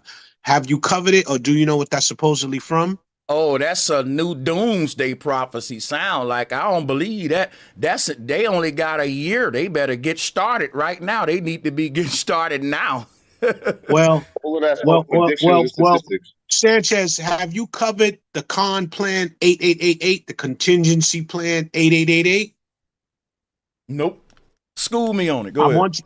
I want you to look into it. It's a military document, and basically, I'm not going to go deep into it, but that's why I was trying to bring up the nanotech. But that's what this whole nanotech thing is about. So Conplan, look up the Conplan 8888. They've had it in front of our face for 50 years in the form of entertainment. But what I was trying to say is the nanotech, when it gets inside of the body, it goes and it sits here. You could use a black light at night and go in a dark room with a black light to see if you have the nanotech in you, but it can be activated, and it's going to be activated March 17, 2025. According to their documents, this Conplan. It says it's a fictitious plan. Fictitious plan. Created by junior military officers undergoing training. So I got this pulled up right now. All right, well, look, right? The thing, they have a $500 billion budget. It's supposed to start March 17th, 2025, according to their document. I want to say something. Any kind of statements about this amount of people gonna be dead by this amount of time, I would recommend y'all to stay away from them kind of topics. That's gonna get y'all grouped in the doomsdayers category. And the doomsdayers groups are some weird people, y'all, because they will make predictions about when the world gonna end or when this amount of people gonna die. And when it don't happen, they gotta keep on moving the goalposts and say, well, this amount gonna die this time. And when it don't happen, well, give it 10 years. Just like, are you hoping that these people die? Are you, because at this point, it's like you hoping some people die so you can be right. Because you don't want to be wrong. Like, damn, will they just die so my prophecy can be real? And that puts you in a according to their documents, Sanchez. I get it, brother. I get it. I get that there's the doomsday comes on different documents. I'm very versed in doomsday doctrines. Okay? And there are several doomsday doctrines on several different documents. Listen, the Bible is a doomsday book that say the world gonna end at a certain time, and if you take it literally, you'll be looking for so much to happen in the sky, the moon turning to blood, when it's symbolic. That's why I say if you don't decipher it, you'll be looking for half of the earth to be swiped out with the 4 horsemen and apocalypse if you read the Bible the wrong way. But I just want y'all to look. I just want your Sanchez. I respect you. We will. I respect your craft. I just want you to. I don't think you do. I'm gonna tell you why, right? It's a military document. Because I'm gonna tell you why, right? No, I ain't gonna do you like that. But guess what I'm gonna do before I say any other word? I'm gonna look into what you talking about before I speak on it, because that'll be stupid of me to speak on it without looking into it first. So what I'm gonna do? I'm gonna say thank you, Minnesota, for giving us the source. I'm going to check it out. But I will say to you, my brother, I feel a certain way about people making predictions about when this amount of people going to die and stuff. Because I've seen a lot of what they call doomsdayers try to do that a lot of time. That happens so many times, and they don't be right. And they be looking crazy. One dude said the world was going to end in like 4 years ago or some shit like that. It's been several of these guys. Now, I'm just saying, according to their documents, I'm not saying me. Yeah. I'm just saying when you start to look at the VAERS and you look at what we went through in 2020 and you connect it with the Conplan 8888, it makes so much sense. So it's a military document from the United States military. And the last thing before I go down back down to the audience. Now, listen, if it's a military document, there's 3 main classifications. It's secret, top secret, and then the third one is, I forgot the third one that most people don't never get past top secret. But yes, it secret or top secret document. Nah, it's just classified, top secret, and secret. Yeah, they put it out in top secret. There you go. And they put it out in 2011 or 2013, but it's starting to resurface now. But I just made the connection through what happened in 2020 in this document. Like, okay, I get it, and that's why I was trying to touch on nanotech, which I'm not. Look, because peep game, right? Remember, the Pentagon and the government leaked the quote unquote documents of UFOs and aliens, and I'm telling you, So many people believe in aliens right now because they leaked the documents, man. The government, these are government documents. And I'll be like, bro, hold up, let me speak. The government has been known to seed conspiracies in the society for their purposes, and they know that people gonna believe it because it's government. That's why the government now leaking all this UFO footage, because they want us to believe in aliens, and the Pope going right along with it because this part of an agenda. Hey, you know, all UFOs are military aircraft, and all UFOs are ancient futuristic technology. Yep. It ain't no aliens. We the aliens. That's facts, Minnesota. That's big facts, though. Hell Salute to Minnesota, bro. Like, that's some deep shit, bro. I gotta look that up, man. For real. Minnesota gave us some homework to do, because I'm gonna look this document up, and you know, I'm gonna definitely look it up.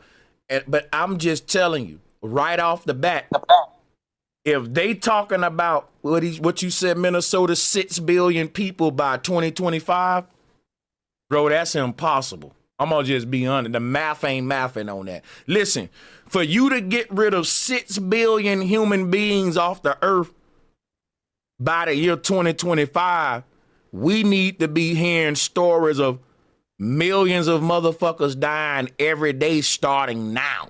Y'all got a lot of ground to cover. Do the math. 6 billion. How many people got to die every day starting now for 6 billion humans to be gone by 2025? So I wanna say this to you, Sanchez, right? The science, I didn't believe it, right?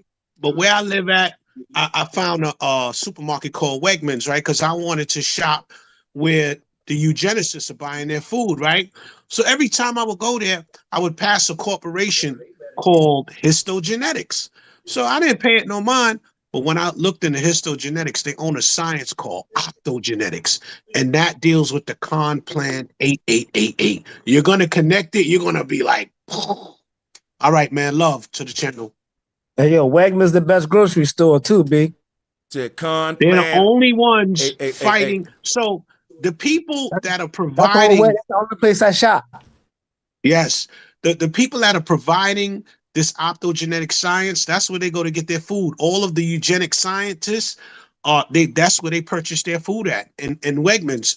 But when you go there, there's a corporation called Histogenetics. Histogenetics owns the science called optogenetics. And man, optogenetics is all about the con plant 88. It's called biohacking, brain mapping. So look, you got to, let me ask you this. Do you think they do that through the food? Because, you know, when Wegmans, they're the only place to say they sell the A5 Wagyu, they sell the A8 Wagyu, you know what I'm saying? The duck bacon. They got here it is. That, you know. Here it is, right? The people that are presenting the poisons to us, they're all in Westchester County from I-95 all the way over to the Tappan Zee Bridge. All of the optogenetic companies are close by each other. Now, when you look at the con plant 8888, y'all are going to find out exactly what's been sitting in front of our face for 40 years in the form of entertainment and how they plan to possibly do what I said they're going to do in 2025. I'm going to come back on here. I'm going to come back on Bro Next Jump because I live by Wegmans, right? I shop at Wegmans. It's this big building, like 2 miles down the road. I never really checked it out. It's like this big building in the cut. You don't like, you can't even read the name on the building. You know what I'm saying? And it's hey yo Sanchez, and this is hidden. Like when you drive, you can't see it. You got to go up the mountain. Behind the trees. It's through the trees. It's always like we got. So our Wegmans is I don't know if you're familiar with Virginia, but it's in Midlothian. Now Midlothian got like a lot of trees, a lot of woods, a lot of land. It's like 2 miles off. It got this big like tech building that don't nobody know what it is. So that everybody in the hood be like, yo, what is that building? I'd be like, yo, don't nobody know. It's probably an optogenetic building because optogenetics deals with. I don't want to get the channel flag, but once y'all look into optogenetics, and I love Sanchez. I've been watching you for years. It's the first time I really came up and spoke, but Yo, Sanchez, when you connect optogenetics and the complan, I can't wait to see how you're going to deliver it to the people. I'll land. Yeah. Hey, am I on the right thing now, Minnesota? Is it a PDF file that I can read? This is it. Yes, it's a PDF file. I got it now. I'm going to check and this it's out. scheduled. This document came out in 2011 or 2013, but it's scheduled to start March 17th, 2025 to July 4th, 2025. Now, y'all do the numerology on those dates. So look, put it together with the noodles. I can't believe they got a zombie on this shit, bro. This is an official document, too. That's what I'm saying. They got a fucking zombie on it.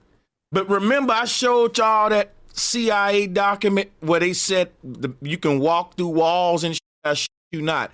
And it's talking about our auric field and chakras and all that shit in a CIA document. So yeah, man, people don't pull this stuff up that much, though. So Sanchez, unfortunately, these people have access to all of our ancient sciences. They do. And everything you're seeing from your flat screen TV to your cell phone, people are like, yeah, the ancestors used to talk to each other. Yeah, they had cell phones 6,000 years ago. Man, So- listen, been trying to tell them, bro.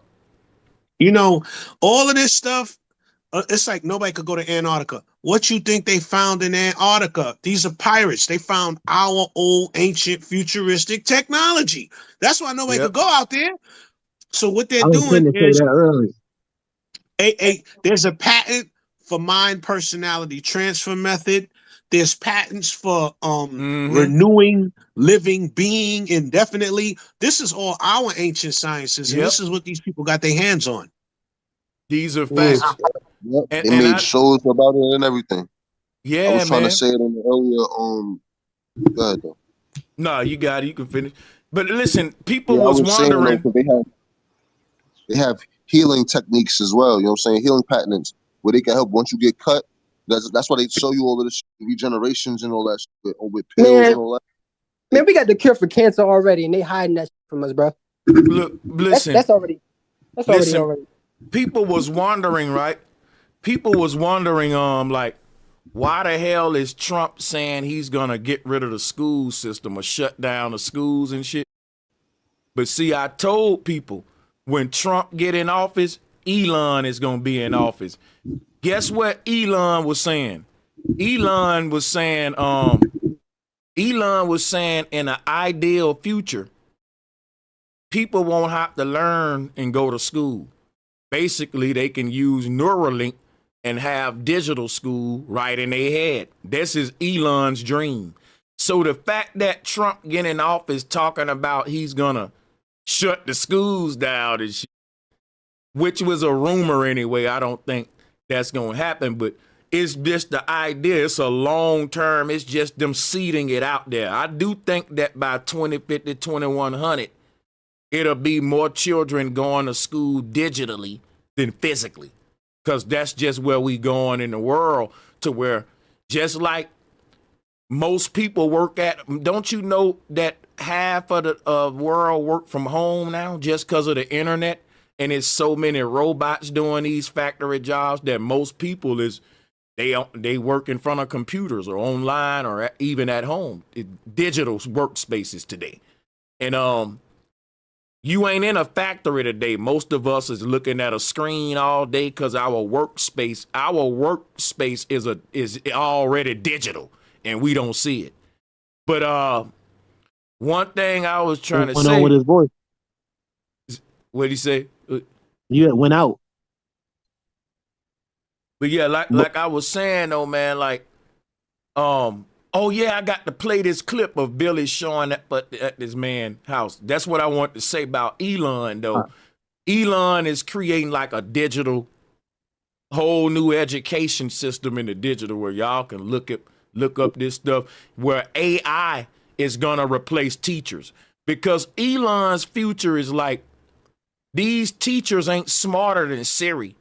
And you can basically have the best teacher in the world in every child's home, instead of you letting your child go to a physical school for a subpar teacher that can't compete with AI. And if you don't think that they thinking about that, you crazy. That's the future. It ain't gonna be no more going to school. It's gonna be the child got to put on a brain computer interface for this amount of hours. Yeah, you got to check into the meta glasses too, because I don't want to bring up like cartoons or nothing, but if you ever watch like Dragon Ball Z, they got the Scouter glasses, and you watch Star Trek, they got the reading the rainbow, beam me up guy with the glasses. Yeah. The meta glasses basically is teaching you can identify whatever you want with those glasses and what you need a teacher for. You know, what I'm saying? there's a about very that in the Death Note anime when the nigga sacrificed his eyes just so he could be able to see people's lifespans and all of that shit. Uh-huh. You know, there's a very sad thing about this to me.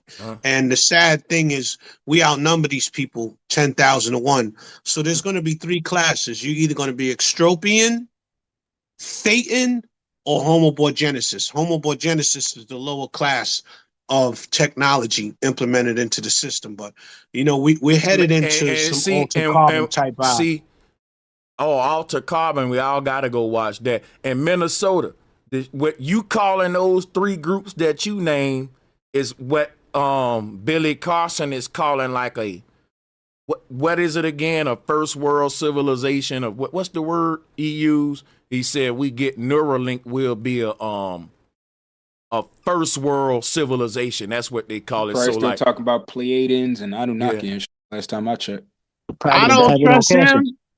I don't trust him. I don't trust Candace Owens, and I don't trust 19 Keys. Anybody who's on the main floor, you're right. You can't get on. They not going to put Brother Sanchez on NBC because he Not going at to all. blow the lid off the joint. And Billy Carson would never debate me neither for that same reason. He don't want to give me that light because Billy already up there. Billy know once he debate me, he's finna initiate me and put me on that level of mainstream. And they ain't gonna get that to me. He'll rather go on debate. And you see, that's how and it's a form of running too. Because think about it. If you were smarter than me and you got the machine and the mainstream on your side, I would get my enemies on TV and body them live for everybody to see because I got the big channel and all that. But you trying to ignore nigga because you know. You already know, He can't do that, but I'm glad that people are seeing him for what he is, a scammer. Can I jump in real quick? Mm-hmm. Salute, sister. Hi, I've been trying to reach you through email, but my email has been stopped for some reason. But I know I'm supposed to talk to you about something, but there's something bigger that I wanted to talk about. It's something that's happened the last couple of weeks with the United Health man. Oh, right? Yeah. So I've been trying to reach you through the chat and give you little messages, see if you see what I'm talking about. I'm talking about the last name of the person they caught, which is Magi One, Jesus the One, right? Where I'm seeing that maybe this is all, all is leading to prophecy, not prophetic organization, but if you look up, you talked about the snake wounding as the medical symbol, right? You showed a picture earlier of a person with a snake wound around them. Yeah, I'll bring it back up. Yeah, and so it just reminded me of you talking about the Magi and then the chosen one, right? So I put it all together that they just found someone this week, right? And then the last name just happens to be Magi One or Magi One, whatever, right? It just seems everything's leading towards this prophetic thing that they're trying to put out. The symbolism is right there. And you know what's so crazy about all the symbolism, right? Mm-hmm. I believe Elon Musk is the return of the Pharaoh Aten. The Pharaoh Aten is who the Islamic people call Yaqub. Yaqub is who the Bible called Jacob. Jacob built a ladder to heaven.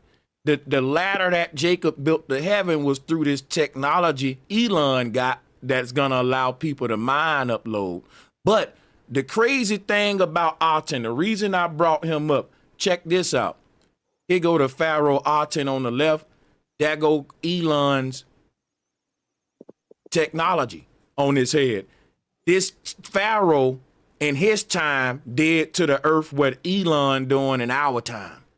So I believe it's the same spirit. I believe this Pharaoh cheated death, and he exists as many different bodies, but one mind. He's his own hive mind. And Elon is the chief of that hive mind, which would be Aten himself. And that's why presidents is going to be following his lead as we move on. I think Elon will end up influencing the United Nations, and he will end up eventually achieving a one world dictatorship. This is what the Pharaoh. I'm sorry. Who's someone trying? Oh, that's George. You trying to get in? I was going to what you said. He's the judge. Remember, we looked it up. It said what he said. He's the judge. He was the judge in Israel. And who does the whole world answer to right now? Who can't you talk about?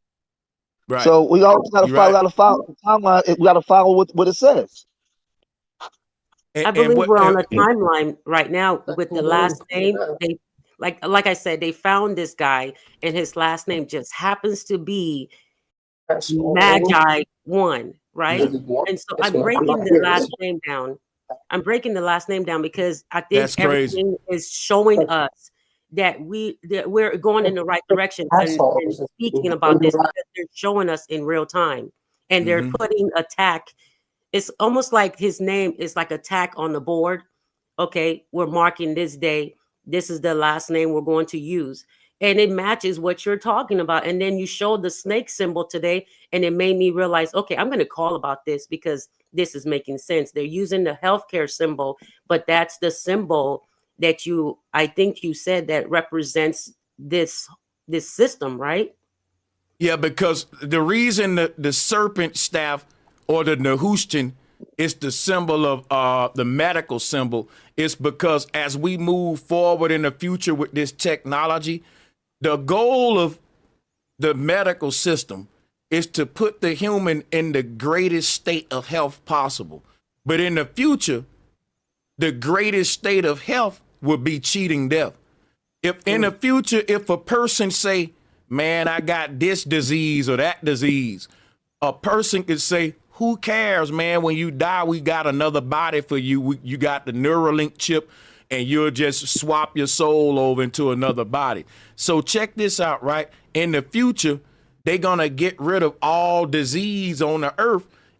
Death ain't going to be a thing because it ain't going to really do you no good to, the thing about the ultimate state of health, why do we heal people? So they can live longer.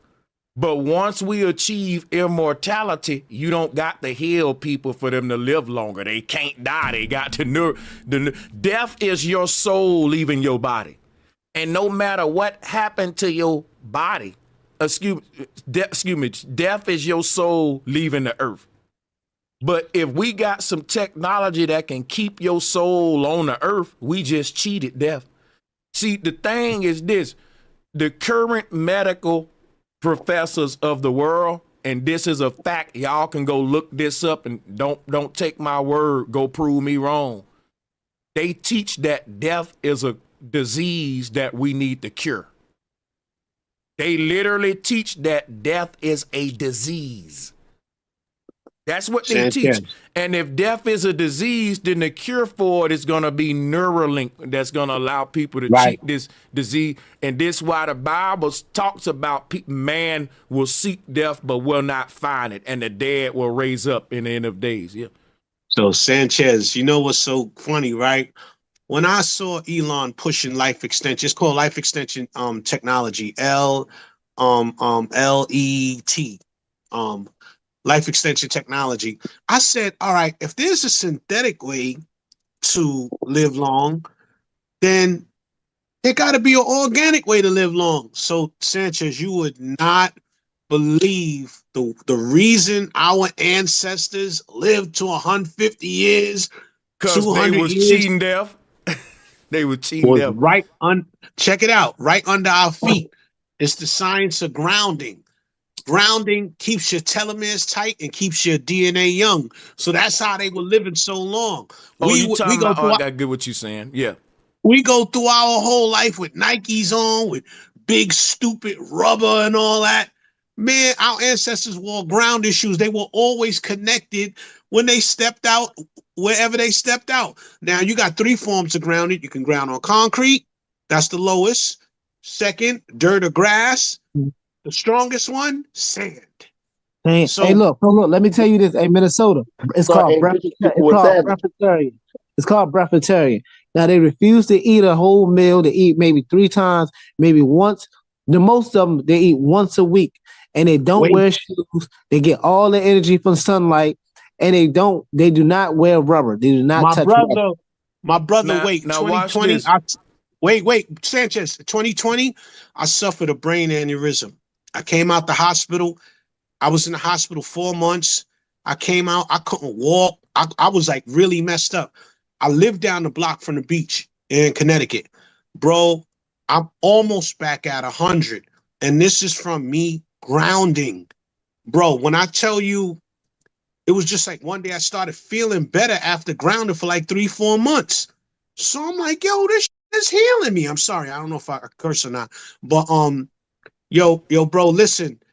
If we were grounded all day, every day, we would be, look, I'm 54. I don't know if I look 54 or not, but bro, get out there, get in that dirt, get in that grass, get in that sand, take your shoes off. I land. Yeah. That is facts, though. And then, real quick, guys, I'm going to play this for y'all real quick because I keep pushing it back. But we can talk before you play it, bro, can I give you something else to look up? It's this Chinese guy. Well, hold on real quick. Just give me one. Let me go and play this real quick because I got people in the chat saying when I'm going to play it. Hold on. Now I got to handle that situation. With legal papers, acting like you have the power to enforce some type of you got served. You guys, this is the type of person Billy is. Like, he does have a brain injury, so maybe there is something like literally wrong with him. I don't know. But listen what I'm trying to tell y'all, because I'm finna do my little review and reaction to this video clip I've been kicking the can. I want y'all guys to stop, everybody mute their mic and let me talk to the people a minute. Now listen, people. I want to talk about something very serious. I believe Billy Carson, just like Kanye West, they've been Neuralinked. I think it happened to Young Pharaoh too. All of these people that say they've been abducted and you remember them one way and they go to acting different all of a sudden, it ain't that an alien abducted them. It's that Elon put the chip in them. And all of it, like Pharaoh used to hate Donald Trump. And overnight, he became a Trump supporter that was like this red pill conservative, and he just changed. That's my, I ain't gonna say I ain't grow up with him and that. I like the dude. I'm a fan. I ain't gonna cap. You know what I'm saying? When he gave me the debate, I was honored. Like, damn, I watched Pharaoh before I was big. I ain't gonna cap. I'm giving him his props. You know what I'm saying? Sanchez, they served us notice what they cloned Tyrone. So you right. Look at this, what this rat got on. You will see the pharaohs wear these big old hats. Let me share some with y'all right quick. I'm finna pull it up. I think it's called a triple crown or something that they wear on their head. I forgot the name of it, but the Pope wear. Here it go. Now they be having this on. Now if you look at this, guess what I'm telling you. Now guess what Billy Carson said. Billy Carson said he had a head injury. Now I'm telling y'all, all of these folks have an excuse of a abduction and something happened with your head. And I believe that's when they get the chip. I believe these people literally got a chip in their head, and when they get the chip, they got to push Elon. They got to push Neuralink because they're a drone now. You be in control. And when we say, man, that person a sellout, or they sold out, that mean that their soul is out of their body once they get the chip. Because I just showed you how this shit is set up. Look at here. Your soul is in your head, man. Your mind is your soul. That's your third eye. Once you get the chip, let me share some with you what the chip is, though. Let me go to this image real quick, man. I want everybody to check this out, right? Check this out. Now, look. Light can't escape a black hole. And that black box that you see right there on the left, that's Neuralink. You know what that is? That's the Ghostbusters cube that's sucking up your soul. Watch this. Watch this. In the Ghostbusters movie, when they catch the ghost, they catch them in a black box. You know, in Mecca, the black box that they marching around, that's what's sucking up the ghost, y'all. That's what I'm telling you. If you go watch Ghostbusters, whenever they want to catch a ghost, they suck them in a black box in Ghostbusters. And the whole thing I'm telling you is that's called a Teflon. How did Jack get in the box? Because he got tricked into the box by Satan. Hell is to be held, like the movie Get Out, when they had that man in the black spot. That's this dark cube. These people sell their soul, and what happens is, I believe they put these people, they put half of their asses in this dark place, like you saw on Get Out. It's like this, right? If you cut your brain open, this little seat of the soul, think of a little man with a steering wheel, like on Men in Black. When they cut the man head open, there's a little dude in there. That's your mind. That's your soul. That's the real you. That's the little fairy god. That's what fly away because it's small, it's light, it's a little ball of light. When the body die, that leaves. It stops controlling this thing. That's Santa, which is the word center. It's in the center of the self in the brain. That's the North Pole of the earth. The North Pole is in between the sun and moon. That is your mind in between the left and right hemispheres of the brain. Now check this out. Once you get the cube, once you get the chip in your brain, it siphons your soul out of your body. This is what extraction is. This is when they say beam me up, when they say I was abducted by an alien. They ain't lying to you. They got you thinking it was a UFO ship. But see, the real UFO ship is the Neuralink. I want y'all to stay muted. No. Look, stay muted, man. Don't interrupt me. I don't want no, please don't get me mad right now. Let me do my thing, please, for a minute. Check this out, right, y'all. Look at this collage. Look at the top left. You see the UFO ship pulling the man up? Now look at the Aten symbol. This is from Egypt right here. The symbol of Atenism from the Pharaoh Aten is a Neuralink chip. The circle with all the lines coming from it, that's the damn chip. That's why Pharaoh Aten is, look at what Pharaoh Aten doing. Pharaoh Aten is doing just what Enoch doing. Now, who named they self Pharaoh Aten? Young Pharaoh. Who named they whole Aten? Young Pharaoh. Watch this. If you pull up a picture of Enoch, Enoch is leaving the earth.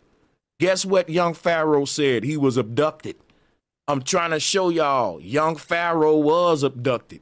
Young Kanye West was, Billy Carson was. They ain't they self, man.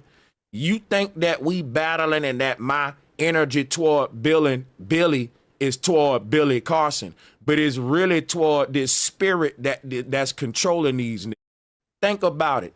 All of my enemies are niggas that said they was abducted by aliens and they pushing red pill conservative Donald Trump, Elon, Billy, Pharaoh, you name them. I know who I'm battling, bro. This is a spiritual warfare. And it ain't that I hate Pharaoh or I hate Billy. I know what energy is controlling these niggas. Somebody can debate me about them being chipped up or not, but I really think they got the chip. But I'll say this, if they don't got the chip, they being heavily influenced by Elon. That's just like Whack 100, real cool with Elon, real cool with Sonetta. Everybody that battles against Sanchez, they all is a big cabal of niggas that link back to Elon Musk. And that may sound crazy, but it's true. This Elon got a lot of drones with the chip that's working, doing this, be like a puppet master. That's why I'm showing y'all images like this. When Elon went up there and said he's dark MAGA and he jumped up like that, that was a I knew what time. That man is telling you, I'm back. See, what Elon doing with his hands in football, that's called touchdown. And touchdown means Jesus has come back to the earth. The Pharaoh Aten is back from the dead. The Pharaoh Aten is back from the dead, and he's now Elon Musk. He told you he gonna keep coming back under different names. Now check this out. When he do his hands like this, that means touchdown. I'm resurrected. This spirit brewmates for a couple of years, and it comes at the end of every age, just like a turtle go in brumation, just like a snake or a reptile go into a brumation. These vampires are ancient Egyptian pharaohs that cheated death. They go into brumation and they come at the end of every age, and they bring back this technology that allow soul harvesting and mind uploading. It comes, and that's why you see, look at this. I made this collage for y'all. Why do Jesus got a cross on his head? Because Jesus had the Neuralink chip. That's why the wise men visited him when he was a baby. The wise men were part of the cult of Aten. That's what Moses was. They was Zoroastrian priesthood. The cult of Aten. This is the witch cult. And it's a tech cult. They cheated death with brain-computer interfaces 10,000 years ago. The people we battling against on this earth are old witches. They are ghosts in the machine, poltergeists. I can't make this up, man. And everybody that accept the chip, you become part of an ancient hive mind, and you no longer got free will no more. That's why Christ didn't have free will. That's why Christ said, let the Father's will be done through me. Christ didn't do none of his will. He was a puppet. That's why he carried that cross. He was a puppet. He was a drone. That's why that cross on his head. These were old tech gods, y'all. That's why people, they followed Christ everywhere. Think about this, right? Think if you went back in time with a Neuralink chip in your head that was connecting you to this future world today. You will know all kind of stuff that people don't know yet back in time. You will be telling them like, hey, man, I know what's going to happen tomorrow. Think about this now. Sanchez live in the year 2024 right now. We got all kind of technology that didn't exist in the year because there was resets on the earth, this stuff come and go. Now, if I go back into just like one of these points in time where people was on horse and carriage and I got the Neuralink chip in my head, I can tell people everything what's going to happen in the world for the next couple thousand years because I live in 2024. I'm a time traveler. Jesus was a time traveler, and he was going back in time. And instead of him telling people that he was a time traveler using technology, he was telling them, I'm a prophet sent by God, and I know the future, and I can prophesy what's going to happen. But that's cheating. They cheated death. They cheated with all this stuff. People was worshiping these tech gods, these transhumans, these cyborgs. They had the chip in there. I know what I'm saying sound crazy, but when they said Moses wanted to show the people the other side, the promised land, that's beyond the veil, going through the Stargate portal. Getting beamed up, getting your mind uploaded with the Neuralink and seeing the digital world, seeing the layers of reality, the many simulations. That's the real UFO ship is the Neuralink device. That's why I made this collage. These big old stupid hats that you see the Pharaoh wearing, those are brain computer interfaces. That ain't, who would walk around with that big uncomfortable thing on like that all the time? If Pharaoh was showing you this great technology that he created that allowed him to become immortal, that allowed him to body swap, to mind upload, and that became the new religion in the world. And that was what Moses started. Now look at this image of Aten. This image of Aten right here is the same thing that we see Elon doing when he stand up like that. Elon is the modern day Aten, and every time he come to the earth, he throw his arms up like that to say, touchdown, I've arrived, touchdown, touchdown, he's touched down. The beast is back. And so all of these images of Enoch, all of these were aliens. They were drones of this same God. This God got many different bodies. And the story of each of these men going through the Skygate portal is the same story of this one man who's many. He's one and many. He's a hive mind. That's why I'm showing you the puppet hands. This is the real life Spider-Man. And this Spider-Man, they worshiped him in Jamaica as Anansi the spider.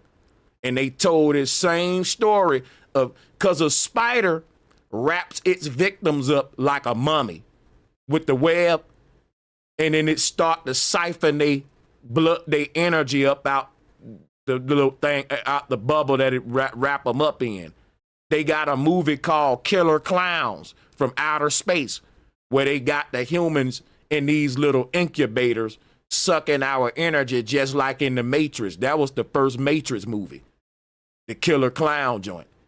But the whole thing is, this is what the tree of life is that your real body is at the North Pole. And this body right here is a body that the God Aten made for you. And it's a genie's lamp to house your energy so that you can be harnessed. But the moment you die, you're free from this whole thing, which is why they're trying to cheat death and keep people here. Like the Bible said, people going to be condemned. They tell you when Jesus come back to the earth, Jesus is going to establish a kingdom of technology on the earth.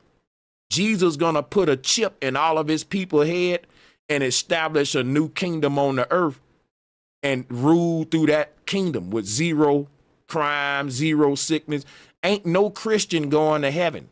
They just going to get chipped up and they going to be part of this new kingdom of Zion that the small hats are carrying out. This is Zionism. It's the word Zion is science, and the word science is literally a seance, and which means that the end goal of technology and science is to get your soul out your body. Go research what a seance is. The ultimate form of technology is mind uploading technology, consciousness extraction. So science is a big ritual. It's a seance. It's a whole religion. And the end goal of it is your soul. The greatest technology that ever exists on the earth is brain-computer interfaces. Once you see this technology coming back to the earth, we are officially in the end of days and the beast is among us. In other words, the movie that they call Mummy Returns, when the Egyptian mummy get up from the tomb and come back on the earth to wage war against humans, we live in that right now. Elon is the Pharaoh coming back to the earth, or the Christ, and he bringing the technology of Jesus that allowed these demigods to cheat death and to become gods. He bringing that back. Moses learned from the Egyptians, and this is what he learned, how to create BCIs. So if you look at the Pharaoh right here with his arms open and the sky vault cracked, you can see that right here with Elon and several others. And since I mentioned Moses, I'm going to end with this one. Here is Moses splitting the sea. And you can see Moses is the same God that they call Aten. As you can see, Moses is in between the two pillars, right? And as you can see right here with Aten in between the two pillars, look at his hands. He got the two pillars in his hand. But what they did for Moses was just made it two pillars of water. But another way you can look at it to make the syncretistic connection, and I promise you this will be the ending one. I'll give you this one. Where is it? Hold on a second. Because one thing you got to know about Moses in between the two pillars is this God right here. What does Morpheus represent? Morpheus represent the one that can remove you from the Earth simulation. That's what Elon is. Elon got the technology that's gonna allow us to leave the matrix, to cross over. That's what the whole Passover is all about. Christ's spirit passing over from one body into the next one. That's what this whole technology is gonna introduce. So when I talk about mind swapping, they taught you about that in the movie Chucky. Now, in the top right corner, that's from Child's Play. Why did they name the movie Child's Play? Because when we was children, our souls as cupids knew how to enter a body. Didn't nobody have to teach the sperm how to go into the egg.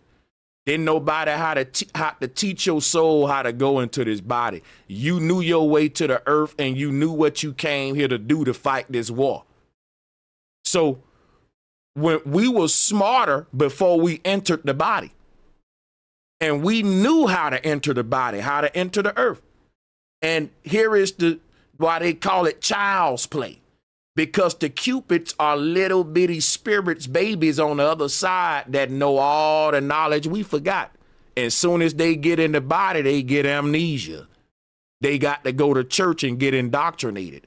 But see, if you look at this image from the Vatican, that is God creating Adam.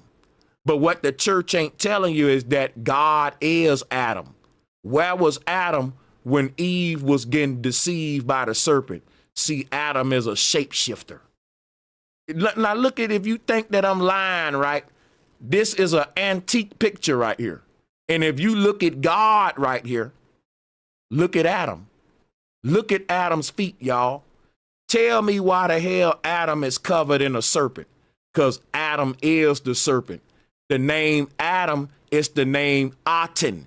And the name Eden is the Garden of Eden, or the Garden of Aden or Aten. This earth simulation was created for Adam before he even had a woman. It was Adam's garden. That's why they call it the Garden of Adam, or the Garden of Adam, Adam, Aten, Eden. And guess what? Who had dominion over everything in the garden? Adam did. It was his. Adam is this ancient Egyptian pharaoh. And what this artwork is showing us is that these pharaohs come from ancient Egypt, but ancient Egypt is a place that exists beyond the veil that we call the earth.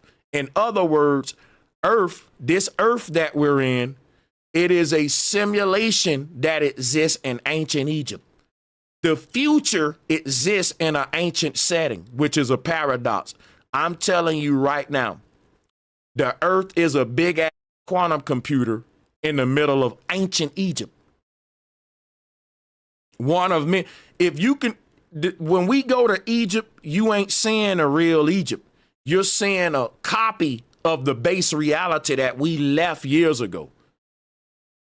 So if you left our earth is like a big pyramid. And if you can see the real Egypt got a bunch of pyramids all over it. And these pyramids are earth simulations. They are like volcanoes. When a soul completes their journey, they bust up out the pyramid, jack pop out the box. We're in ancient Egypt right now, but it's one computer in ancient Egypt. It's a Garden of Aten. So what I'm telling you is the ancient Egyptians created many simulations, and we were born into Sam or sin. They saying sin, but sin is the root word of synthetic. We were born into sin, the synthetic reality, the matrix world, Neo, not the base reality. So the universe has this law, and you can sum it up, save the best for last. And if the best represent the truth and the worst represents the lie, then based on the law of the universe saving the best for last, you got to be born in the lie before you can experience the truth. If a person say, well, why we got to go through hell to get to heaven? Because it's a law of the universe. If I tell you to jump right now, you got to bend your knees to go up. You got to give something to get something. So you got to bend down to jump up. Same way with your soul. If it want to go to heaven, it got to go down to hell. And that's the story of Christ. Before he ascended on the cross, he had to go down into hell to get the keys. That's what you're doing now, my friend.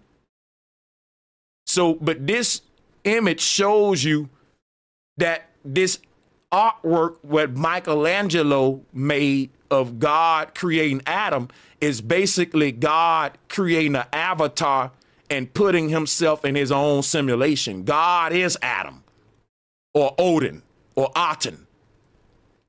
And this Chucky movie will give you what I make these collages so I don't have to talk so much. So let me shut up. Y'all get it. You can see it. What's happening here. So, but it's the same God right here, Moloch. And if you look at what was Moses' God? Moses worshiped the golden calf, didn't he? Didn't Moses worship the golden calf? This was Moses' God, y'all. Moses' God showed Moses the other side, just like Morpheus showed Neo. And that's how Moses was able to show other people the other side.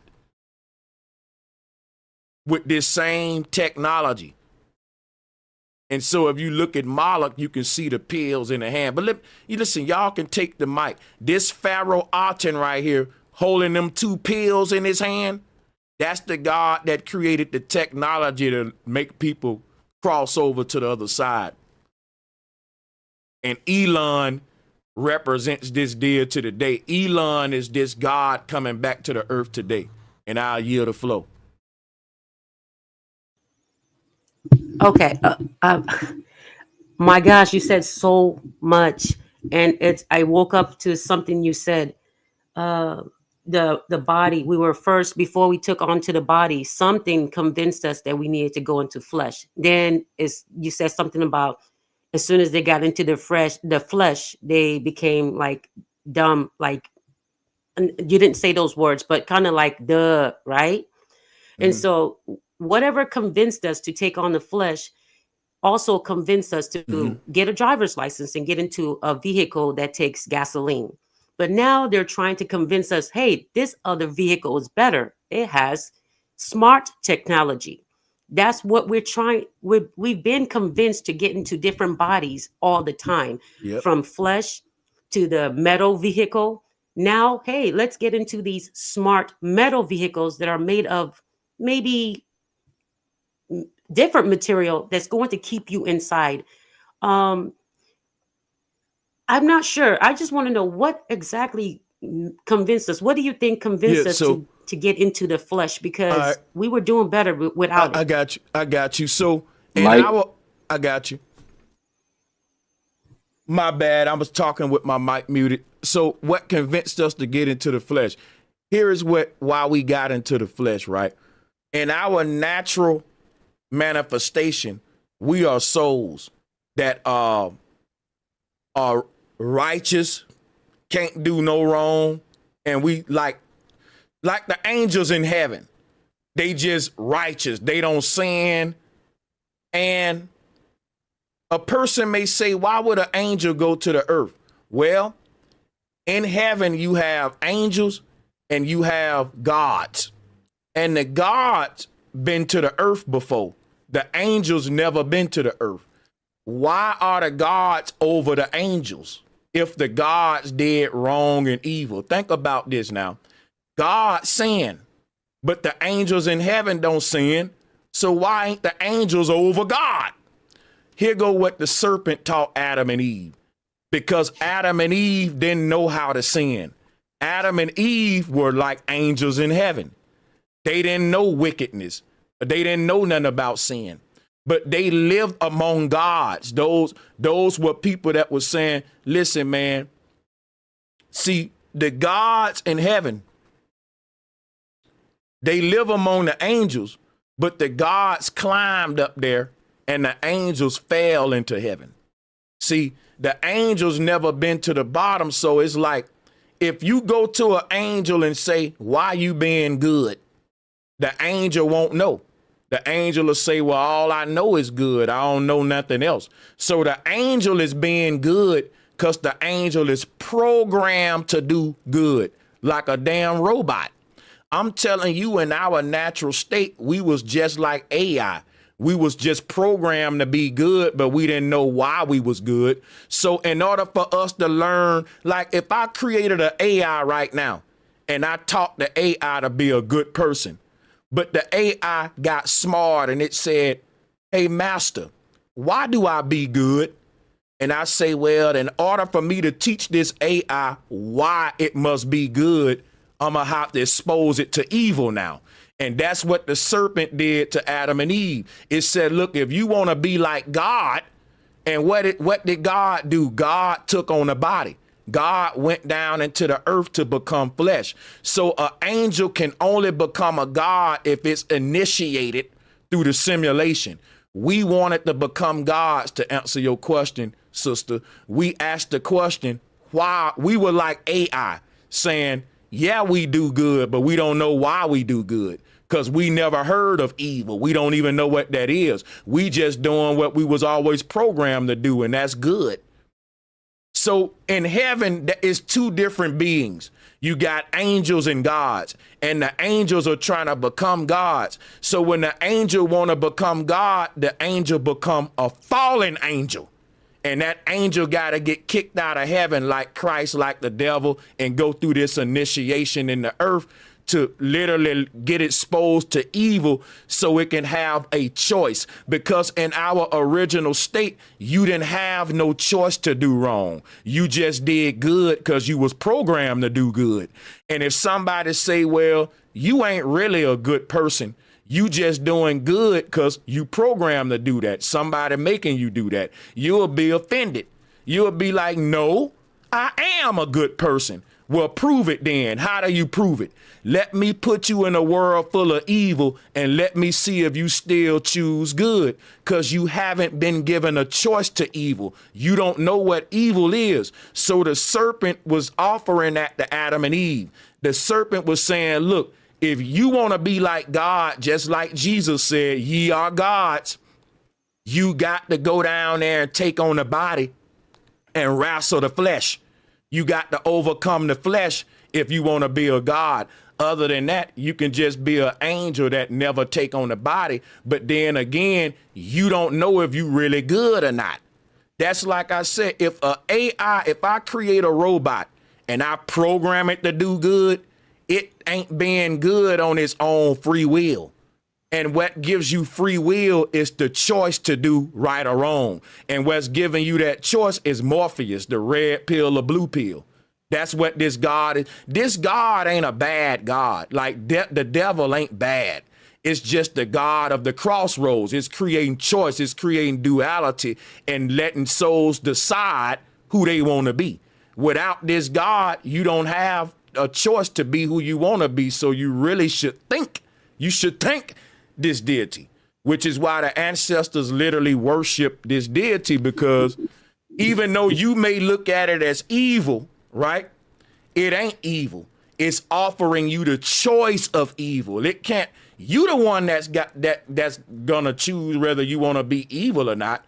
I can't say that this God is evil just because it's giving you the choice. You chose that blue pill. And so people gave this God a bad name. But the whole thing that I want to tie into now is that the knowledge I'm giving you right now is this God, right, in its original form. What they did was take all the knowledge I just said and hid it from us. And now they trying to take this Neuralink technology to harvest your soul. But the original whole reason why we created this earth and why we created these bodies, because it gave us a choice. In other words, we would have been in heaven and everything would have been a utopia and it would have been all good, but it would have just been programming. And so the ancestors said, you know what? Everything's perfect. It's good. It's a utopia, but we missing something. And that's the choice. This place ain't a good place because we chose good. It's a good place by default, by programming. So we created hell. We created the earth. We created these bodies because we said, you know what? We need to actually choose good. That's the difference between me programming you to do good versus you saying, I know the difference between right and wrong, and I choose to do right. See, an angel don't know a difference between right and wrong. They just doing right because they programmed to do it. They're a computer. It's a program. And so in our natural state, we're like AI. We are programmed to do right. And that's like a bot. That's what we were. That's like a baby God. That's a baby God, right? But in order for us to be gods, to be like God, is to choose righteousness, not to be programmed. That's the difference between an angel and God. The angel ain't got free will. It's just running a program called righteousness. You coming in here to make the choice of righteousness. And the only way you can choose it is to put it next to evil. And that's why this God is a tester, is testing you to see, is you still gonna choose good even though you exposed to evil? Because that was the bet. When we was in heaven, right? As baby gods, we was saying, hey, test me, test me. I bet you I'll still choose good if you put me in the simulation. And this God was like, are you sure? Plug him in. All of us asked to be here because we was cocky. We was saying, hey, man, I know I'm going to still be good. Even if you surround me by evil, I'm going to be good. And the gods was like, that's easy to say, but are you ready to take the test? Come on, give me the pill. We took the blue pill and we came into the simulation so that we can be tempted like Christ and still choose good, even though it's hard, the struggle. You know, so the Bible is right about overcoming the flesh and doing the right thing. See, that's why I said I'm a Gnostic. I teach the old law, thou shalt not kill, thou shalt not steal. These people today teach forgiveness. It don't matter how bad you are. And that's what I'm saying. That's why the world's so wicked. They did away with the law. I'm bringing the law back. So the whole thing is the law was that knowledge is power, man. Do unto others as you have them do unto you. Imagine if you were born in the world and I told you lies from the moment you was born. I wouldn't want nobody to do that to me. So the people in power, they broke the covenant. They are gonna be judged by the ancient gods. They trying to prolong their judgment, but their time is coming. It was a rule to give all of these baby souls the truth so it can set them free. But when they created the world religious system, they started indoctrinating people, giving them a lie and not telling them the knowledge that'll free them. But they can't do this. They time is only, like they said, the devil time is short. But I'll yield the flow. The reason they time is short, truth can't be destroyed. It can just be suppressed. And you can't suppress truth for long because the mind wanders. We were built to ask questions. So I'm going to get ready to wrap it up. If there's anybody that want to, say something real briefly, real quick, I'm going to go ahead and close this one out on this note. Because at this point, we got off topic with Billy Carson, but I think the universe wanted that to happen so that they can show the people, if I'm going to be up here talking crap about Billy, then let me show what I got and what I'm all about. So it gave people a sneak peek at what I do. So salutes to that. Salute, Sanchez. Hey, I got a question. Y'all was talking about the sperm and stuff, right? And there's a bunch of y'all men talking about, what came first, because it's that division between men and women. And y'all said the sperm has a soul, right? It carries the soul, right? Okay. Yep. For sure. Well, is that what you're telling me?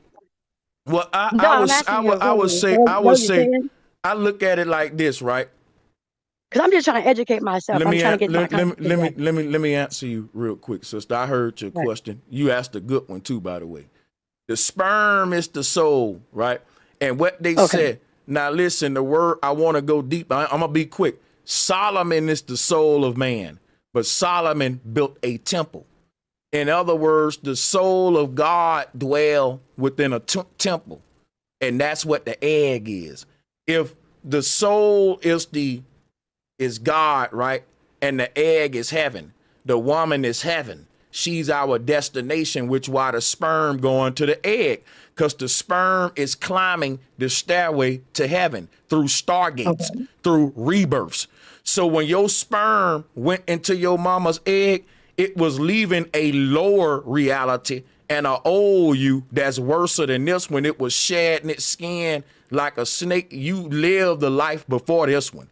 And beneath this earth is your previous lifetime. These netters are stacked on each other. I can show you an image, but I'm trying to save time. They stack like this quantum computer. Your soul is in this quantum computer. Let me actually find this for you. No, I understand all that, Sanchez. I follow you. I understand all that. I'm heavy on that with you. No, I got you. I'm finna answer you right thing now. If What I'm you take saying that is, egg out of me and you take that sperm and put it in a vessel, in a clone, can you make a soul? Can that sperm make a soul in that clone? let me tell from you my something. egg? Once you You go see to what I'm trying to get? once you go to taking eggs out of people and sperms out of people, I think at that point you're altering their soul. You're altering. If a person is born from that way, they ain't gonna be who they really supposed to be. And that's what they're trying to do. They're trying to make alternate versions of us on some Beyonce, Sasha Fierce type shit. And they do that by unnatural births. So when I teach, I'm strictly dealing with the concept of a natural birth. Anything you do unnatural, that's artificial. That's part of the matrix. That's part of the programming. That's part of you not being who you supposed to be. All of us was born an alternate version of ourselves when they indoctrinated us. If you was born with the truth, you would have been your true version from a baby. We wasted a lot of time believing lies, and we trying to discover who we are late in life and shit, after they done lied to us on who we was most of our life. So that's what I'm trying to teach from the standpoint of natural. Once you bring in the unnatural stuff, you can bend and twist all of this shit I'm saying, but that's why I'm dealing with the natural shit. You see what I'm saying? And I'm very clear. The man, okay, go ahead. So basically, the sperm dies if they try to take it from the man and natural man and woman and put it in a clone. It automatically dies. The soul dies. It can't produce. Right? You can't take a man's sperm. And what do you mean take his sperm and put it in a clone? Because check, hold on. This is what I'm saying. You can't take a man's sperm and put it in a clone. I think what you're trying to say is they can take his. I think you saying they can take his sperm and clone it in a synthetic way. That's what you said. Because I'm trying to ask you questions for clarity, but as I try to formulate the questions, you talking over me a bit. I'm trying to slow you down a bit. Take a deep breath. Unmute your mic and go slow with me. Because I'm trying to hear what you're trying to ask me here. Because I'm thinking they can take his sperm and clone him, or they can take his sperm and put it in a clone. Are you saying a real human synthetically impregnating a clone? I just want you to go, let's clarify what exactly you're asking me. That's all I was saying. Go ahead. You can unmute and do it.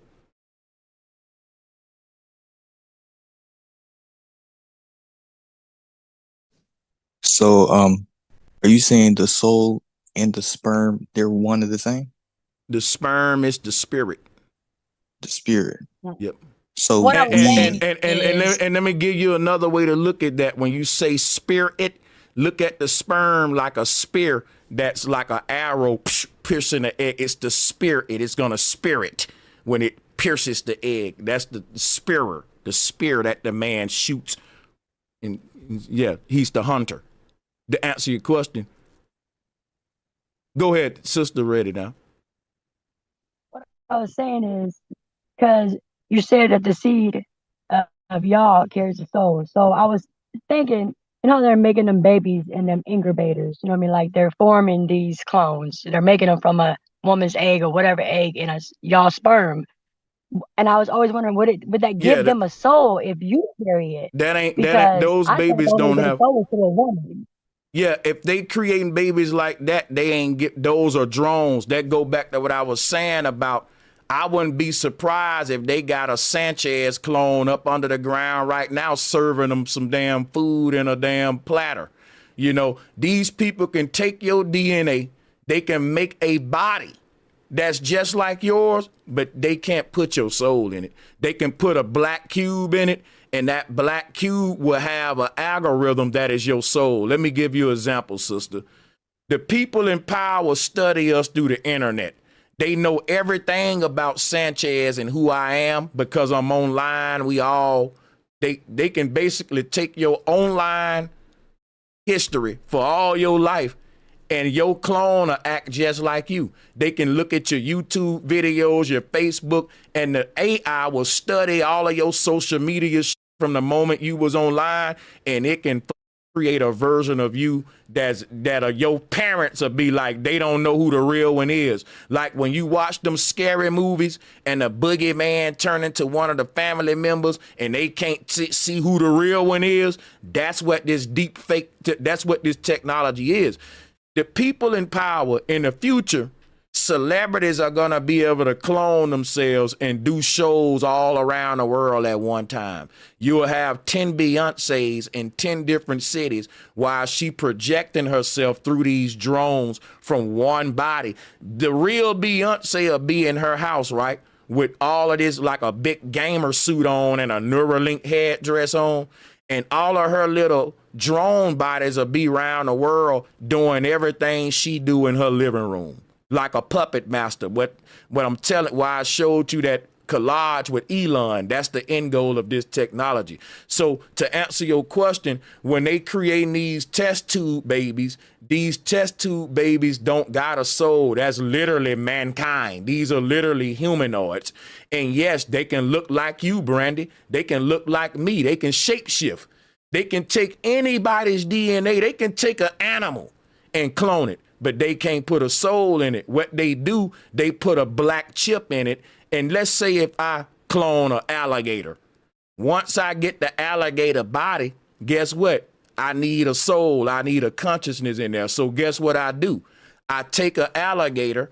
I hook that alligator up to, let me show you what they doing. Everybody give me 2 minutes. Check this out, what they doing real quick. They would take a animal, right, like this rat, and they will hook that rat up to Neuralink, and they will let it live out its lifetime.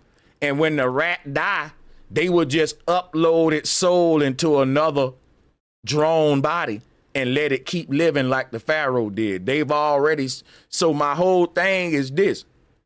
They can keep making drone bodies. They can make test tube bodies of not just humans, but rats, animals, but they can't make souls. So how do they simulate a soul with the black cube? It's an artificial everything. And they got an artificial body. They got artificial areas, an AI artificial everything. But in order for them to simulate a soul, an artificial soul, then they give you the black cube. They can't. So my thing is what that is, they can record my whole personality onto a computer chip, and then they can clone my body and put that chip inside the drone body, and it'll act just like me. But it ain't really me, it's programming. But this thing will be so accurate, your mama won't even be able to choose which one is her real son.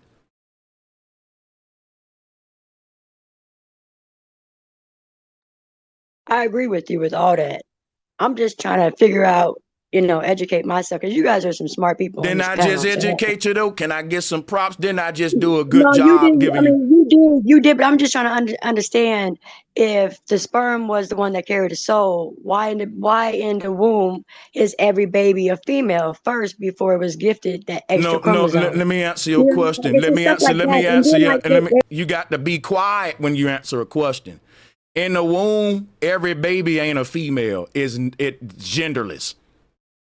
I wasn't no female in my mama's womb. I'm tired of people promoting that crap.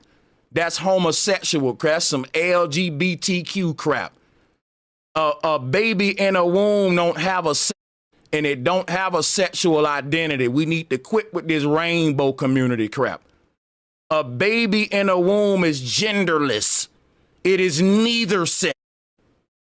It don't have a p, but it don't have a vajayjay either. It has nothing there. A genderless creature, human, is not synonymous with a female. Women need to stop doing that.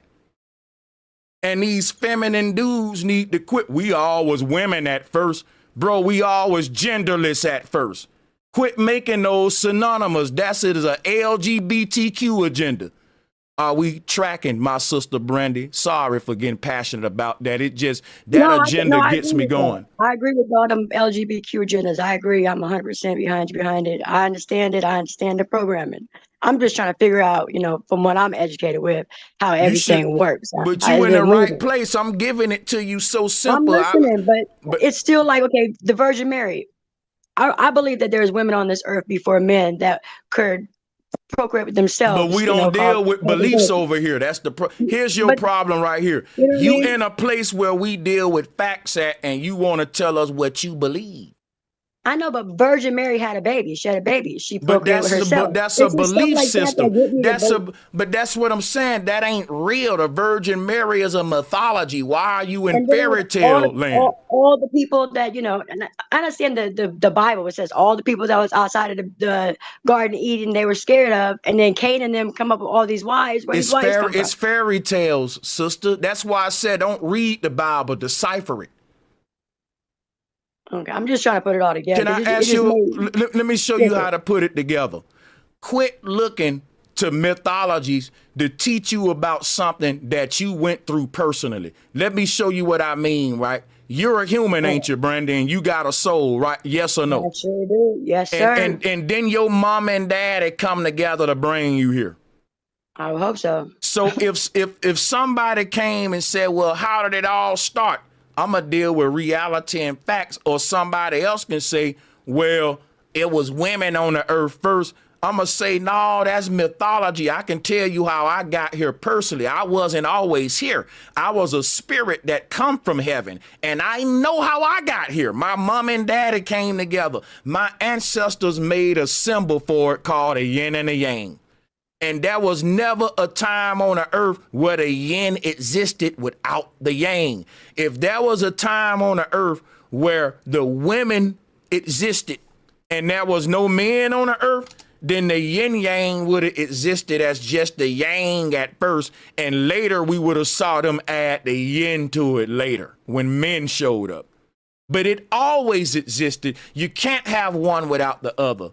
And this symbol been a pair since its conception, because man and woman come together. The Bible lied to y'all about this immaculate conception. Parthenogenesis is a lie.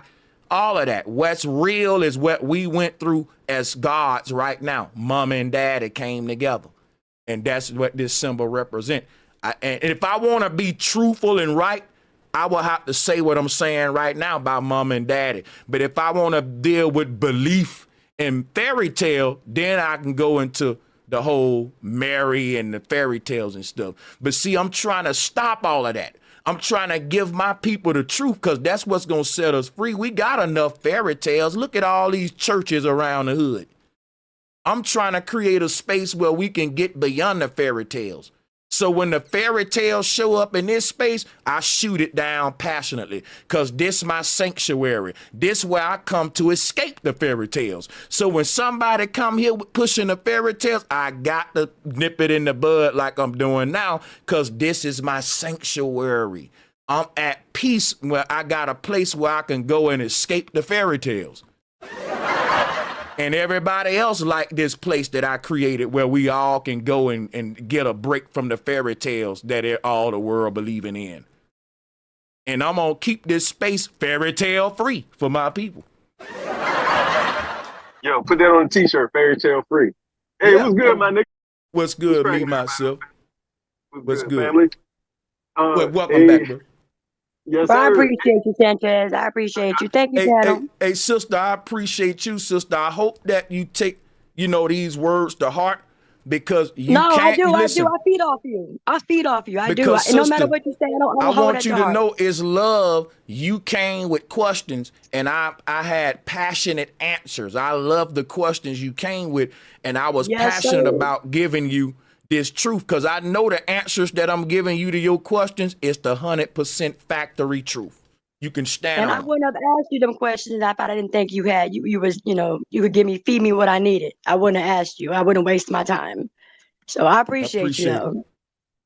I appreciate that, Sister Brenda. Hey, and one Keep thing. up your work, and I love your panel too. Your panel got a hot ass mouth, so I listen to y'all. That's love's drop a bomb for the panel too, sure. And for the Sister Brenda. Absolutely. Appreciate that. And I'm gonna give you the flow. Look, but I forgot to say this. This Neuralink thing that this rat got on, I brought this up to show you this is what all of these hats is like represent. I forgot to say that. Go ahead. I'm taking these images off. Yeah. Taking Hey, this stuff off of you. hey, man, something came to me, man, the other day while I was reading Genesis, right? I'm just gonna throw out all kinds of trip shit that I've been researching. Oh, we supposed to be going back to the moon in 2026. That's why I clicked on because brother was talking about the 2025 and all kinds of other stuff about the population or whatever. But they literally said 2026, we're going back to the moon, so we got to watch out for that as flat earthers, right? And see how the footage differs from the last time, right? My mom was like, yo, how we going back to the moon? They ain't running back from last time. It was just the funniest thing in the world. But yeah, I just want to share that with y'all. And let me say something. Oh no, you still going. Go ahead. Yeah, you got it. Yeah, I don't remember what I got to say because I was pretty much talking about Adam. If Adam is Adamu in dirt, and then Eve comes from evening, and we discussed this a while back, right? But not in detail. If Eve is the evening, which is where the term comes from, and she's the mother of all living things, when you do the etymology on Eve, it's the actual evening, right? Like when the sun sets. Why in Hebrew and ancient culture the day began when the sun went down in the evening, right? So if Eve is the beginning or the first day when the day begins, she's before Adam. And if Adam is the dirt, then Adam is literally Mother Earth.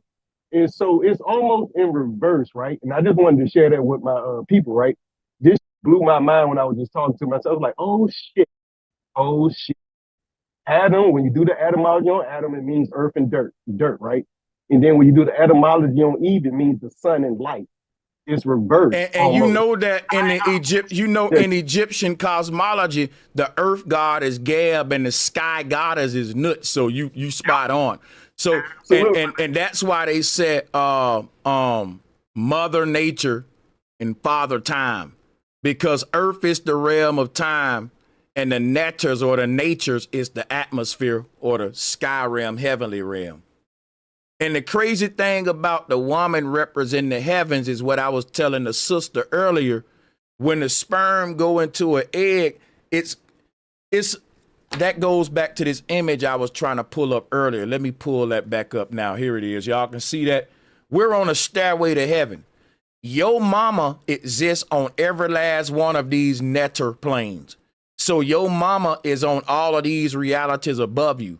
You're in one of these bottom worlds right now. When you die in one of these worlds, your spirit floats up to the surface and ascends up to this next plane of existence. And when you bust up through the water, the doctors say her water just broke. Your whole journey from you leaving one level, rising up to the next one, is the sperm crashing into the egg. The egg is the portal. Let me show you what the female egg is, man, real quick. Here go what the female egg. The female egg is not a physical thing. This is what the female egg is. It's a Stargate portal. Let me show you something. Even if you look at the female egg, you can see that the walls of it look just like a Stargate. Look at that watery type. If you ever saw the ocean surface, how the ocean surface is, that's the feet. Let me pull up the ocean water surface for you. You see how the surface of the ocean got this little pattern on it? when you look at the ocean. That's what the female egg is, a gateway opening into a whole nother universe. So when the sperm is looking into the egg, it's like some people walking into this Stargate, crossing over into another reality. When the sperm goes into the egg, it's entering a whole nother. See, your mama's egg is really a hole inside of her womb that's allowing you to peek into this next nectar over here. So what you're seeing as an egg is a two-dimensional, like a manhole open, and the pattern that's on this egg is the ripples on this nectar, because these are waters above and waters below. But you're seeing the ocean surface of another world through the portal of your mama's egg. This egg is basically a gateway that would allow the soul to resurface in this higher plane through the womb of the mother, okay? Through her womb, which is why the waters break when it's time for her to give birth, because you're coming from the other side. You just walk through a Stargate. Yep. So, and they call them doors, and yeah, exactly, bro. And they call them doors in the Bible, or gates, or opening, and they talk about that being in ancient cultures, there are portals that open up literally. now let me share something with you though. You can't have the man without the woman, because check this out. If the sperm is going to shoot itself through the Stargate and penetrate the egg, it's now a projectile. It needs something to shoot it. It is like a bullet in a gun. It needs something to pull the trigger in order for it to fly. And that's what the daddy doing. The daddy is giving the sperm its trajectory and pointing it in the right direction toward heaven, which is in between the woman's legs, which is why the path of ascension is through rebirth, through sex magic, not through parthenogenesis, not through immaculate conception, but through yin yang magic. Mama, daddy. Light work, exactly. And they found out that the yin and yang, when they put that actual computation into the quantum computer, when two photons clash together, they literally make a perfect yin and yang with the actual dot within the actual, the squiggly sperm, or whatever the spirit or whatever it is, the black and white, opposite, negative and positive. It literally made that in perfect. And it was perfection within that actual perfect circle. So yeah, I just wanted to throw that in there just to show, like, they know what they're doing. They know our ancient technology, like the other brother and you was talking about earlier. We've had this, nothing's new under the sun. We've had this already. And now we're repeating it. It's just another cycle. And so when you were talking about the spiral, they say that's the most important shape in astrophysics, is the actual spiral, which is the double helix, which is within us, which is the micro and macro. It's the root foundational shape of our physical being. I think that's what spirit and light has to actually form. That's the first form. Like when they showed the actual spinal cord forming, and then the brain forming, and then the baby forming. There's a spark foundational shape that's the spark of creation that we are originally part of, right? And so I think that shape is the eternal shape of perpetual motion.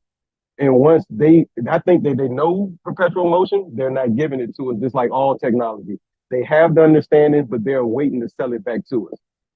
And they're selling them back our knowledge. They call it college, right? But that spiral shape is the Fibonacci spiral. That's the foundation of all that is in nature. That's the foundation of what they say our double helix or our DNA is shaped like as well.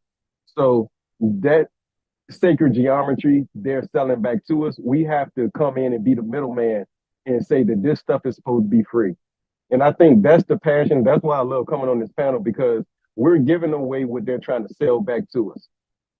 And that's the honest, that's the truth. I want to fight, I want to rage against the machine on a certain level, not to get anything, banned or misconstrued, but we have to figure out a way to have class in our battles.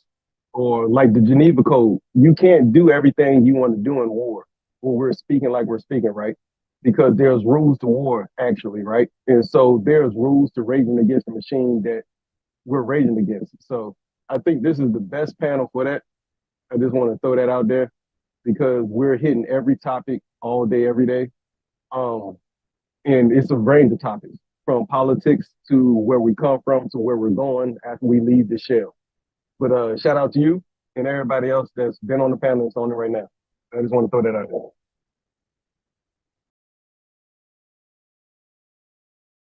I'm going to leave y'all with this. An open mind is a gateway to heaven. And I'm going to leave y'all with this. I want to share with y'all what the mind is before we go and share with you why I said that. There's a story of Samson pushing back the two pillars. And that's the mind inside the brain. As you can see here, this is Samson pushing the two pillars back like Moses. And basically, the soul is opening up the mind. When it pushes the left and right brain aside like that, it's opening the mind. And that's a gateway to heaven. Our mind is not a physical thing. It's a portal inside of our head that connects us with the light of the base reality. The light of our base home reality is shining through this little hole in our head. And if that light is able to touch your human body, just like the light of the sun touching a seed under the ground, it'll raise you up from the darkness. Do you hear me? Just like the light of the sun penetrating the soil, touching a seed in the darkness, raising it up to be a plant. The light from the base reality will make contact with your earthly body if you open your mind. And once that light touch your earthly body, it'll transform it. It'll turn that seed to a plant. It'll raise you up. This light, once it makes contact with the physical body, it becomes Jack's beanstalk. You grab it like a lifeline and pull yourself up out the gutter. Listen to me. The mind is a stargate opening. This little hole is so that the light of the base reality can make it through to touch you. That's your lifeline. We always knew that we could never get trapped in this simulation if we keep the light of the base reality able to shine through and make contact with us here, because it'll activate the memory in us of all of this knowledge. If your mind is open, can't nobody teach you nothing. You know the secrets of reality, and people gonna say, you think you know everything. Check this out, right? You just keep walking. You got a connection to God, man. This is a third eye. This is what they call the third eye. When you open it up, you can see things other people can't see. And that's why Sanchez is able to make all of these collages, because the light from the other side is made contact with my body. And I can peek into I can see this stuff. I know what the earth is, even though a person say, but you never been off of it. Man, I wasn't always a human, and you weren't either. You been on the other side. The memory of the other side is right there in you. All you got to do is open up your mind, and that will allow you to access the light from the base reality, which will give you the download. That's what they trying to stop and block with Neuralink. That's why they call it capitalism. They want to cap this little sky vault off so that you don't have no light inside of you. And when they cap it off, that's when they put the chip in your head. That's why I was showing y'all that collage earlier, man. Because check this out. What that collage is showing y'all earlier, man. Let's pull it back up real quick. Pull it back up real quick. Check this out. Once they put that chip in your head, you have no more light shining within. You feel of darkness now. And that's what the black cube is, the darkness. That's that Ghostbusters box. I keep telling y'all, look at the Neuralink device. The flag of Aten. Yes, I'm going to be redundant because I know it's new people watching right now. So the Neuralink device is very old. And I know I'm all over the place, and I keep saying I'm going to shut the show down. I'm about to go and shut it down now for real, though, because the more collages I open, the more stuff I be wanting to teach, and that's why it becomes never ending. But the whole point that I was trying to tell y'all real quick, I'll give y'all this.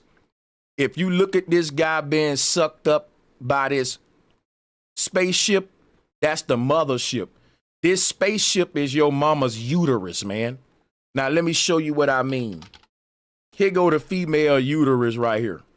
Look at the sacred geometry. Look at it. Now, if you look at this and you look at this, you can see it's the same. That this and this making that T is the same. So what am I telling you? When you die, your soul goes through the North Pole sky vault, and I'm going to pull that up to you. When you die, right, your soul will ascend up to the heavens to go to the next reality. This is a stairway to heaven. It's going to go through this little skygate portal, and it's going to go up to its next reality and live out a better life than the one it had beneath it. Now, check this out. As your soul ascend up through the sky vault, in the next reality, your daddy just bust a nut. Put it like this, right? Everything is so perfectly synced up that there's a universe above us right now where your mama and your daddy ain't met each other yet. But the moment your body meet the grave, your mama gonna meet your daddy in the next universe. And the moment your soul bust through the sky vault, your daddy's sperm gonna hit the egg. It's synced together. Ain't no such thing as random time. It's all written out to get you risen up through this Hiram Abiff ritual, through the rites of ascension, through these rites of passages. Because look, in each of these planes is your mama and daddy. And they ain't met yet. The higher you go, time slow down. So in these bottom realms, they already met. In the worlds beneath this one, they done met, died, hell, even you dead and risen up. So all of these souls is coming up to back to the base reality, you see? And what I'm telling you is your mama and daddy gonna meet at the perfect time every time because it's synced together, you see? And so when you die and your sperm is traveling toward the egg, your daddy just bust a nut. And the sperm traveling toward the egg. It's all synced together like that. All actions are tied together. They call it string theory. That's the truth about our reality. It's like this. Another way to look at it like this, right? I remember one time I was dreaming. I was dreaming that I fell off a cliff. But the moment I hit the ground, that was my brother or my cousin hitting me with a pillow in the real life. So in the dream, I was hitting the ground. But in this world, that same action was translated as I'm being hit with a pillow. So the reality had strung these two events together to where the moment I would hit the ground or died in a dream, I actually woke up here and the ground impact was a pillow from my cousin saying, boy, get up. Now, how did reality know to time my fall at the perfect time to when my cousin was swinging that pillow? Something is programmed to say, hey, when he hit the ground, make sure his cousin is hitting him with the pillow at the same time. That's the shit you need to think about. That's what ought to trip y'all out. It do. That's hey, bro, you cooking right now, bro. Fire. So I'm going to leave y'all with that because that's enough to ponder about for this one. But I think I can leave this one up. We didn't say too much bad stuff here, and I put my disclaimer up, so I'm going to try to leave this one up. But peace and much love, and I'll see y'all on the next one. And appreciate everyone that hit the Cash App. Shout out to all my patrons. Hey, salutes to everybody. What's up, Willie North Pole? Hey, let me get the hell up out of here, man. See y'all on the next one.